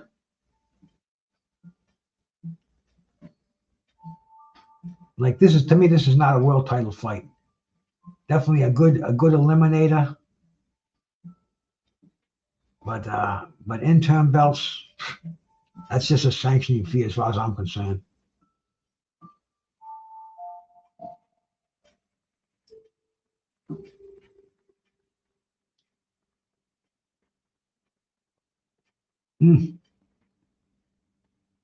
Right, man. You got one round to go, man. You got a round and a half. Usually the 11th round, they let it go, bro. They let it go, especially Maidana. You know, he's behind in this fight. That would be his, that's his go round, bro, the 11th round. But in the 12th round, sadly, a lot of these guys coast thinking that they're ahead. But Maidana should just let it go, man. Go for broke. He's on the big stage. Most of the people never heard of who he was. Barrios is a rising star right now. A victory over him. Put your name right in the title picture. Doesn't look like it's going to happen, man.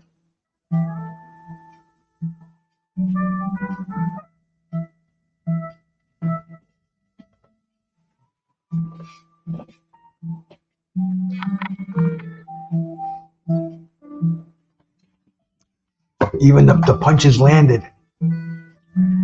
Barrios has landed 50 more.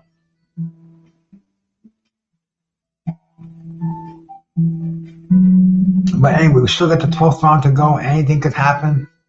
Neither one of the Barrios has been stopped. He's already dropped Maidana. Anything can happen in fights. That's what keeps it exciting. And this fight had its peak in a few rounds ago, and it's kind of like gone back down again. But you never know with top 10 fighters, bro. With world-ranked championship fighters. These cats are thoroughbreds, man. If you're a boxing fan, you're going to be watching that. Low clarity, my brother. Salute to you, man.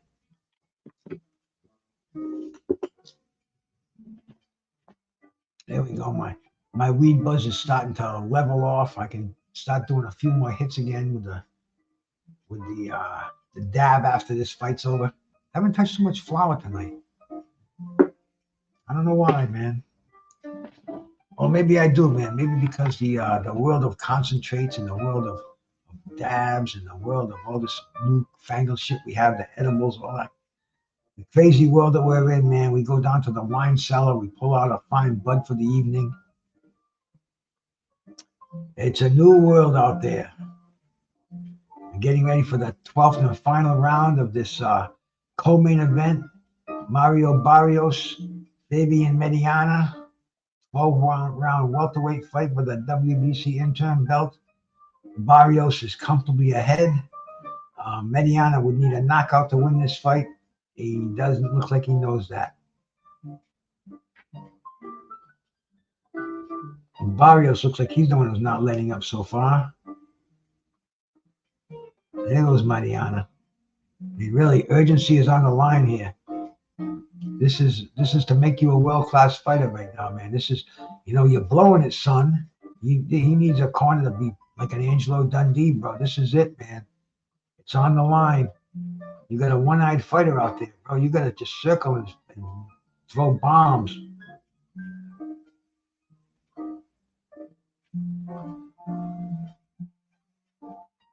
I don't know, bro.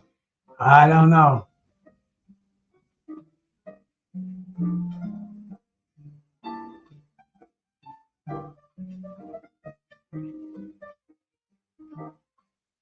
Barrios is countering him too. Every time Maidana unloads, which isn't that often, he gets counted. Boom, nice right hand by Barrios.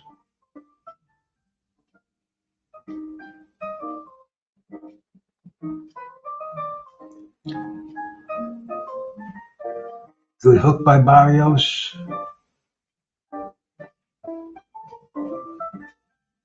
Maidana just can't figure out the style. You get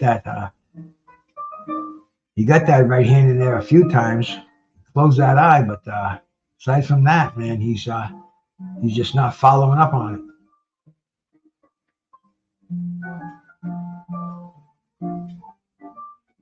going into the last minute of this fight. I mean, this is urgency from Maidana's corner. You gotta have some. You gotta get moving in here, bro. You gotta do something, or you're just gonna coast to the wrong end of a unanimous decision. We gotta check out that poll that I put in the chat earlier too. We'll do that after the fight's over. See how the votes came, because we got the main event coming up, man, and it's got to be a better fight than this one. We definitely want to hope so. We don't want to see a decision. You know, we definitely don't want to see a hug fest, and neither one of these fighters are known for that either. So this is it's going to be their styles mesh well. Didn't Canelo say he's going to knock him out, and he says he's going to stop him? Oh, good right hand by Maidana. That's the kind of black in the eye, but doesn't follow up on him. He's not a one-punch knockout fighter. That's the end of the fight. Both of them are congratulating each other. I think it's going to be a unanimous decision, but we shall see.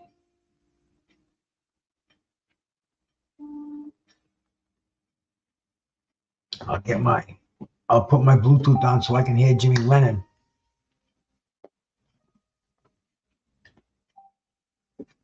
Vegas got it right. Vegas definitely had Barrios out there. I don't know what the exact bet was, but a unanimous decision.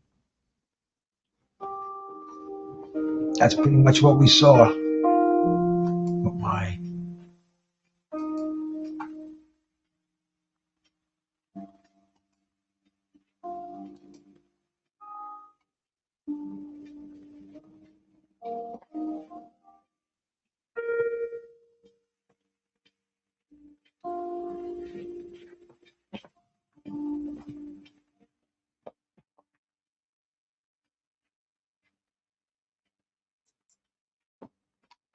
Okay.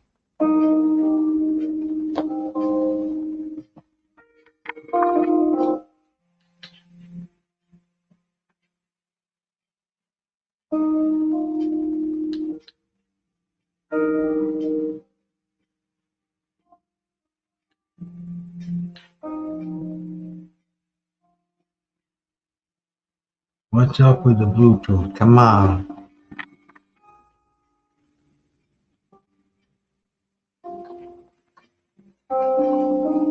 That's why I like the old wire stuff.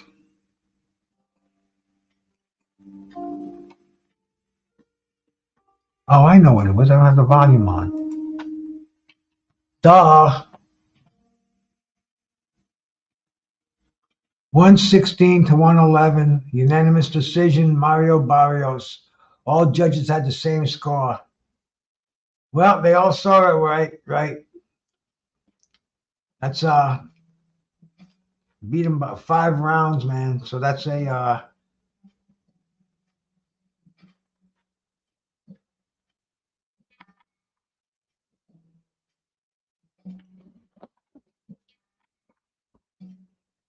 they're interviewing Barrios right now. We don't need to hear that. Take that down, put them away. Get ready for the main event. We'll see how the poll went too, man, because I did put up a poll in here. You go check that. I don't need that Kentucky Derby stream anymore.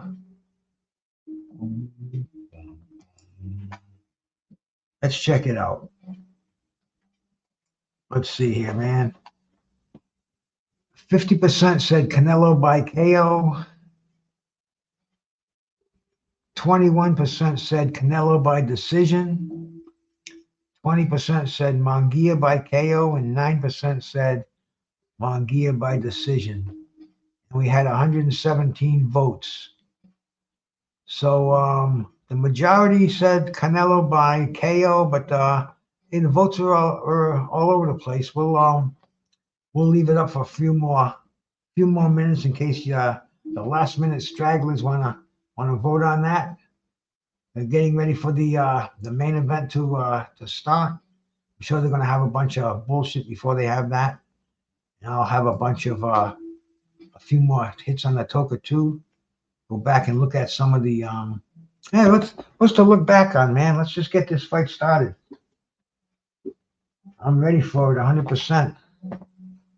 We'll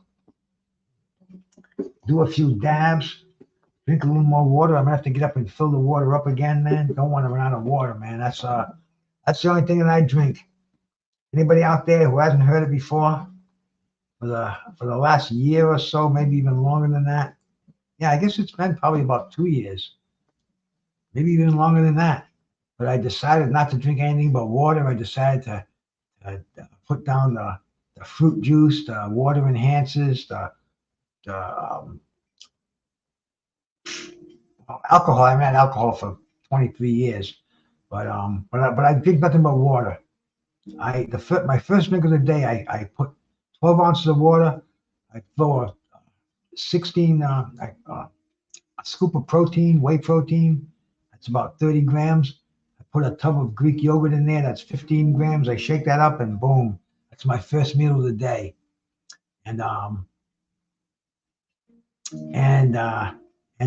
that's it. After that, it's just water all day long. And I go out for breakfast sometimes with the old lady. They bring the coffee and water, and they all know, bro. And the town I live in, the water sucks, man. Bristol County water, Rhode Island, it is terrible, man. It's fucking sewer water. So I haven't drank water from the tap in years, man. And a couple of towns over, it's great, but I have to buy bottled water. And anyway, that's all I drink. And weed and water. Those are my two major vices in this world. You know, I'm a cheap date. But see, your body has to break everything down that you put in it. Your body needs water. Your body needs water to live. And you know, if you're drinking sodas, you know, juices, first of all, there's a lot of sugar in there. The diet sodas are loaded with preservatives, chemicals. If you're drinking Coca-Cola, that caffeine is not good for you when you're drinking a lot of it. So anyway, man, you know, try the 30-day water challenge. Drink nothing but water for 30 days. Don't make the commitment for life. Try it for 30 days and see the difference.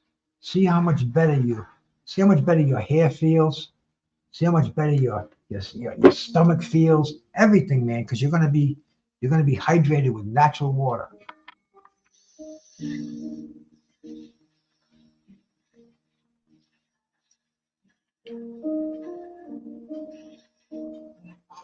Nice little dabs to get the buzz back up there. Get ready for the main event. But it does a lot of things. Your skin, especially your skin, the biggest organ of the body. Hydrate that skin from within, and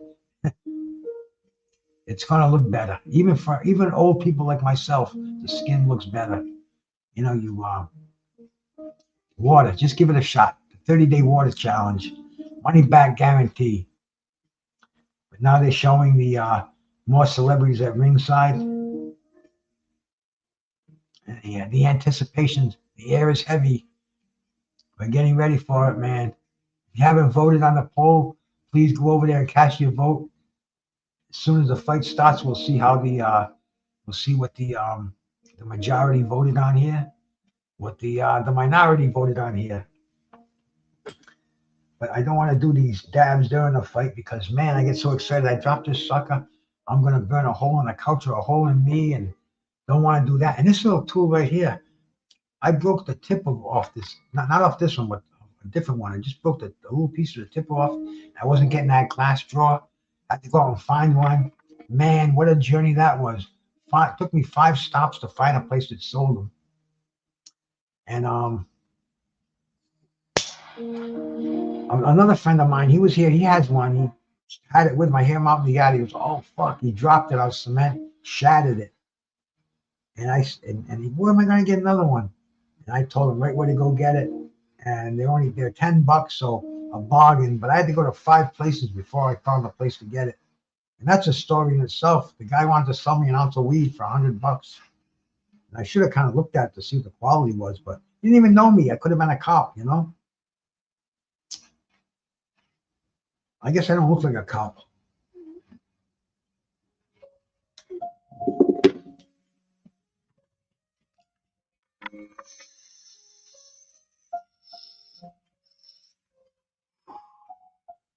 Diamond Dabs. 84% THC concentrate. Every hit does it higher and higher and higher. Canelo could crack him early. Good possibility of that. We got a good possibility of anything going on in this fight. Could Canelo possibly get old overnight? I mean, the guy's not chronologically old, but he's got a lot of miles on him. Could they all catch up on him? Could this be the night where Canelo Alvarez shows his age and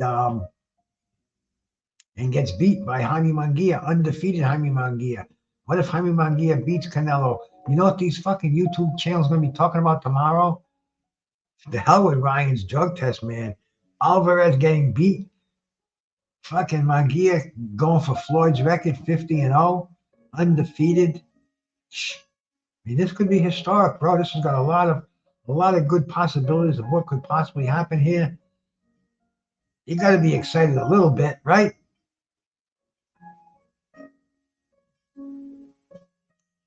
Could this possibly be one of those legendary Mexican civil wars that we used to hear about? You know, the left hookers.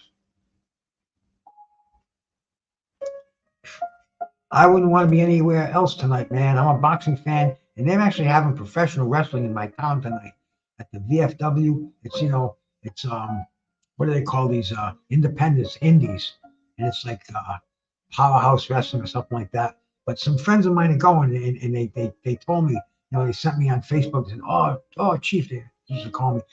You gotta come down and check this out, man, because you know, back in the day, I was like the man for pro wrestling, like I'm for boxing now. You know, because I was a big fan of pro wrestling. I still kind of am, but back then, man, I could tell you everything. I was buying the magazines. I was going to the matches every month, every week, whenever they were around. But anyway, they're having local wrestling in Bristol tonight. It must be over now. It's 11:30. But it was at the VFW, and I mean, these guys, they put their hearts into it. They're doing it right in front of you. They're fucking killing themselves. They're smacking each other over the head with chairs. But nope, I say, nah. I said, it's Canelo Alvarez tonight, man. Alvarez and Munguia. It's Cinco de Mayo. I can't go, guys. And they understood. They know what I do now. They know that boxing is my thing now. But like I said, if it wasn't for the fights tonight, I'd be there. I would have been there, because it would have been a lot of fun, man. Canelo Alvarez is a minus 500. You can make some good dough if you want to bet on Munguia. I mean, it'd be like the betting on the Ryan last week, and that's another thing, man. Everybody's talking about that. Are they gonna give the money back? Are they gonna refund the people that bet on Ryan? And now the fight's gonna be, if it's declared a no contest. Maybe they won't declare it a no contest just for that reason. Strange stuff, man. Strange world of boxing. But that's a possibility. And are they going to give the money back with these places like DraftKings? Return the money? You know, and you got Freddie Roach involved too in Wild Card Gym, training Munguia. Freddie's a character, man, you know, Parkinson's disease. And he's still up there hanging in, man. He's still doing his training, taking his meds. You know, you got to give him a lot of credit, man. Tail of the tape, man. 33-year-old Canelo against 27-year-old Munguia. The height is the advantage goes to Munguia. Munguia's got a slight reach advantage. They both weigh roughly 167 pounds, man. They're both healthily making that 168-pound weight limit. And you know, all we got now is the fight to start. I appreciate anybody who's in here, man. Please hit the thumbs up if you're watching me on YouTube. Same thing with Facebook, man. Give me one of them hearts. Give me one of them thumbs up. Give me one of them little huggies, whatever it takes, man. But they got the mariachi band in the ring. They got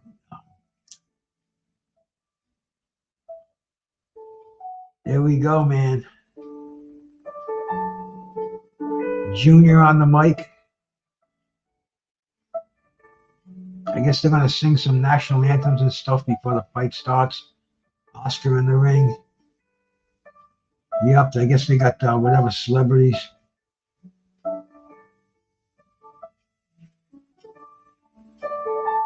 B-Hop. Hey, man, B-Hop's a legend. Some people hate him. Me, I admire the hell out of B-Hop. B-Hop is something, bro. Christ. Hey, Rascalot, what's up, my brother? Salute, man. I gotta put some eye drops in or something. My eyes are getting a little bit.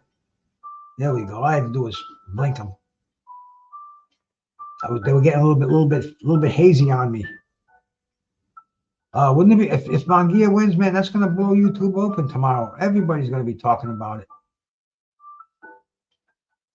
I might drop $5 on Jaime. Appreciate it, bro. You know, Munguia, if he wins this fight, that is just gonna conspiracy theories. Will he win a decision in Vegas? I guess if it's a unanimous, you know, if it's an obvious decision, how can he not?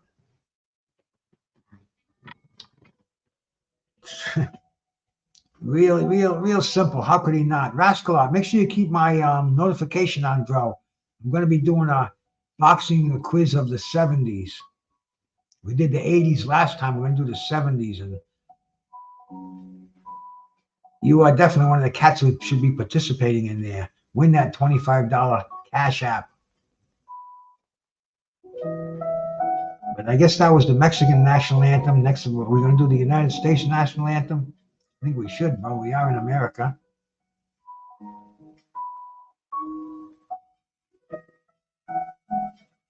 The best version of the national anthem I ever heard was the Aaron Neville national anthem, bro.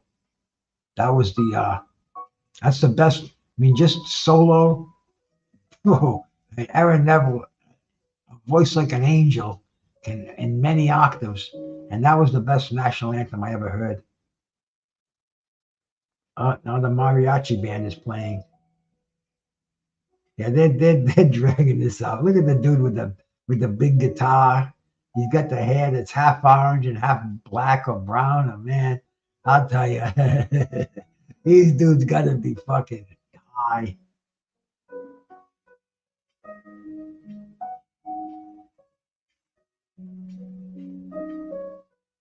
I would put it on, but I'd get a copyright for it. I'll just have to imagine what it sounds like. But we're getting our fighters down to ringside, or maybe I will see if I can just hear what they say, what this music sounds like for a second. Because you got to be real careful about putting stuff on.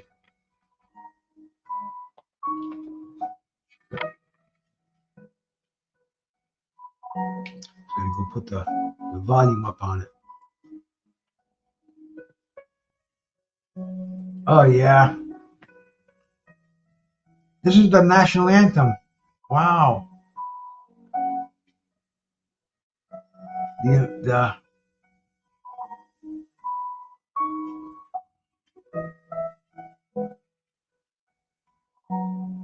How cool is that? Sorry I couldn't play that, but they did a rendition of the mariachi band did the national anthem. That was pretty cool.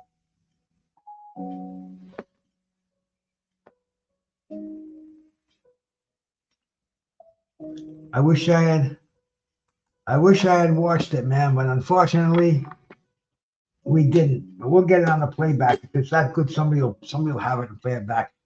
Hey man, yeah, that's something I should do. I should tape these fights, but see, I'm from the old VCR day, bro. I had a video VCR and I had all these fights taped. I had a box of them. There must have been 50 VCR, and those VCR tapes had like 4 hours or 6 hours on there, all boxing. I left them in a closet somewhere. They got dust just overtook them, and they were no good anymore. And I had all Riddick Bowe fights and Holyfield. You can get them all on YouTube now, but I just had them from recording them off CBS and NBC and all that stuff. But yeah, man, here we go. We're getting ready for the entrance here. I noticed Jaime Munguia, he's always wearing the rosary beads around his neck.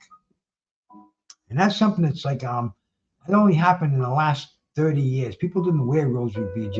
See, I was a Catholic. I went to Catholic school and stuff. Not Catholic school, Catholic church.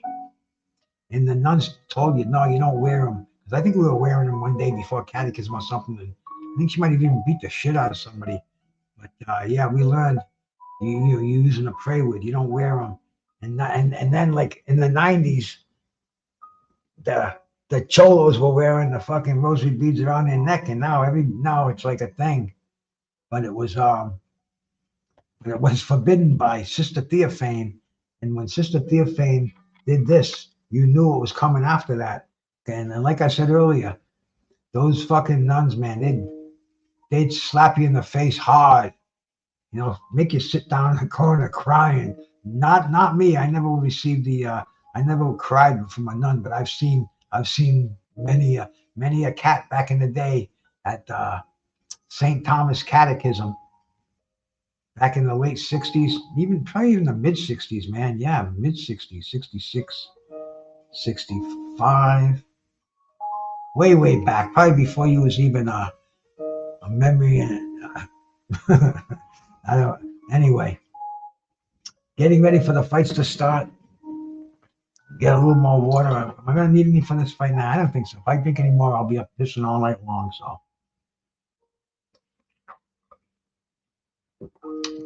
I'll just sip on this one, just to keep hydrated.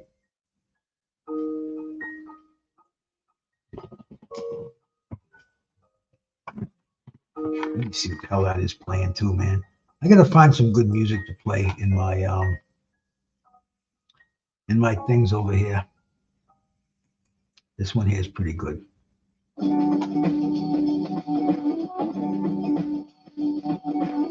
Oh, no, this one isn't.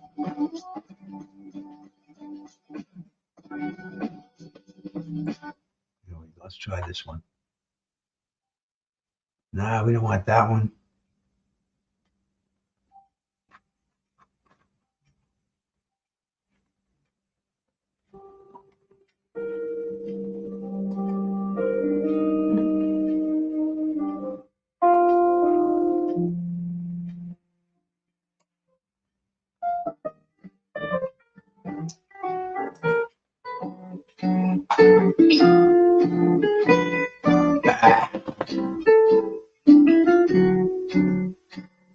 We'll just put the blues back on there.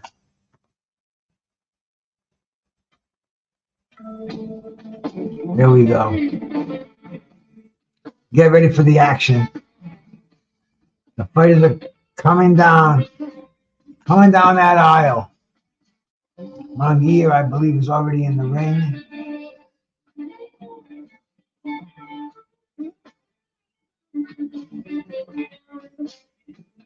Everybody's got their camera flashlights on.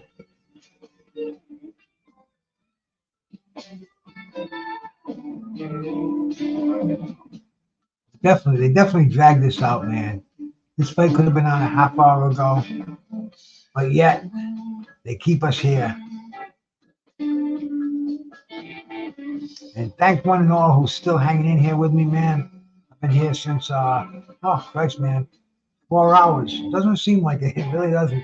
That's almost like a half day of working. But man, this goes by like that. Munguia is a punching bag.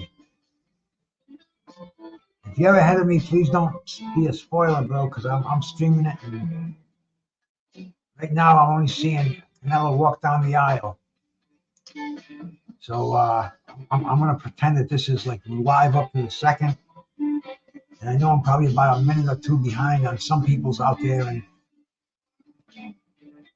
let's see how Munguia does, bro. You know, we saw what Derevyanchenko did to him. And Derevyanchenko has got almost that style of Canelo on the inside with the short, compact punches. And he was doing a job on Munguia with those shots. I don't know if he's going to be able to take them from Canelo, who punches harder.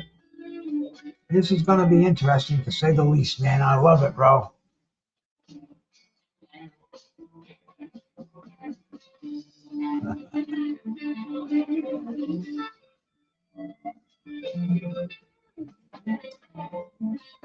Definitely good to have you here, Rascalot. Hey, Teddy, what's up, my brother? Yeah, we are, man. The fights is happening in just a second, man.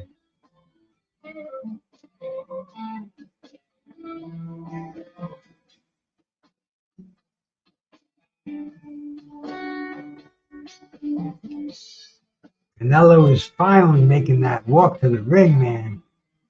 I'll tell you, man, this guy's a prima donna here, man. Let's go. You know, nobody else is coming in. What? Why did they make us wait like this? I guess see in Vegas right now it's only 9:30. So like now it's only 8:30, right? 8 the 11:30 here would be with the 3 hours off, so it would be 8:30. So it's still early there, man. People are still going to go out after this to the casino, still going to go out to eat, stuff like that, man. I guess he wants to keep them there. He wants this to be their night. But that should not be, you know, Vegas, man. You want those people out there spending money and gambling. That's what keeps Vegas alive, man. They're doing the announcing, Jimmy Lennon Jr., bro. Michael Buffer is so rich, bro. If anybody doesn't know how much Michael Buffer has, I read a while ago that he had like $400 million on it. Really? As I started looking into it, I'm like, wow, this guy's a very smart investor. And plus he just makes the money from that one line, bro. Let's get ready to rumble. He'll go out and he'll make $1 million going to Saudi just to say, let's get ready to rumble. He does it for WrestleManias. He does it for rock concerts. He's a fucking wealthy man, and he was a failed actor and a used car salesman before he got into announcing boxing. So definitely, big shouts out to Michael Buffer. Jimmy Lennon Jr., he was born into the business. You know, his dad was a big announcer back in the day in California and all over the world, man, all over the world, basically. But Jimmy Lennon Jr. was born into the business. Hey, bro, UGC. So look, my brother, the Black Horseman, man. Good to see you in here, man. Thank you so much for stopping by, brother. I'm getting ready for the main event to start, man. I think I'll do one more dab before the main event starts. I got this lovely concentrate I'm doing tonight, brother. It's called Liquid Diamonds. Oh, that's my referee, man. Jay, is that Jay Nady?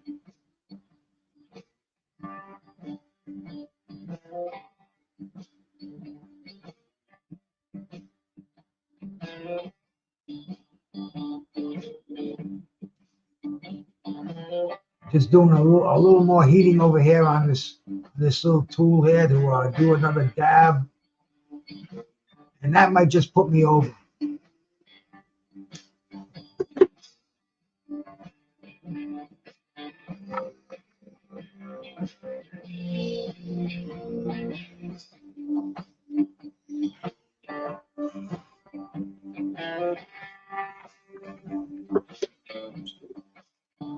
What a world we live in.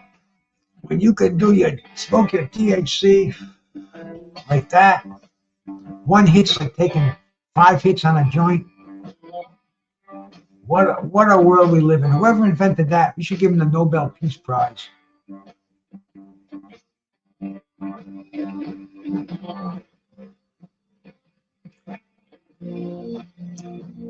We're getting ready there.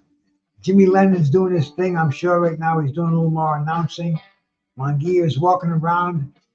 Biggest stage of his life, man. The biggest moment of his career. He could change the face of boxing, bro. If for somehow, and this is an undefeated knockout puncher. You know, he could change the whole course of boxing as we know it. Everybody will be talking about this tomorrow. Everybody.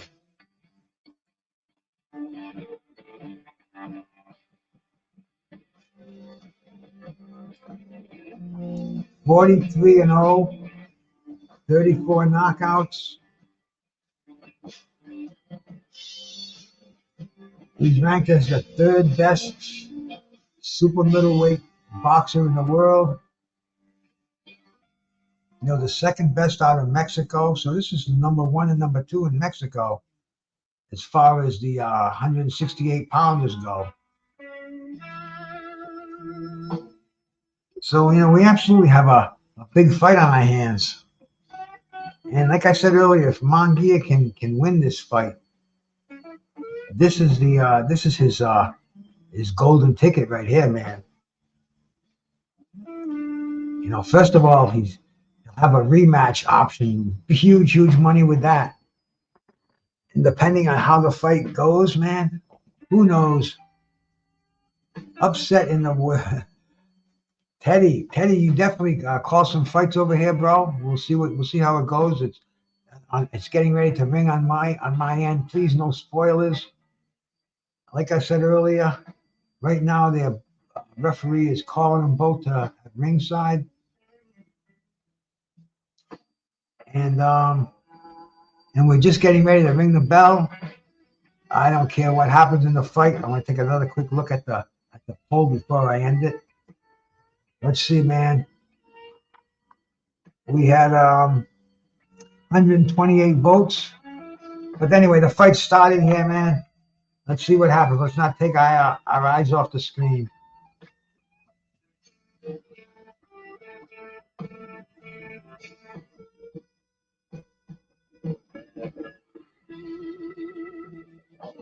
Munguia with his hands up high.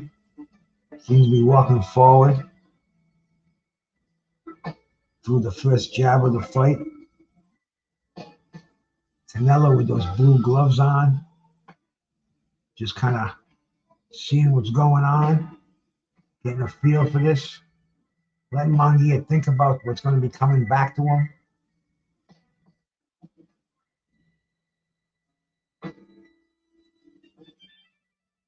And they had heated words. Not these two, but Oscar De La Hoya and Canelo Alvarez at the weigh-in yesterday. At the was it a weigh-in or a press conference? I don't remember which, but man, they don't like each other, and we'll see what's going to happen once they get together after the fight's over. Who knows, man? But anyway, we got a fight on our hands. Canelo just threw his first punch of the fight. I don't think there's any animosity between these two, so to speak. But I think Canelo knows that for him to stay on top of things, he's got to prove a point. And Munguia would be a great way to really put an exclamation point on his whole career, man. You know, we haven't seen a dramatic Canelo knockout in a while, man. Oh, my screen just froze up. Good again. Sorry. Every once in a while it'll do that. It hasn't done it at all tonight. It's been real good. Once again, man, Munguia walks into the ropes. Referees up, pushes Canelo back. He's warning Munguia about something. He's pushing Canelo back. Now he puts them together. I don't know what happened, man. He said something, but looks like Canelo wants to get at him, man. Here we go. This is what we want to see. They felt each other out for the first 2.5 minutes of the round, and now we're seeing a fight. Oh, good left hook by Munguia. Munguia with a nice combination upstairs. Canelo Alvarez trying to shoot that left hook to the body. Munguia looks like he's got the faster hands.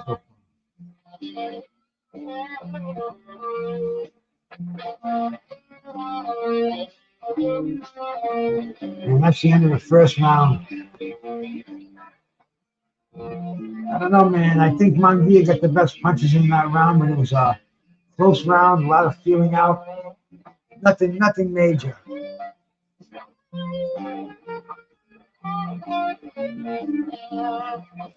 End this fight poll.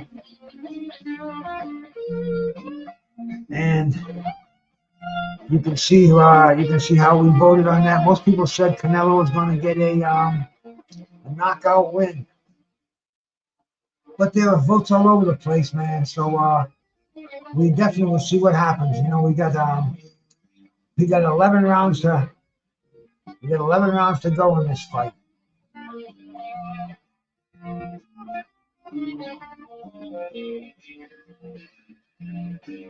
Freddie Roach in the corner of Munguia. You know, Freddie's a good trainer.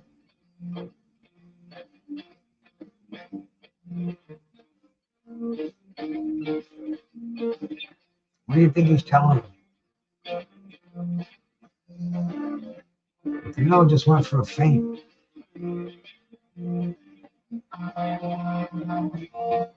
Tell you, he's not like Jamel Charlo.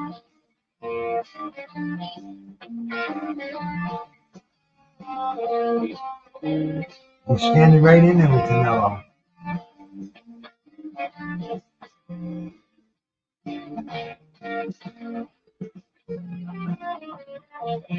Keeping a pretty good defense.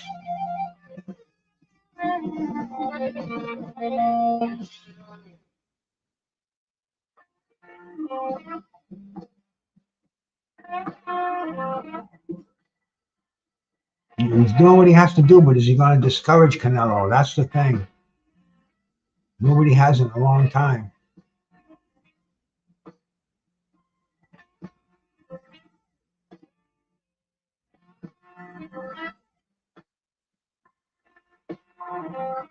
Good shots by Munguia, upstairs and downstairs. He's doing what he has to do.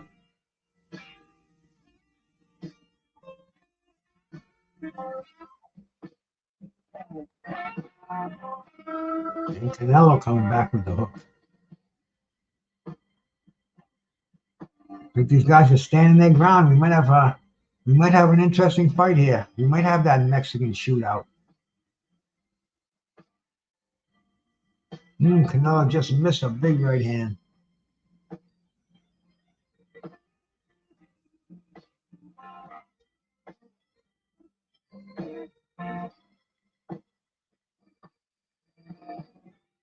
Munguia, doubling and tripling the jab. Going downstairs. Boom, nice combination upstairs. Oh no, my screen froze up. Back again. Just for a second. I got faith in crack steam over here. Or whatever it is, man, but it's working well. Don't let me down, baby.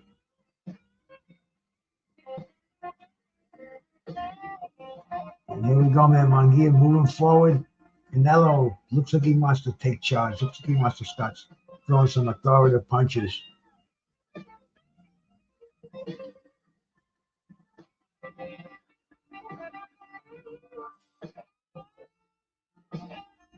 Oh, good combination upstairs by Canelo. Munguia answers with the right hand.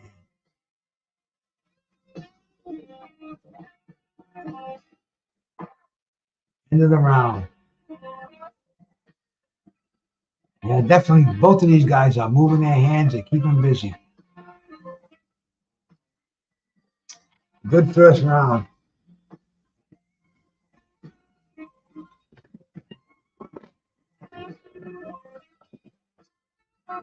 Oh, good Canelo with that right hand, man. He landed a good solid right hand. I gotta give him credit for that one. Sent Munguia back on his heels. Canelo standing up between rounds. We send a message to Munguia. You think I'm an old man, man? I'm not an old man. We get a little flower set up for the when the next round is over. I'll do another blast on the Toka too, so I can sleep well tonight.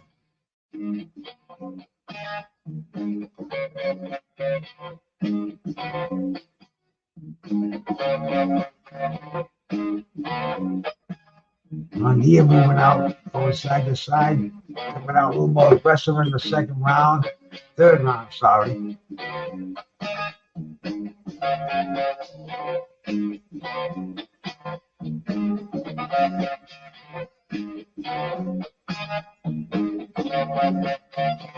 Good right hand by Munguia. Another one.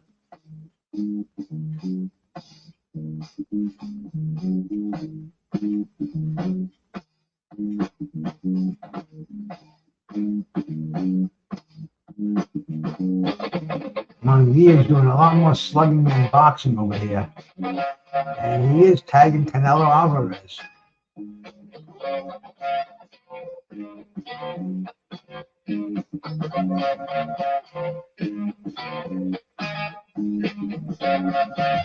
Good shots downstairs from Alvarez.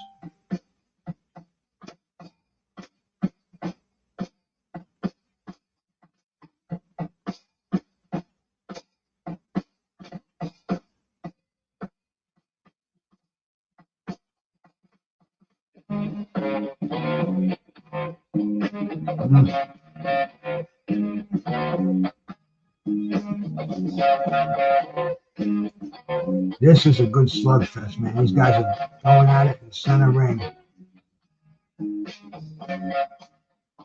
Exchanges solid shots. Munguia on his toes a little bit. Canelo just moving forward.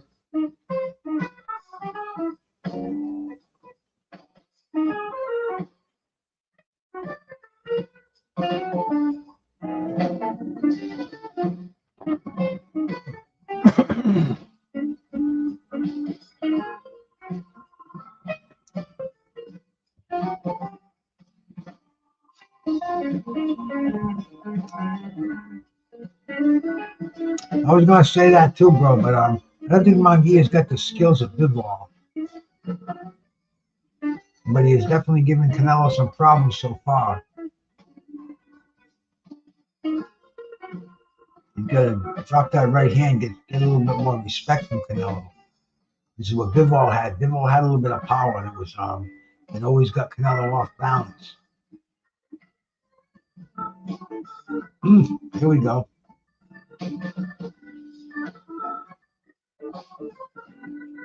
Oh, Bivol, big combinations. Unloading some hard shots. Canelo, man, shakes him off, comes forward. Good round for Bivol. Good round for Munguia. Canelo still on his feet, man. He hasn't sat down yet.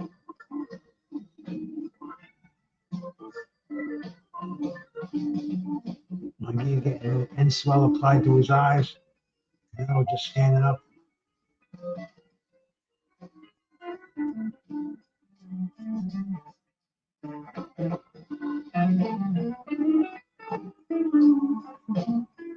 I don't know what anyone else is telling him right now, man. But whatever it is, he is definitely going to need These are the parts that I could be listening to this, but I choose not to. They're showing Munguia in slow motion, man. Tremendous shots, man. Really getting Canelo's attention. And there goes Munguia starting up where we left off, man, moving those hands fast.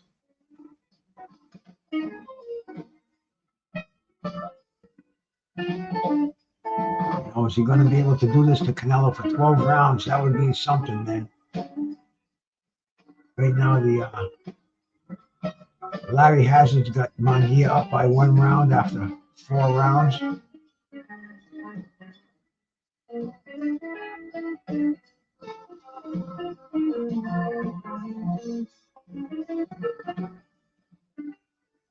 Munguia, nice combinations.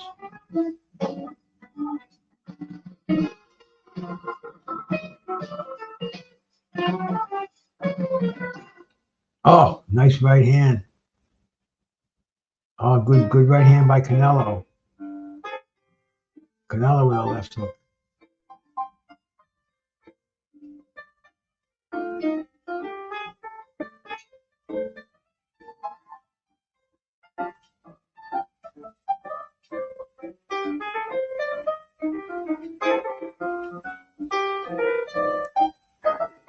I don't know.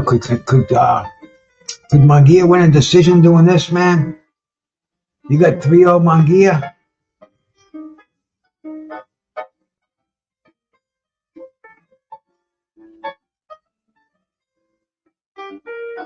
Larry Hazard's got 2-1 Munguia.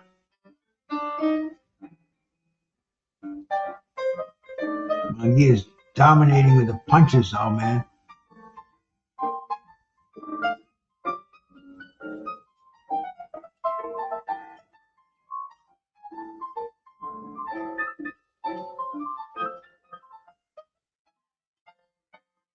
This would really be something if Munguia can win. Big right hand by Munguia.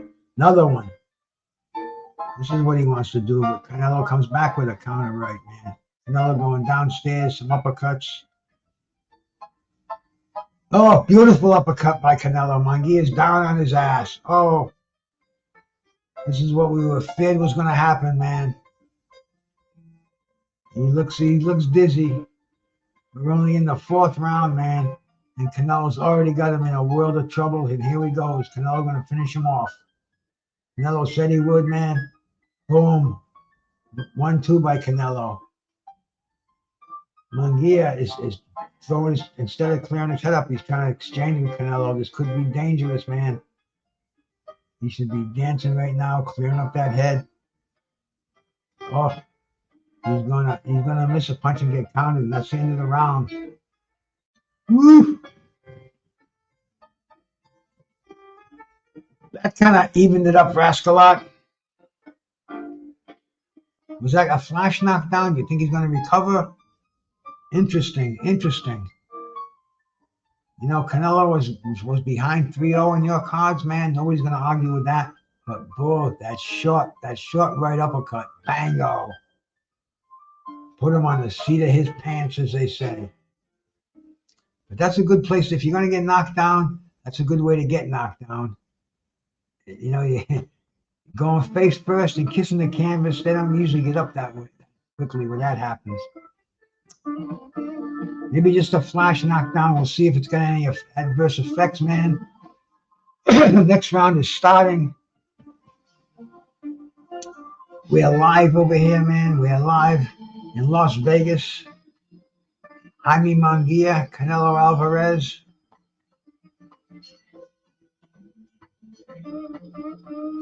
The T-Mobile Arena, the place is packed. Cinco de Mayo weekend. You can't get a room in the city, bro. It's crazy up here.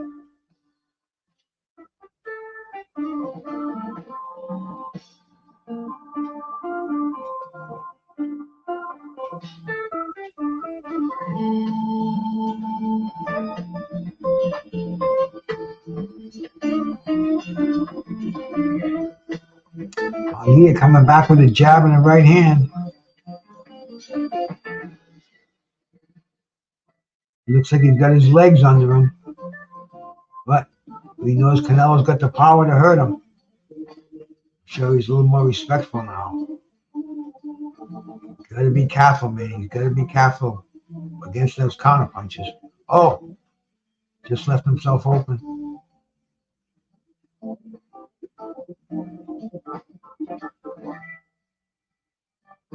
When Canelo sets up, that's when there's problems.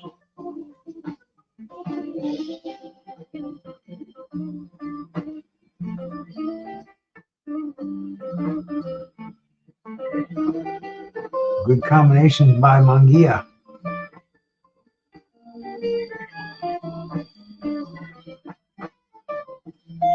He's got to move out fast. He's going to move in and move out. He stays there too long. He gets counted. Boom. That's Canelo's best area.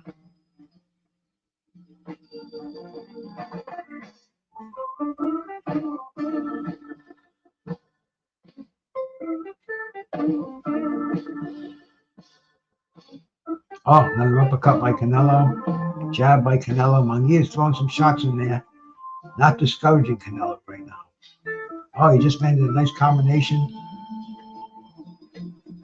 If Munguia can pepper him, not get hit with counters, you'll be doing okay. But unfortunately, man, that right counter gets him in all kind of problems. Oh, he just got nailed with it again. Absorbed it well.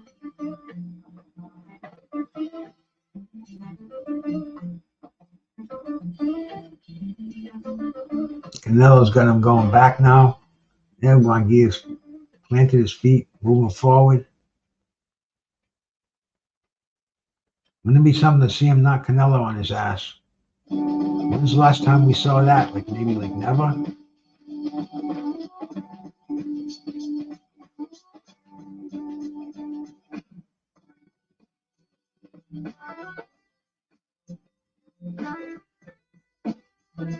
He leaves himself wide open. I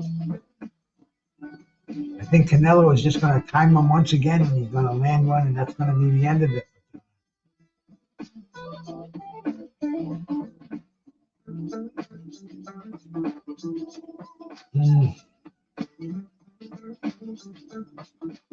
Yeah, Canelo split that guard on the end of that, the third punch in that combination. And that was the best punch of the round.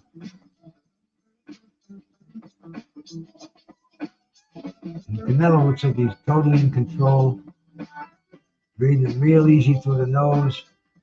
He's been on his feet the whole fight. He hasn't sat down between rounds. Eddie Reynoso telling him what to do. And on the other side, we got Freddie Roach trying to get Jaime Munguia pumped up to go out there and do the impossible. Oh, big shot missed by Alvarez. Munguia goes forward.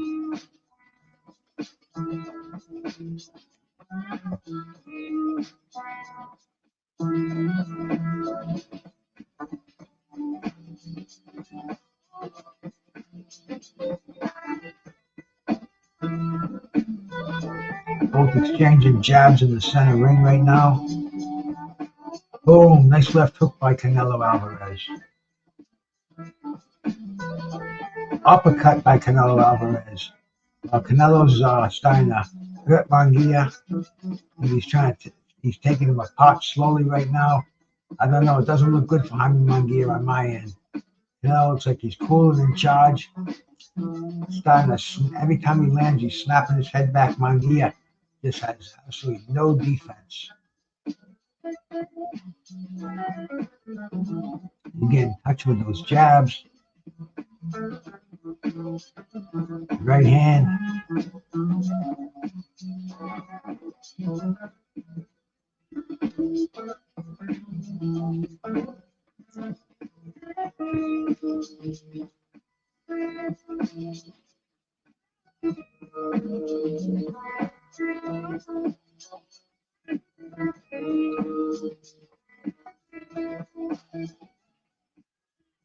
Alvarez is landing his jabs, his hooks. There goes a big combination by Munguia. I don't think he landed any of those punches. Nice right hand by Munguia, short on the inside.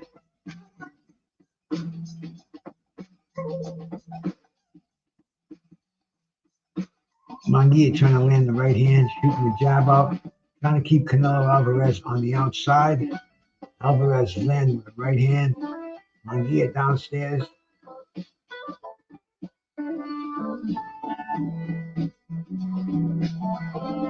Referees telling these guys their heads are getting a little too close. Jay Nady, good referee in my opinion.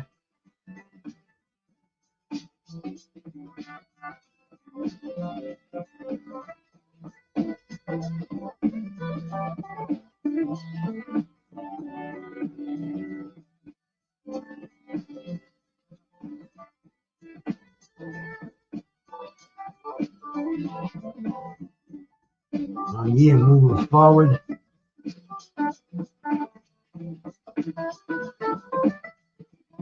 Oh.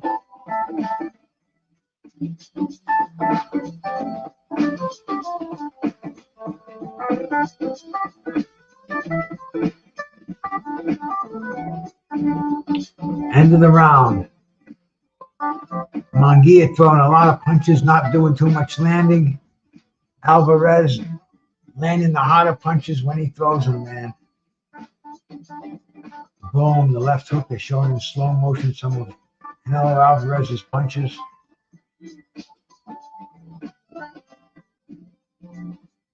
Jab, splitting the guard.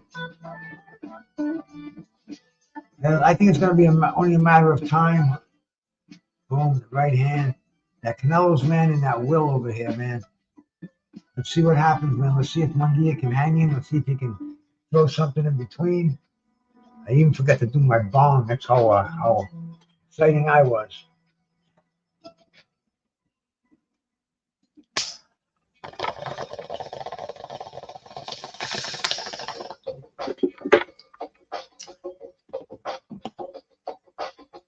And here we go. The start of round number 7. I predicted between 7 and 9 for the stoppage.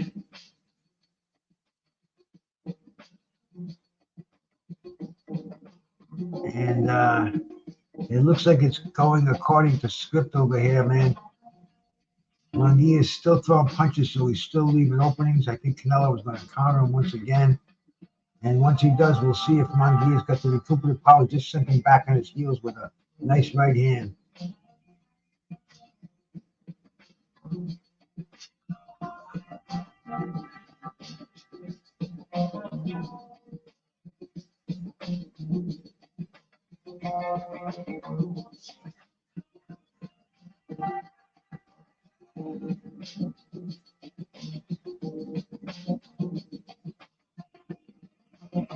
Canelo is widening the scores.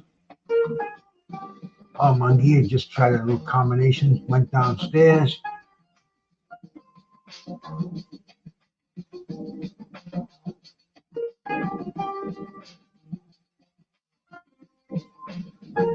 Munguia real slow with his punches.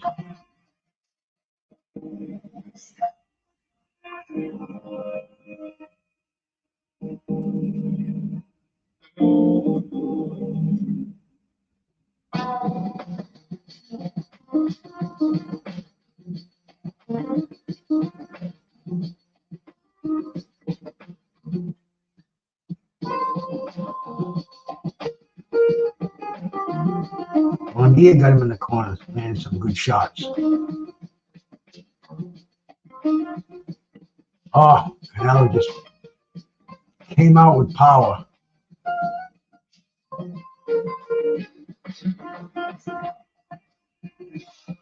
Yeah, once again, man, we're seeing levels here.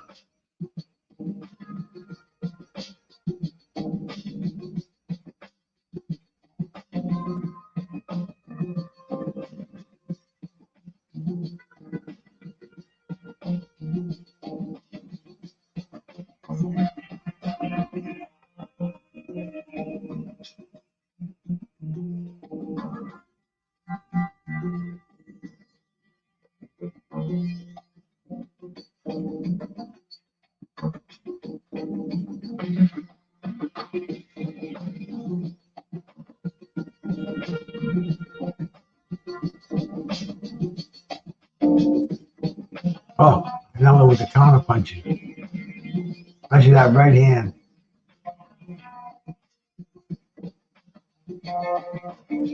That's the end of the round.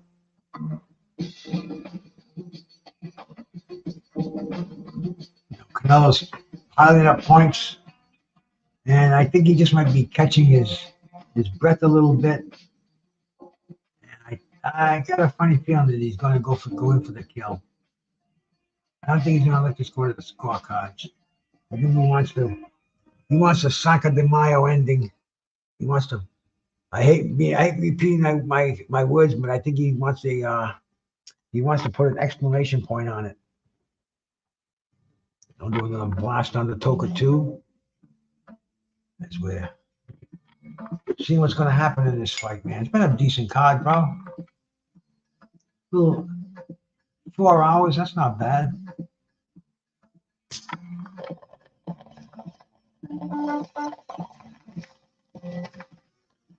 You know, we have those 5 versus 5, man. I'm going to be on here for 7-8 hours straight.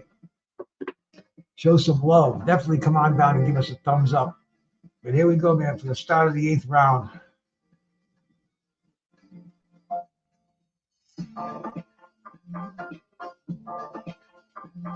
Larry Hatton's got Alvarez up by 68 to 64. He's got him sweeping the last 5 rounds.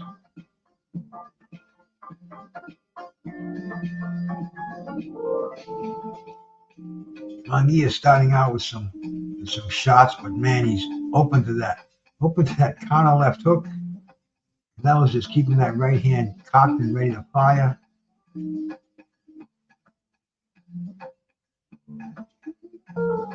Boom.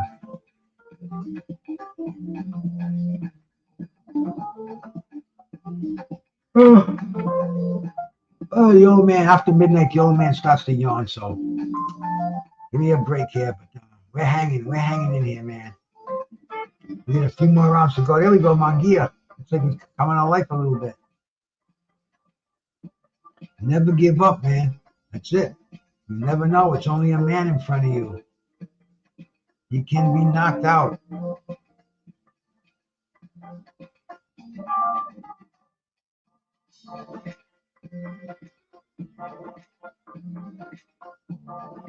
Munguia's got the big punch.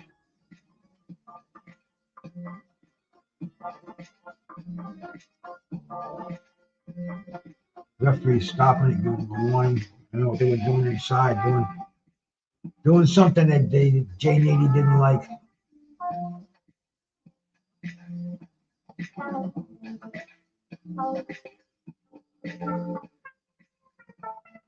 Canelo, big right hand.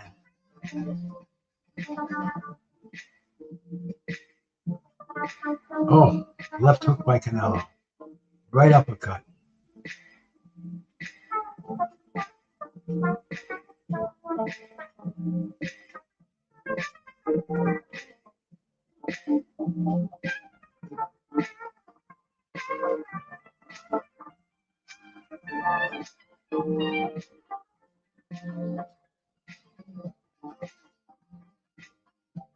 Exchanging shots in the center ring.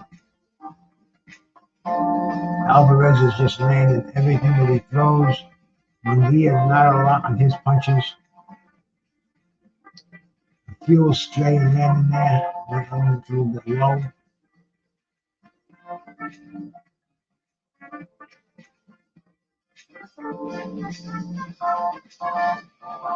Another round for Canelo Alvarez. Nevada State athletic official looking at the ringside. We'll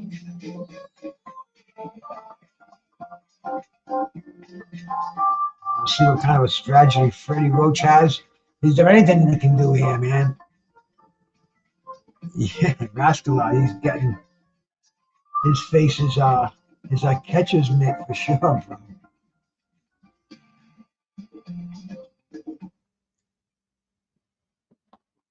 Let me put this back on again. Yeah. They tell you that that's to make sure you're still listening to it. They put they shut it off if you don't you're not paying attention to it. I don't know why it's like the copyright free stuff. So it says it on there. I gotta find the real copyright free stuff.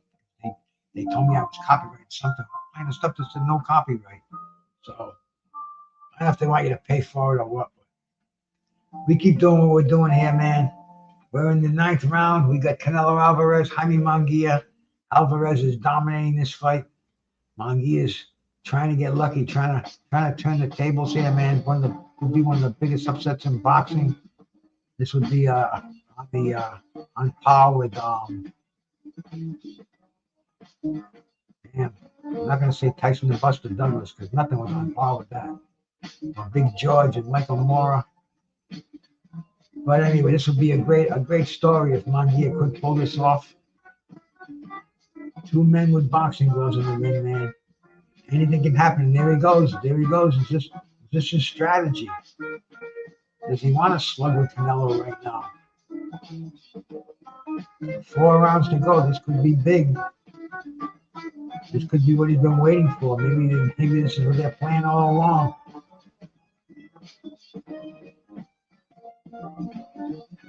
Canelo doesn't mind slugging. There we go. Make it interesting. Big shots upstairs by Canelo.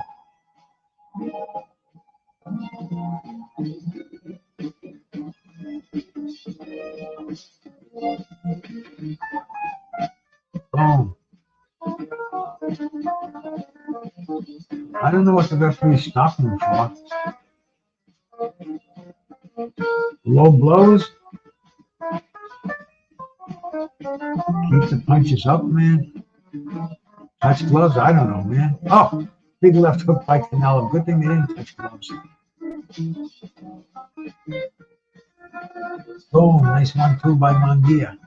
Hey, Munguia wants to get those hands moving, man. Might be his strategy. This could be something, man. Freddie Roach, Trainer of the Year, coming up here. Big right hand by Munguia.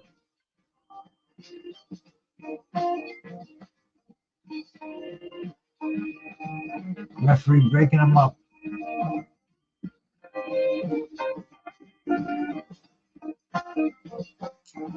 One thing about Munguia, man, I think he's going for broke in this fight.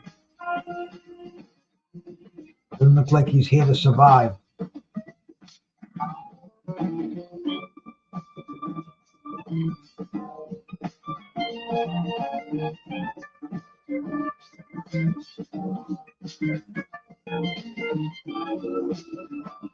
Once again there, Munguia's punching right at the bell, right to the end.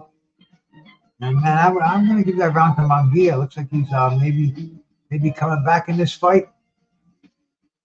What do you think, Rascalot?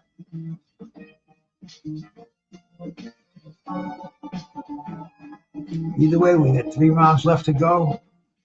Canelo Alvarez, is he going to keep that streak going, man? Unbeaten since Floyd Mayweather? No, since Bivol, I'm sorry. Where was I? But, I mean, an extreme favorite. They're showing Benavides at ringside, Tank Davis at ringside. Coach Calvin there. Kenny Ellis, man, I'll be talking to those guys. I don't know if they'll be around tomorrow. Oh, yeah, see, I keep forgetting we're in the age of the internet. So it doesn't matter where they are. They'll do it from Vegas. That's the Old Timers show. We do that, I think, 8 o'clock tomorrow next. Make sure you're keeping your notification bell on. And here we go for the 10th round. I thought Munguia would be out of here already. You know, maybe he's been playing possum. Maybe these are the last 3 rounds. He's gonna really make a fight out of this. We shall see, because he really hasn't been backing down. Larry Hazard didn't give that last round to Munguia.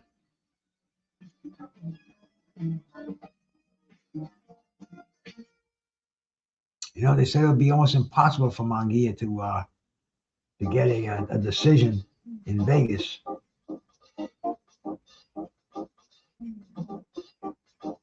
But no, Munguia's not hurting him at all. He's landing his best shots, and he's not discouraging Canelo. And on the other hand, Canelo, when he lands a bomb, he's fucking Munguia up.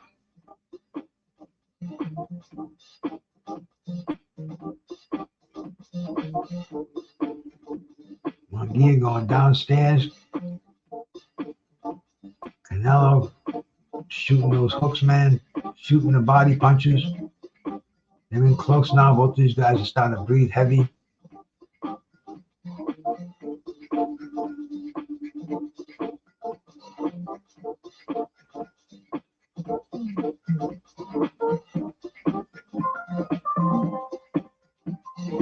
Good right hand from Canelo. Munguia's got his mouth open.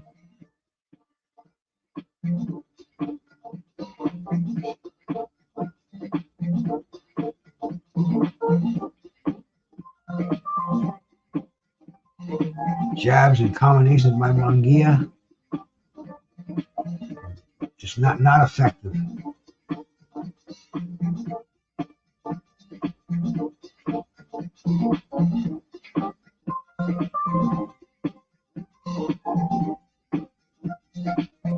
Canelo moving forward, almost walking right through those shots. Pushing Munguia off, going downstairs. Munguia coming alive with a little uppercut combination.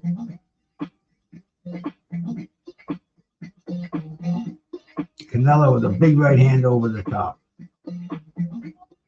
That's his oh, he got him again, man. That's his money punch. Rattled him a little bit with that one.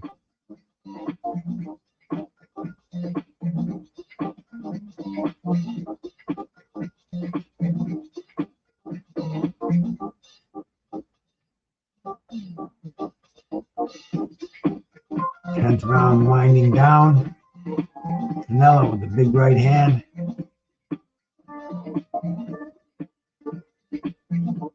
Munguia moving forward. Looks like a beaten fighter.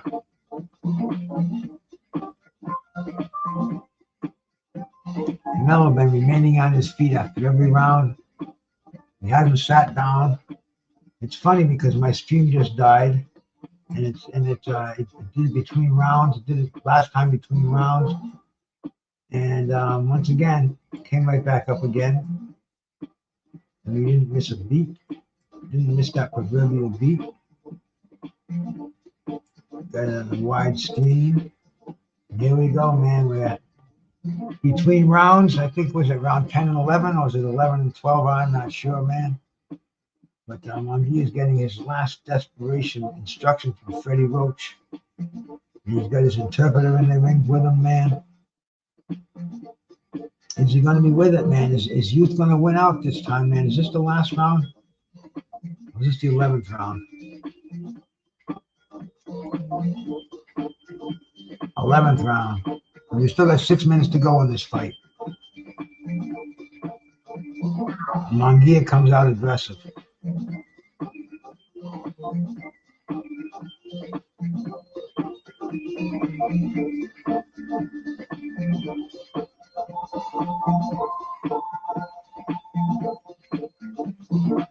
An overhead headlock by Canelo Alvarez. I thought I was going to give him a DDP for a second.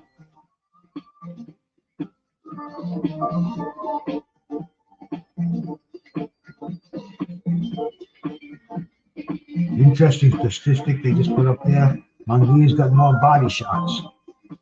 Canelo, when he scores to the head.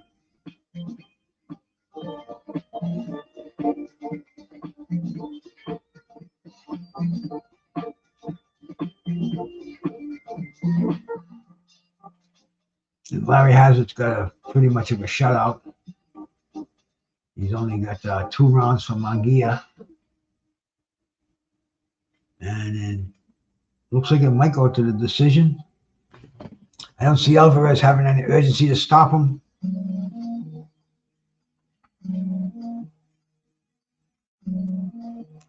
Tailor-made for Canelo.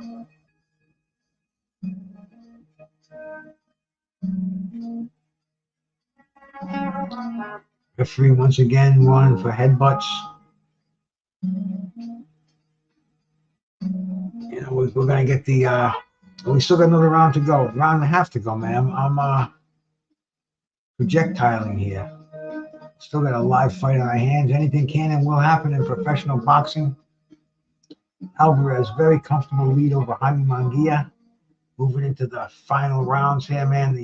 A minute to go in the 11th round and then the 12th round, unless there's a knockout. And if there is, I think it'll be by Canelo. Canelo showing the ability to hurt Munguia. Munguia hasn't hurt Canelo at all. That's been the difference in this fight. Munguia's just not landing, no defense, and his punches are no effect. Kind of almost like Devin Haney was last week.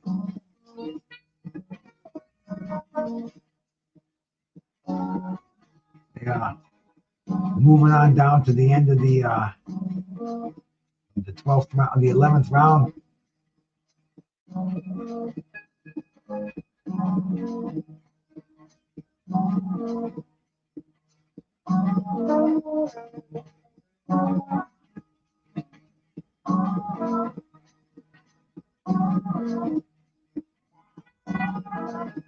And the end of the round. This is going to go to the 12th round. It's going to go to the 12 rounds. I don't know what the proposition bets were, if they thought it was going to be a decision, if it was going to be a knockout. I know our poll, we looked at that poll, man. Let's see what that poll said. Where is it? It's down. I stopped the poll, but the results should still be up there, right? I guess not. Oh yeah, here they are. We had, you guys had 46% for Canelo by knockout. Only 20% for Canelo by decision. And 23% said Canelo by knockout, and 9% said Munguia by decision, Munguia by knockout. That was 131 votes. So thank you all who voted on that one. But it looks like it's going to be Canelo by decision. We still got a few rounds to go. The fight's far from over, so definitely stick around. Here we go, man. You see any urgency in Jaime Munguia? Because this is it, man. This is do or die. Back to the drawing board after this fight, man. And former Canelo opponents haven't been showing up so well in their recent fights. Maybe Plant.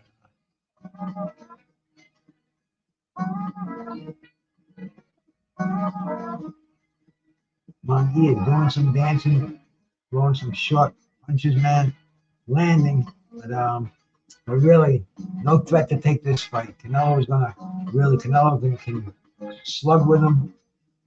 Munguia doesn't have the ability to hurt him. Canelo can basically coast to an easy, unanimous decision, no bout of doubt.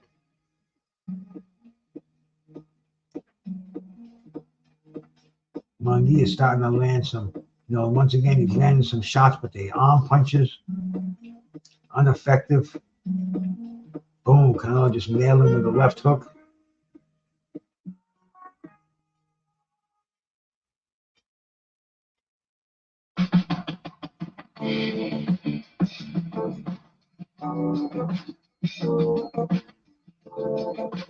Yeah, I think we're looking at Canelo's just coasting to the win here. Doesn't look like he's got any urgency in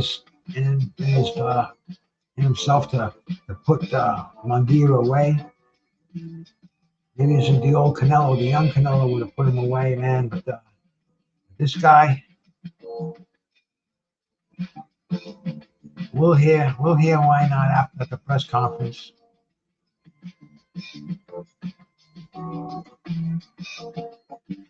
Yeah, moving on to the last half minute of this fight. It looks like it's, obviously an easy decision for Canelo. I thought he would stop him I thought the ninth round. I said anywhere after the seventh round, up to the ninth round. But Munguia did hang tough in there. He took Canelo's the best shots Canelo threw at him in this fight. And maybe this is the best Canelo has to offer. But now in the last few seconds, I see his corner must have told him the last 30 desperation, bro. Go for broke. And Canelo looks like he's obliging. He's keeping those heavy shots in there.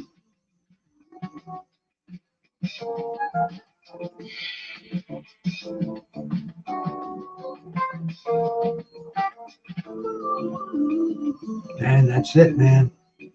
Munguia just turned around back to his corner. I think this will be a pretty obvious unanimous decision. Just another one of these so-so Canelo Alvarez victories, man. We want to see him fight Benavidez, bro. We've been begging for that fight. People are sick of it. They don't want to beg. Benavidez is moving up in weight. He's going after a WBA title, so it's like light heavyweight title. Light heavyweight title is much more glamorous than a super middleweight title. It's just that they wanted to get Alvarez for the big fight. Alvarez ducked Benavidez. I don't care what anybody says, man. This is the fight we wanted to see. The fighters from my era, man. The Sugar Ray Leonards, the Marvin Haglers, Thomas Hearns, the Durans, man. Those four kings, they say it all. But these guys, they fought everybody that challenged them. Everybody that was worthy of a challenge, especially somebody for 2 years undefeated and calling his name that long. It makes no sense, Canelo. You're going to take on Belanga as your next opponent. Makes no sense, Canelo.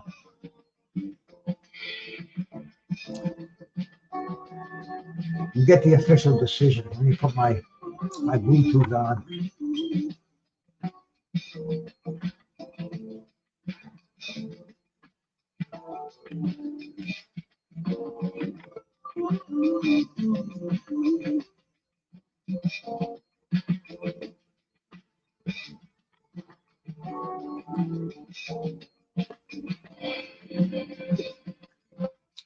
We'll get the decision here for you. Only about 12:30 on the East Coast. I usually get to bed a little bit after this time. T4, salute, brother.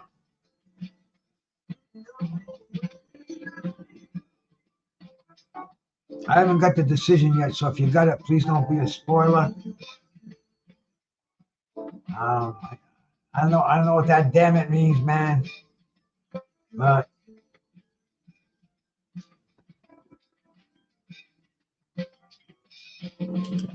do another blast on the dab. I'll clean up my dab tray before retiring tonight, man.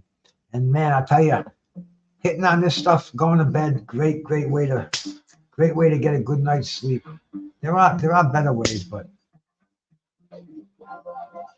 I'm 69 years old now, so have some understanding. And my wife is 68. It's even worse. But here we go, man. Here comes the official decision.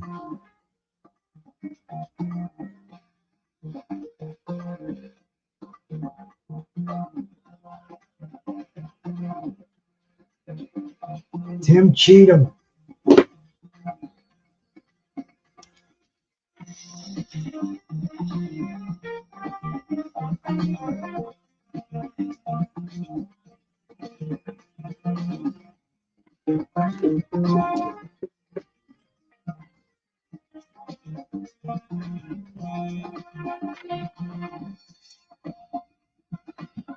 Unanimous decision for Canelo.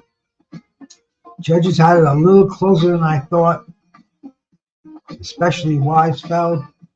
Tomorrow we will absolutely be talking about that. This will be a hot topic. But those three judges in Vegas, man. Cheatham, Weisfeld, bro. I mean, real close scores. They're talking to Canelo right now. You know, in fact, I think I can even.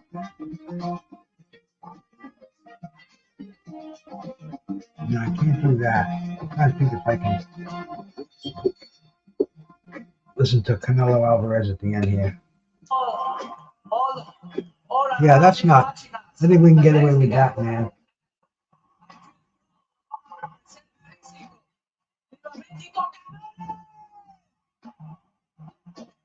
Doing this post-ring stuff, man.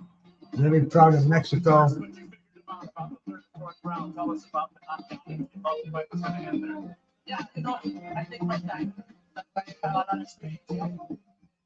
Let's see if they mention his next opponent. And this is strictly for news content. This is what they get you for, man. My friend Skywalker, he just had stuff playing in the background during the fight. He gave him a strike. Good luck to David Benavidez. He definitely will need it. T4, you better knockout, bro. That's what it was, damn it. I thought it was going to be a knockout too, man. Too bad, bro. I don't bet on fights. The last fight I bet on, I thought Jerry Cooney was going to knock out Larry Holmes. I think I bet $150. And I was married with a baby on the way, and I just couldn't have afforded to do it. And I said after that, man, I ain't betting anymore. And never have. It's funny. I've been to the casinos. I bet at the casinos. Love doing that. Love going for a day at the casinos. But, you know, betting on the fights individually, I used to do it all the time. I had the nickel line with the bookies, bro. That's when you could call these guys up 24 hours a day before the internet. They'd answer the phone on Sunday morning, on a fucking Monday night, whatever time, man. It was like calling E.F. Hutton, 24 hours a day. Full answering service, man. My old man Chubby, the bookie in Warren, But he's long gone, and that's long gone. The Stellar casinos are here now. It's real easy to place a bet. I don't do it anymore. I can't afford it. And plus, I'm a shitty picker, too. I picked Canelo was going to knock him out in the ninth round tonight. And it didn't happen.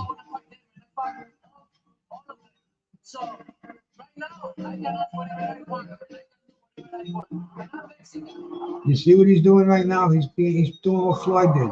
He's saying, fuck what you want to see. I can do whatever I want. I can fight whoever I want to fight.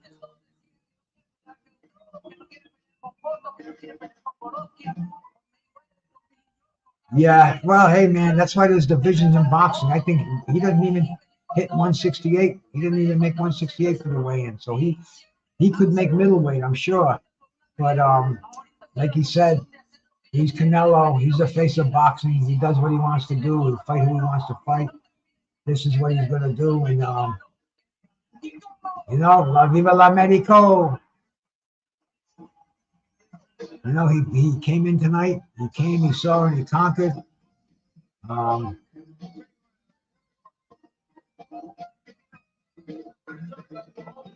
didn't hear him say, fuck Oscar de la Hoya. We're gonna speak to Oscar now.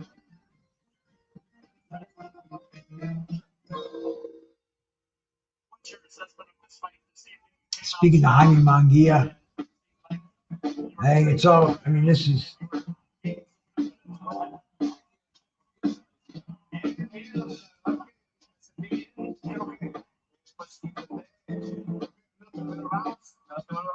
What's he going to say? Was he impressed?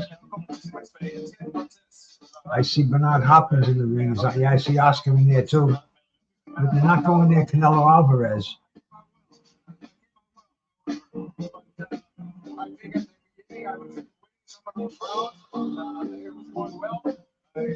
Yeah, I'm sure they're going to talk a lot about the judges, but Munguia thought he was doing okay when the fight started, and hey, he says he did well, and hey, man, we just saw what they call levels in this game, and right now Canelo Alvarez is at a different level. So who's Canelo Alvarez going to fight next?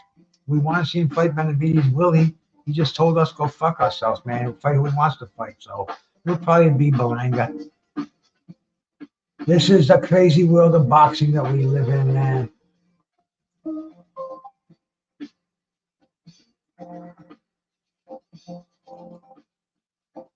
I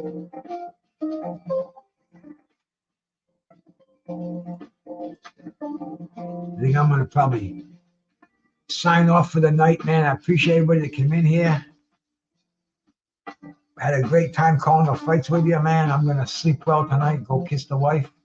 Oh, I got to put the dog out, too. He didn't come out and ask me. And if he doesn't do that, then he's going to get up at 3 in the morning. So I still have to do that. And sweet dreams to everybody, man. Once again, Brucegas, Boxing, Jazz, and more. And I thank you so much for coming up here. And we'll see you again tomorrow. The Old Timers Show. Make sure you check us out. I'm out of here. Let me see if I can do this. Brucegas, aka Shoka 2. You know I had to drop a track with my boy. Yeah, I've been here rapping boys out here telling favors. I'm the hardest nigga, I ain't signed to no label. Hey, Brucegas putting no fights on the table. Calling that boxing since Kane versus Abel. Smoking so much gas, you would think that shit was fatal.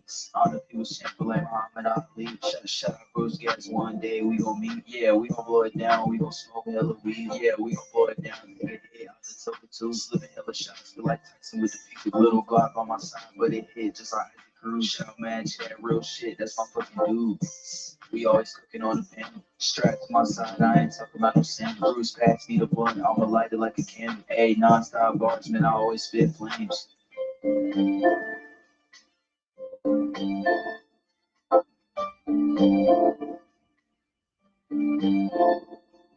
Feel like Brucegas always got a different strain. Bitch, you ain't like me, you can never feel my pain. You win and you lose, well, this a fight game. Don't beef on the net and the shit won't change. Said that on the stream, gotta do it for the game. Said that on the stream, gotta do it for the chat.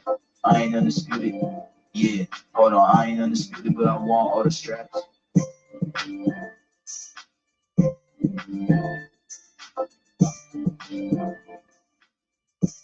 Bye.